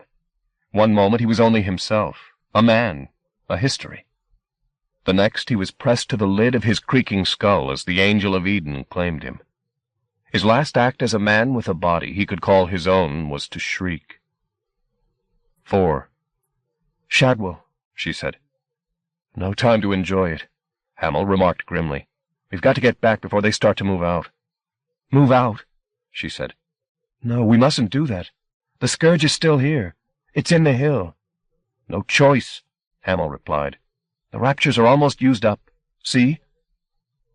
They were within a few yards of the trees now, and there was indeed a smoky presence in the air, a hint of what was concealed behind the screen. "No strength left," Hamel said. "Any sign of Cal?" she asked. "Or Nimrod?" He made a short dismissive shake of the head. They were gone, his look said, and not worth fretting for. She glanced back at the hill, hoping for some sign that contradicted him, but there was no movement. Fog still held court at the summit. The upturned earth around it was still. "Are you coming?" he wanted to know. She followed him, her head throbbing, the first step taken through snow, the second through thicket.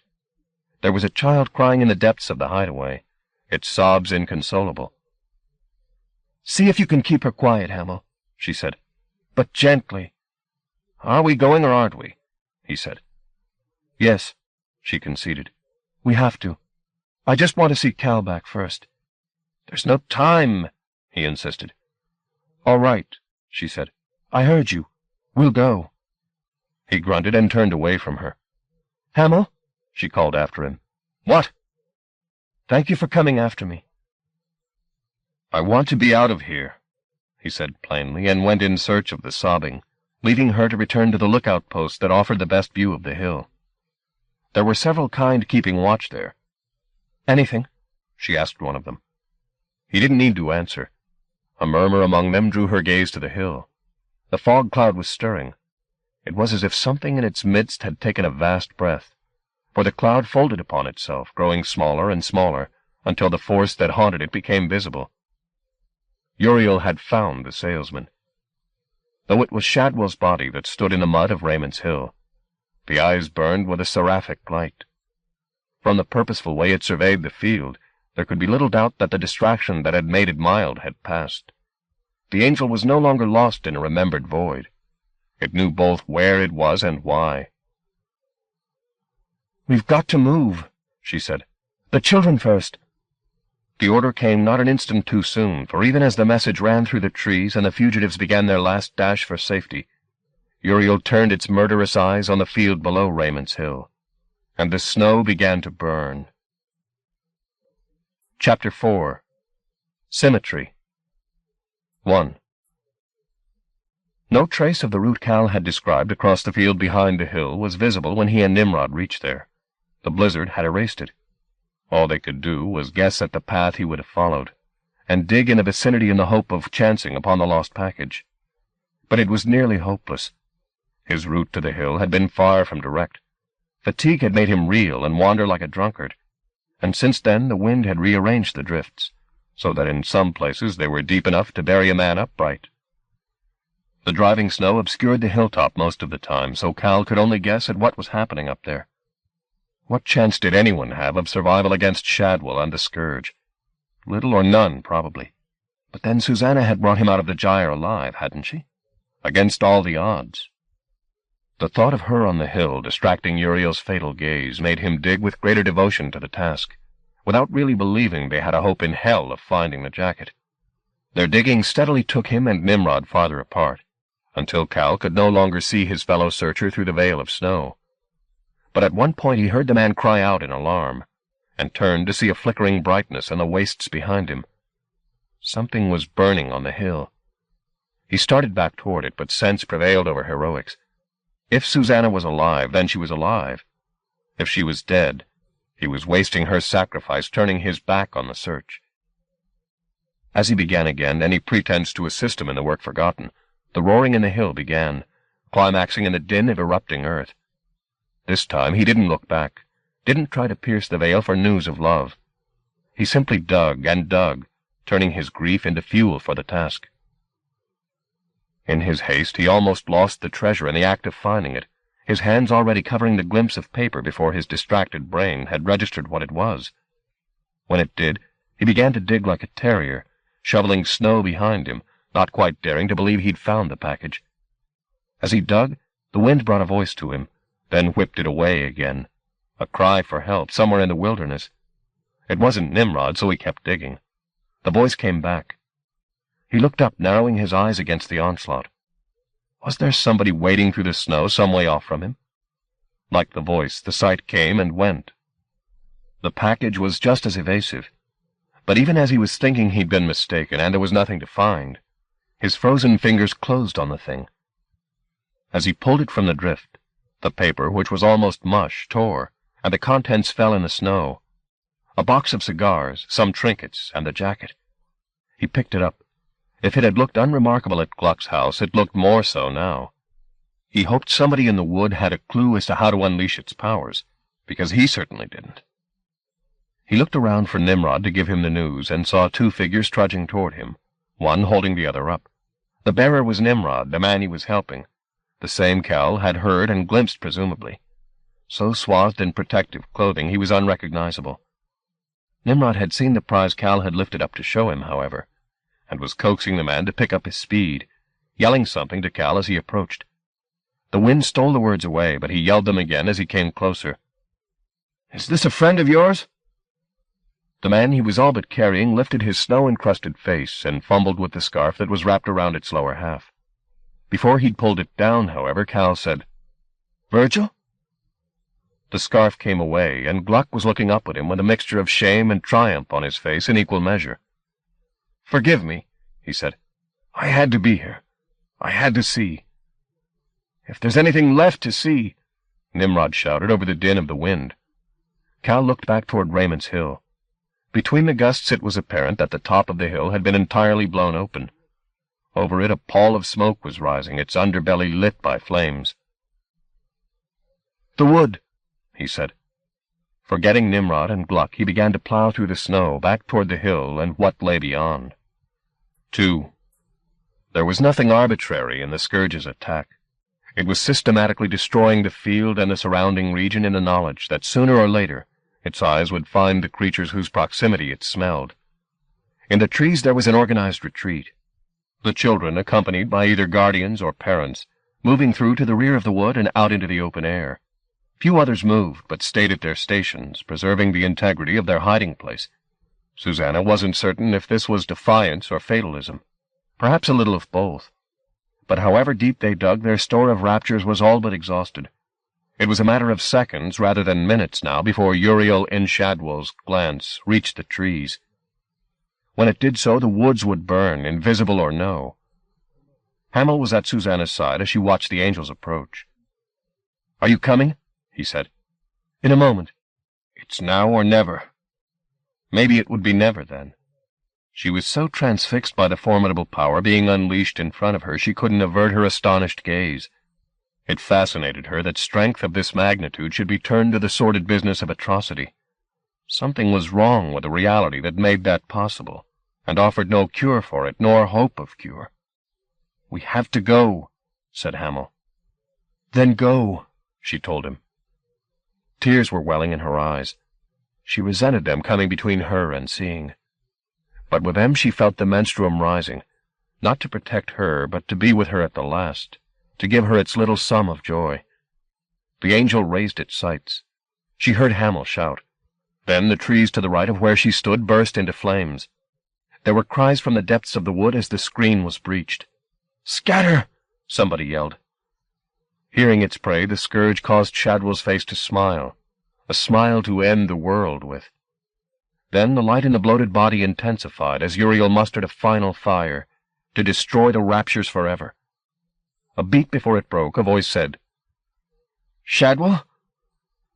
It was the salesman's name that had been called, but it was Uriel that looked around, its calamitous glance momentarily postponed. Susanna's gaze left the Scourge and went to the speaker. It was Cal. He was walking across the smoking ground that had once been the snow-covered field at the bottom of the hill, walking straight toward the enemy. At the sight of him, she didn't hesitate to break cover. She stepped out from the margin of the trees and into the open air. Nor did she come alone. Though she didn't take her eyes off Cal for an instant, she heard whispers and footfalls at her side as the kind appeared from hiding, a gesture of solidarity in the face of extinction that moved her profoundly. At the last, their appearance here said, "We're together, cuckoo and kind, part of one story." None of which prevented an odd voice which she recognized as that of Apolline from saying, "Is he out of his fucking mind?"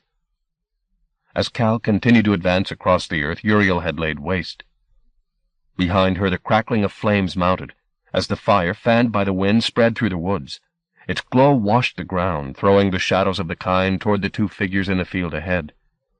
Shadwell, with his fine clothes torn and singed, his face paler than a dead man's.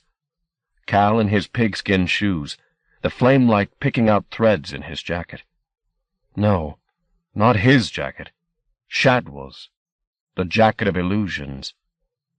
How could she have been so slow as not to have noticed it earlier? Was it the fact that it fitted him so well, though it had been made for a man half his size again? Or was it simply that his face had claimed all her attention, that face which even now had about it a purposefulness she'd come to love? He was within 10 yards of the Scourge, and now stood still. Uriel and Shadwell said nothing, but there was a restlessness in the salesman's body that threatened to detonate at any moment. Cal fumbled to unbutton the jacket, frowning at the ineptitude of his fingers, but he got the trick of it on the 4th attempt, and the jacket fell open. That done, he spoke. His voice was thin, but it didn't shake. "I've got something to show you," he said. At first, Uriel and Shadwell offered no response. When it did, it was not the possessor who replied, but the possessed. "There's nothing there I want," the salesman said. "It's not for you," Cal replied, his voice growing stronger. "It's for the Angel of Eden, for Uriel." This time neither Scourge nor salesman replied. Cal took hold of the front panel of the jacket and opened it, exposing the lining. "Don't you want to look?" he inquired. Silence answered him. "Whatever you see," he went on, "it's yours." Somebody at Susanna's side whispered, "What does he think he's doing?" She knew, but didn't waste precious effort on a reply. Cal needed all the power she could will to him, all her hope, all her love. Again he addressed the scourge. "What do you see?" he said. This time he got an answer. "Nothing." It was Shadwell who spoke. "I see nothing." "Oh, Cal," Susanna breathed, catching the flicker of despair that crossed his face. She knew exactly what he was thinking and shared his doubt. Were the Raptures and the jacket dead? Had they withered away without victims to nourish them, leaving him standing before Uriel unarmed? A long moment passed. Then, from somewhere in the belly of the angel there rose a low moan. As it came, Shadwell's mouth opened and he spoke again, but it was quietly this time, as if to himself, or the thing inside himself. "Don't look," he said. Susanna held her breath, not daring to believe his words were a warning. Yet how else could they be construed? "You do see something," Cal said. "No," Shadwell replied. "Look," said Cal, opening the jacket as wide as he could. "Look and see." Suddenly Shadwell began yelling. "It's lies!" he screeched, his body shuddering now. "It's all corruption!" But the moan that was still rising from the creature inside him drowned his warnings out. This was not the howl Susanna had heard in the rock of Raymond's Hill, not an insane cry of rage. This sound was sad, infinitely sad, and, as if answering sound with light, the jacket whose threads she'd feared bankrupt began to brighten. Immediately Shadwell's warnings began again, tinged with a new hysteria. "Don't!" he shouted. "Don't, damn you!" The scourge was deaf to the appeals of its host, however. It had its innumerable eyes on the lining of the jacket, willing forth from it a vision only it could see. For Cal, the moment carried terror and joy in such confusion, he could not tell one from the other. Not that it mattered. Events now were out of his hands. All he could do was stand his ground while the jacket performed whatever deceits it had power to perform. He hadn't meant to put it on. That hadn't been a part of his plan at all. Indeed, he'd had no plan. He'd just plunged through the snow, hoping he wasn't too late to intervene. But events had already outpaced him.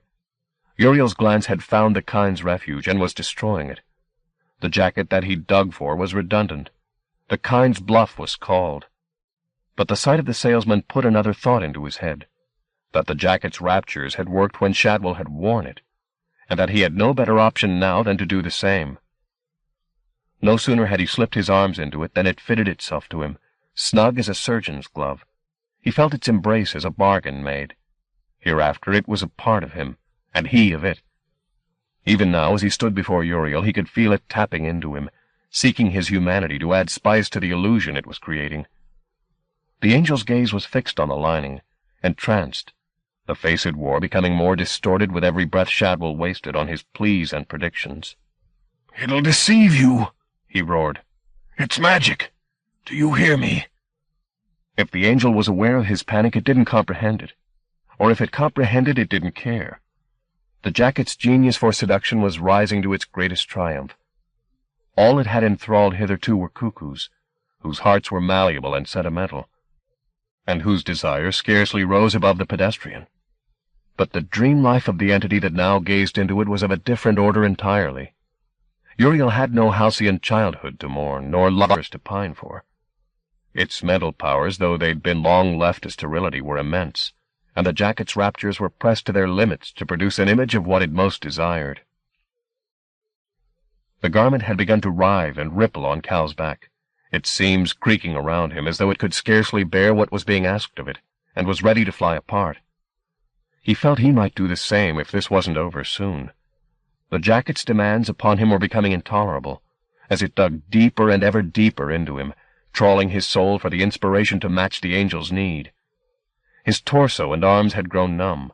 His hands no longer owned the strength to hold the jacket open. It was left to the forces loose in the lining to spread the coat wide, while he stood in the flux of power, his mind assaulted by fragments of whatever Uriel was yearning after. he could make only partial sense of them. There was a planet of light he saw, turning over and over before him, its immensity grazing his lips. There was a flame sea, lapping at a beach of stone and cloud. There were forms his mind's eye couldn't endure to look at, making riddles of their breath. But they were all fugitive visions, and when they'd gone, he was back standing on the same dead earth, his body being wasted by Uriel's hunger. The jacket had reached its limits. It had begun to disintegrate, threads being sucked from its warp and weft and burned away before him. But Uriel wasn't about to be cheated. Its eyes drew on the fabric, demanding it make good the promise Cal had voiced. Beneath this assault the jacket finally capitulated, but in its destruction Uriel's demand was answered. The lining burst, and from it rose the image Uriel's appetite had shaped, its brightness blinding Cal. He heard Shadwell bellow. Then his own cries rose over the din, pleading with the angel to take its dream to its bosom. Uriel didn't hesitate. It wanted this vision as much as Cal wanted rid of it. Through a haze of anguish, Cal saw Shadwell's body begin to bloat as the angel inside him prepared to show itself. The salesman could only wail his despair as he felt himself plucked into the air, Uriel's geometries bearing him up. His skin was tight as a drum, stretched to the limits of its tolerance. His mouth a tooth-lined O as his cartilage tore and sinews snapped. Then he broke, his body bursting to release its captive, the fragments incinerated in the instant they flew by to glory his destruction unleashed. Before him Cal saw plainly the incarnation he'd only glimpsed in the fog on Chariot Street. Uriel's eyes, Uriel's geometry, Uriel's hunger. And then its magnetism drew the illusion its will had made out from the ruins of the jacket and up to meet it. The vision stood revealed, as bright as Uriel and as vast, as well as it had to be. For the image the Raptures had made was another Uriel, the Seraph's equal in every way. As it rose up, the vestiges of the jacket fell away from Cal, but its degeneration did not compromise the creature it had parented. Uriel's mirror stood unbowed before the power that had summoned it into being. Cal, robbed both of his strength and of the images he'd peeped on, tasted a terrible banality. He had no energy left to look up and wonder at the majesty above him. His eyes were turned inward, and he saw only emptiness there. A desert, in which his dust blew with the dust of all the things he'd ever loved and lost. Blew to the end of time, and knew neither rest nor meaning. His body surrendered, and he fell as though he'd been shot, while the dust in his head whipped him away into the void. He witnessed nothing of what followed. Susanna saw his collapse. Ignoring the giants that towered over the burning wood, she went to his aid. Overhead the angels hovered like twin suns, their energies filling the air with invisible needles. Careless of their stings, she bent her back to the task of dragging Cal away from this rendezvous of spirit and spirit. She was beyond fear now or hope. The first and only necessity was to have Cal safe in her arms. Whatever followed would follow. It was beyond her. Others had come to her assistance, Apolline, Hamel, and from the far side of the field Nimrod. Together they picked Cal up and took him out of the region of needles, laying him down gently where the ground was softest. Above them, the confrontation was reaching a new plateau. Uriel's form had become impossibly complex, its anatomy transforming at the speed of its thought. Part engine, part citadel, all meticulous fire. And its conjured companion was matching it change for change, darts passing between them like needles threaded with fire, drawing them closer and closer still, until they were locked like lovers. If there had once been a distinction between Uriel the real and Uriel the imagined, that no longer pertained. Such divisions were for cuckoos who believed they lived both inside their heads and out, to whom thought was only life's shadow and not its own true self. Uriel knew better. It had needed the old science to seduce it into confessing its profoundest desire, simply to see its own true face, and seeing it know how it had been before loneliness had corrupted it. Now it embraced that remembered self, and learned its lesson on the instant. The pit of its insanity had been as deep as the stars it had descended from were high. Unreminded of its nature, it had sunk into obsession, devoted to a dead duty. But looking on itself, seeing the glory of its condition, it shed that lunacy, and shedding it, looked starward. There were heavens it had business in, where the age it had wasted here was but a day, and its grief, all grief, an unknown state. On the thought, it rose, it and itself one triumphant splendor. There were clouds above. It was away between them in moments, leaving only a rain of dwindling light on the faces of those who watched it pass from sight. "Gone," said Low, when even the light had died, and there was only a gruel of snow shed from above. "Is it over, then?" Pauline wanted to know. "I think it is," said Hamel. There were tears pouring down his cheeks. A fresh gust of wind had lent new fervor to the flames that were devouring the wood. It did not matter much. They no longer had need to take refuge there. Perhaps tonight marked an end to refuges. Susanna looked down at Cal, whom she was cradling as she'd once cradled Jericho. But Jericho had died in her arms. Cal would not. She swore he would not. He had not escaped the furnace of the jacket's destruction unmarked. The skin of his face and his chest were burned, or perhaps stained. But that was the only outward damage. "How is he?" said a voice she didn't know. She looked up to meet the harried gaze of a cuckoo like herself, muffled up in several layers of clothing. "Susanna," he said, "my name is Gluck. I'm a friend of Calhoun's." "You're welcome," said someone. Gluck beamed. "He's not going to die," said Susanna, stroking Cal's face. "He's just sleeping a while." "He's had a busy night," said Nimrod, and there were tears on his stoical face, too, pouring down. Chapter 5. The Sleepwalker. 1. There was a wilderness, and Cal was dust in the wilderness, and his hopes and dreams were dust in the wilderness, all driven before the same unforgiving wind. He had tasted Uriel's condition before its healing. He'd shared the spirit's loneliness and desolation, and his frail mind had been snatched up into that void and left there to die. He knew no way out. In the final arithmetic, his life was a wasteland, of fire, of snow, of sand, all of it a wasteland, and he would wander there till he could wander no more. 2. To those who were tending him, he seemed simply to be resting, at least at first. They let him sleep in the belief that he'd wake healed. His pulse was strong, his bones unbroken. All he needed was time to recover his strength. But when he woke the following afternoon in Gluck's house, it was immediately clear that something was profoundly amiss. His eyes opened, but Cal was not in them. His gaze was devoid of recognition or response. It and he were as blank as an empty page. Susanna couldn't know, none of them could, what he'd shared with Uriel during their confrontation, but she could make an educated guess. If her experience of the menstruum had taught her anything, it was that every exchange was a two-way street. Cal had conspired with Immaculata's jacket to give Uriel its vision. But what had the lunatic spirit given him in return? When, after 2 days, there was no sign of improvement in his state, they called in expert help. But though the doctors exhausted their tests on him, they could find nothing physiologically wrong. This was not a coma, they ventured, so much as a trance, and they knew no precedent for it, except perhaps sleepwalking. One of their number even went so far as to suggest the condition might be self-induced, a possibility Susanna did not entirely dismiss.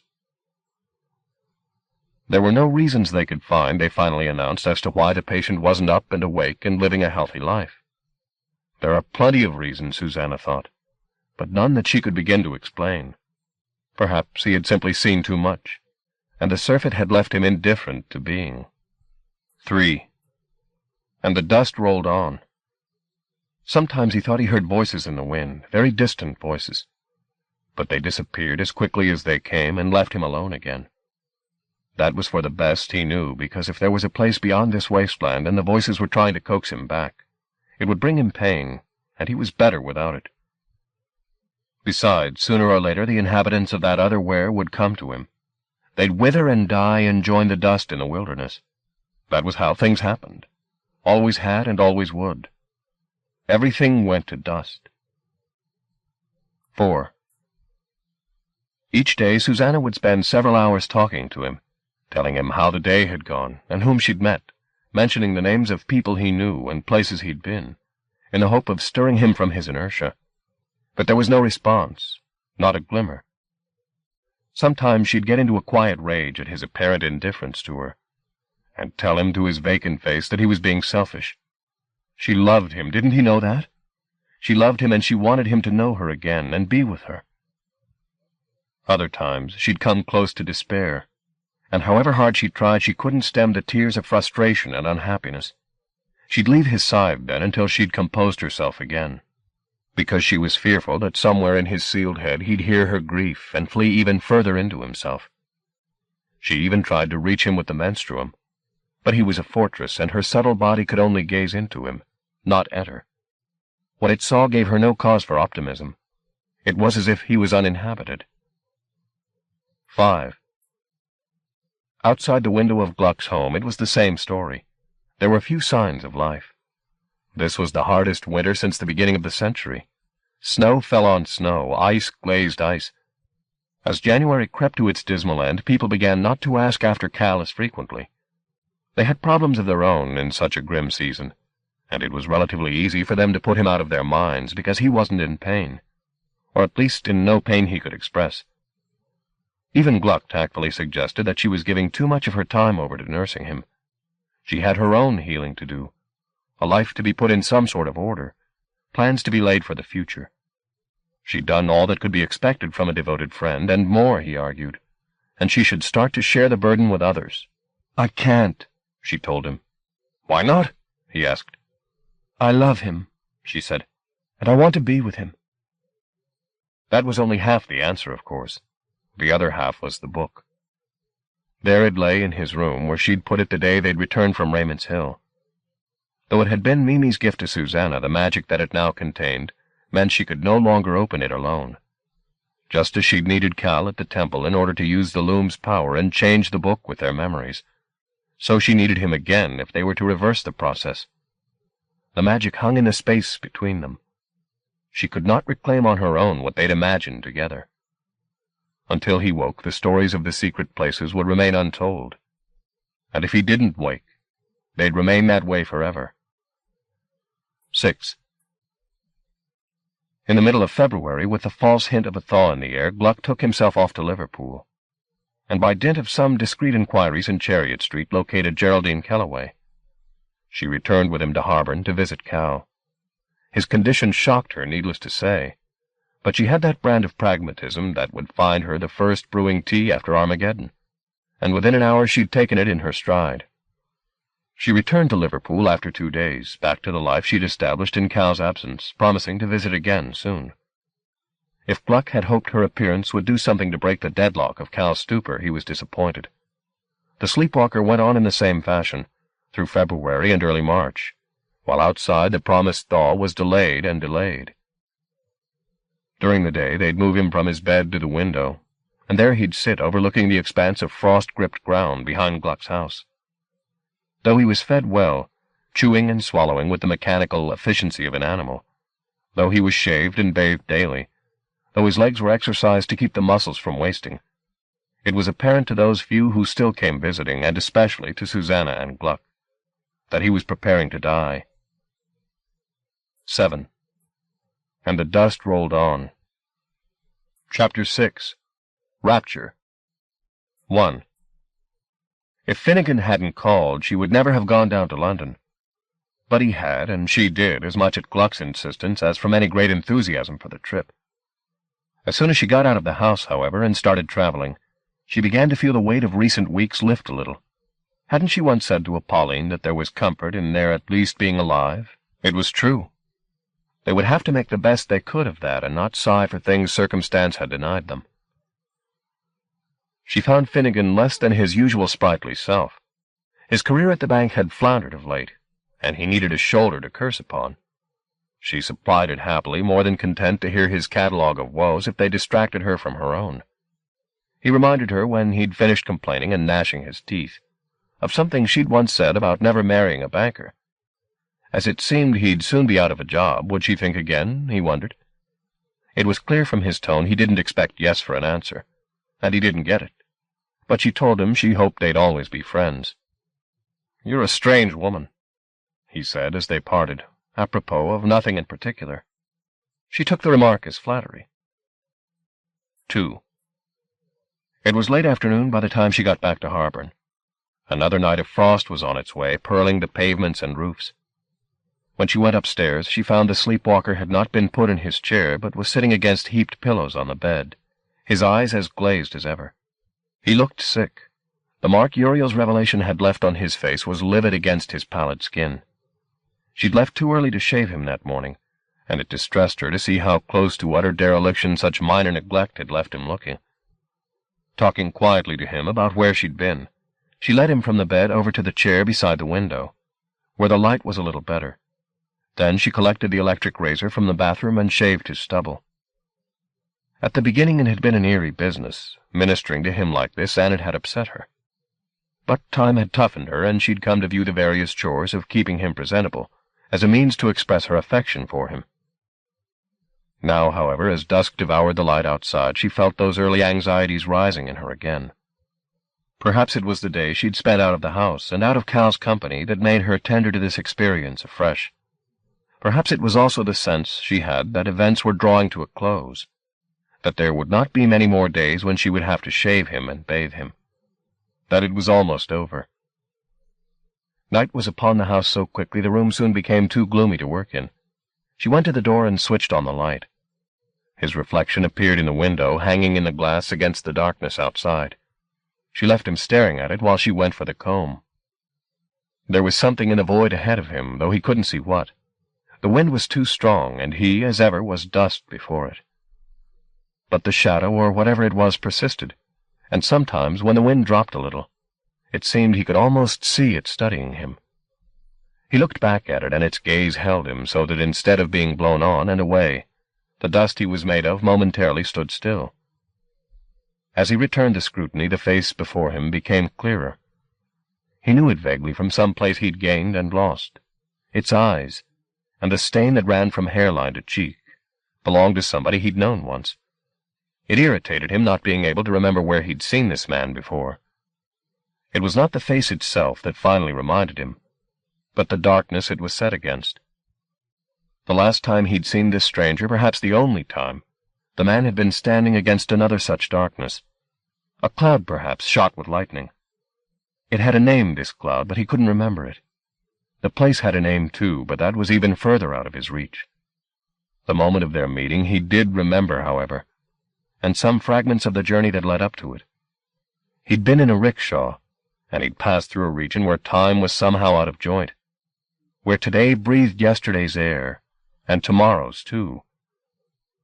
For curiosity's sake, he wanted to know the stranger's name, before the wind caught him and moved him on again. But he was dust, so he couldn't ask. Instead, he pressed his motes toward the darkness on which the mysterious face hovered, and reached to touch its skin.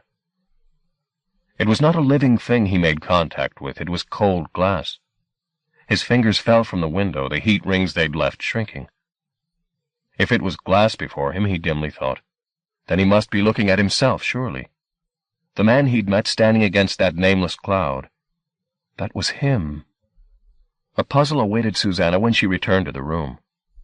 She was almost certain she'd left Cal with his hands on his lap, but now his right arm hung at his side. Had he tried to move? If so, it was the first independent motion he'd made since the trance had claimed him. She started to speak to him softly, asking him if he heard her, if he saw her or knew her name. But as ever, it was a one-way conversation. Either his hand had simply slipped from his lap, or she'd been mistaken, and it hadn't been there in the first place. Sighing, she set to combing his hair. He was still dust in a wilderness, but now he was dust with a memory. It was enough to give him weight. The wind bullied him, wanting its way with him, but this time he refused to be moved. It raged against him. He ignored it, standing his ground in the nowhere while he tried to fit the pieces of his thoughts together. He had met himself once in a house near a cloud. He'd been brought there in a rickshaw while a world folded up around him. What did it signify that he'd come face to face with himself as an old man? What did that mean? The question was not so difficult to answer, even for dust. It meant he would at some future time step into that world and live there. And from that, what followed? What followed? That the place was not lost. Oh, yes. Oh, God in heaven, yes, that was it. He would be there, not tomorrow, maybe, or the day after that, But some day, some future day, he would be there. It was not lost. The fugue was not lost. It took only that knowledge, that certainty, and he woke. "Susanna," he said. 3. "Where is it?" was the only question he voiced when they'd finished with their reunion. "Where's it hidden?" She went to the table and put Mimi's book into his hands. "Here," she said. He ran his palm over the binding, but declined to open it. "How did we do that?" he said. He asked the question with such gravity, like a child. "In the gyre," she said. "You and I, and the loom." "All of it?" he said. "All of it? In here?" "I don't know," she told him in all honesty. "We'll see." "Now." "No, Cal. You're very weak still." "I'll be strong," he said simply, "once we open the book." She could not better such argument. Instead, she reached across and laid her hands on Mimi's gift. As her fingers laced with his, the lamp above their heads flickered and went out. Immersed in darkness, they held the book between them, as she and Hobart had once held it. On that occasion it had been hatred that had fueled the forces in the pages. This time it was joy. They felt the book begin to tremble in their custody, growing warm. Then it flew out of their hands toward the window. The icy glass shattered, and it disappeared, tumbling away into the darkness.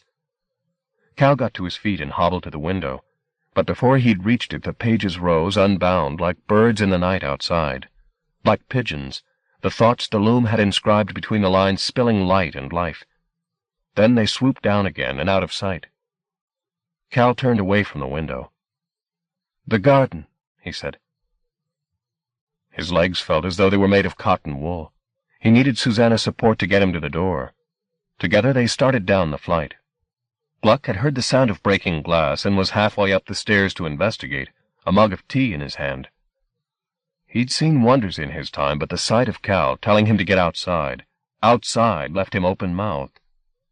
By the time he'd found a question to ask, Cal and Susanna were already halfway down the second flight of stairs. He followed, into the hallway and through the kitchen to the back door. Susanna was unbolting it top and bottom. Though there had been winter at the window, it was spring that awaited them on the threshold.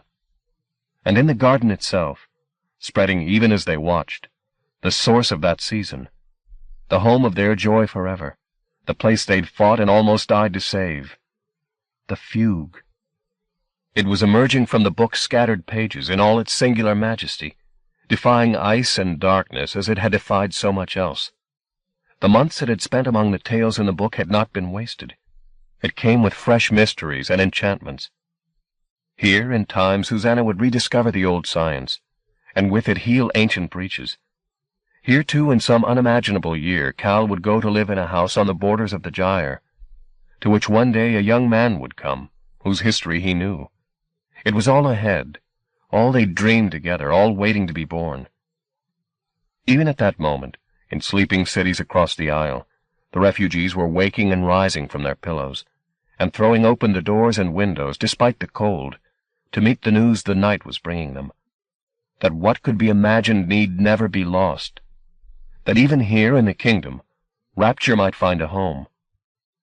After tonight there would be only one world, to live in and to dream, and Wonderland would never be more than a step away, a thought away.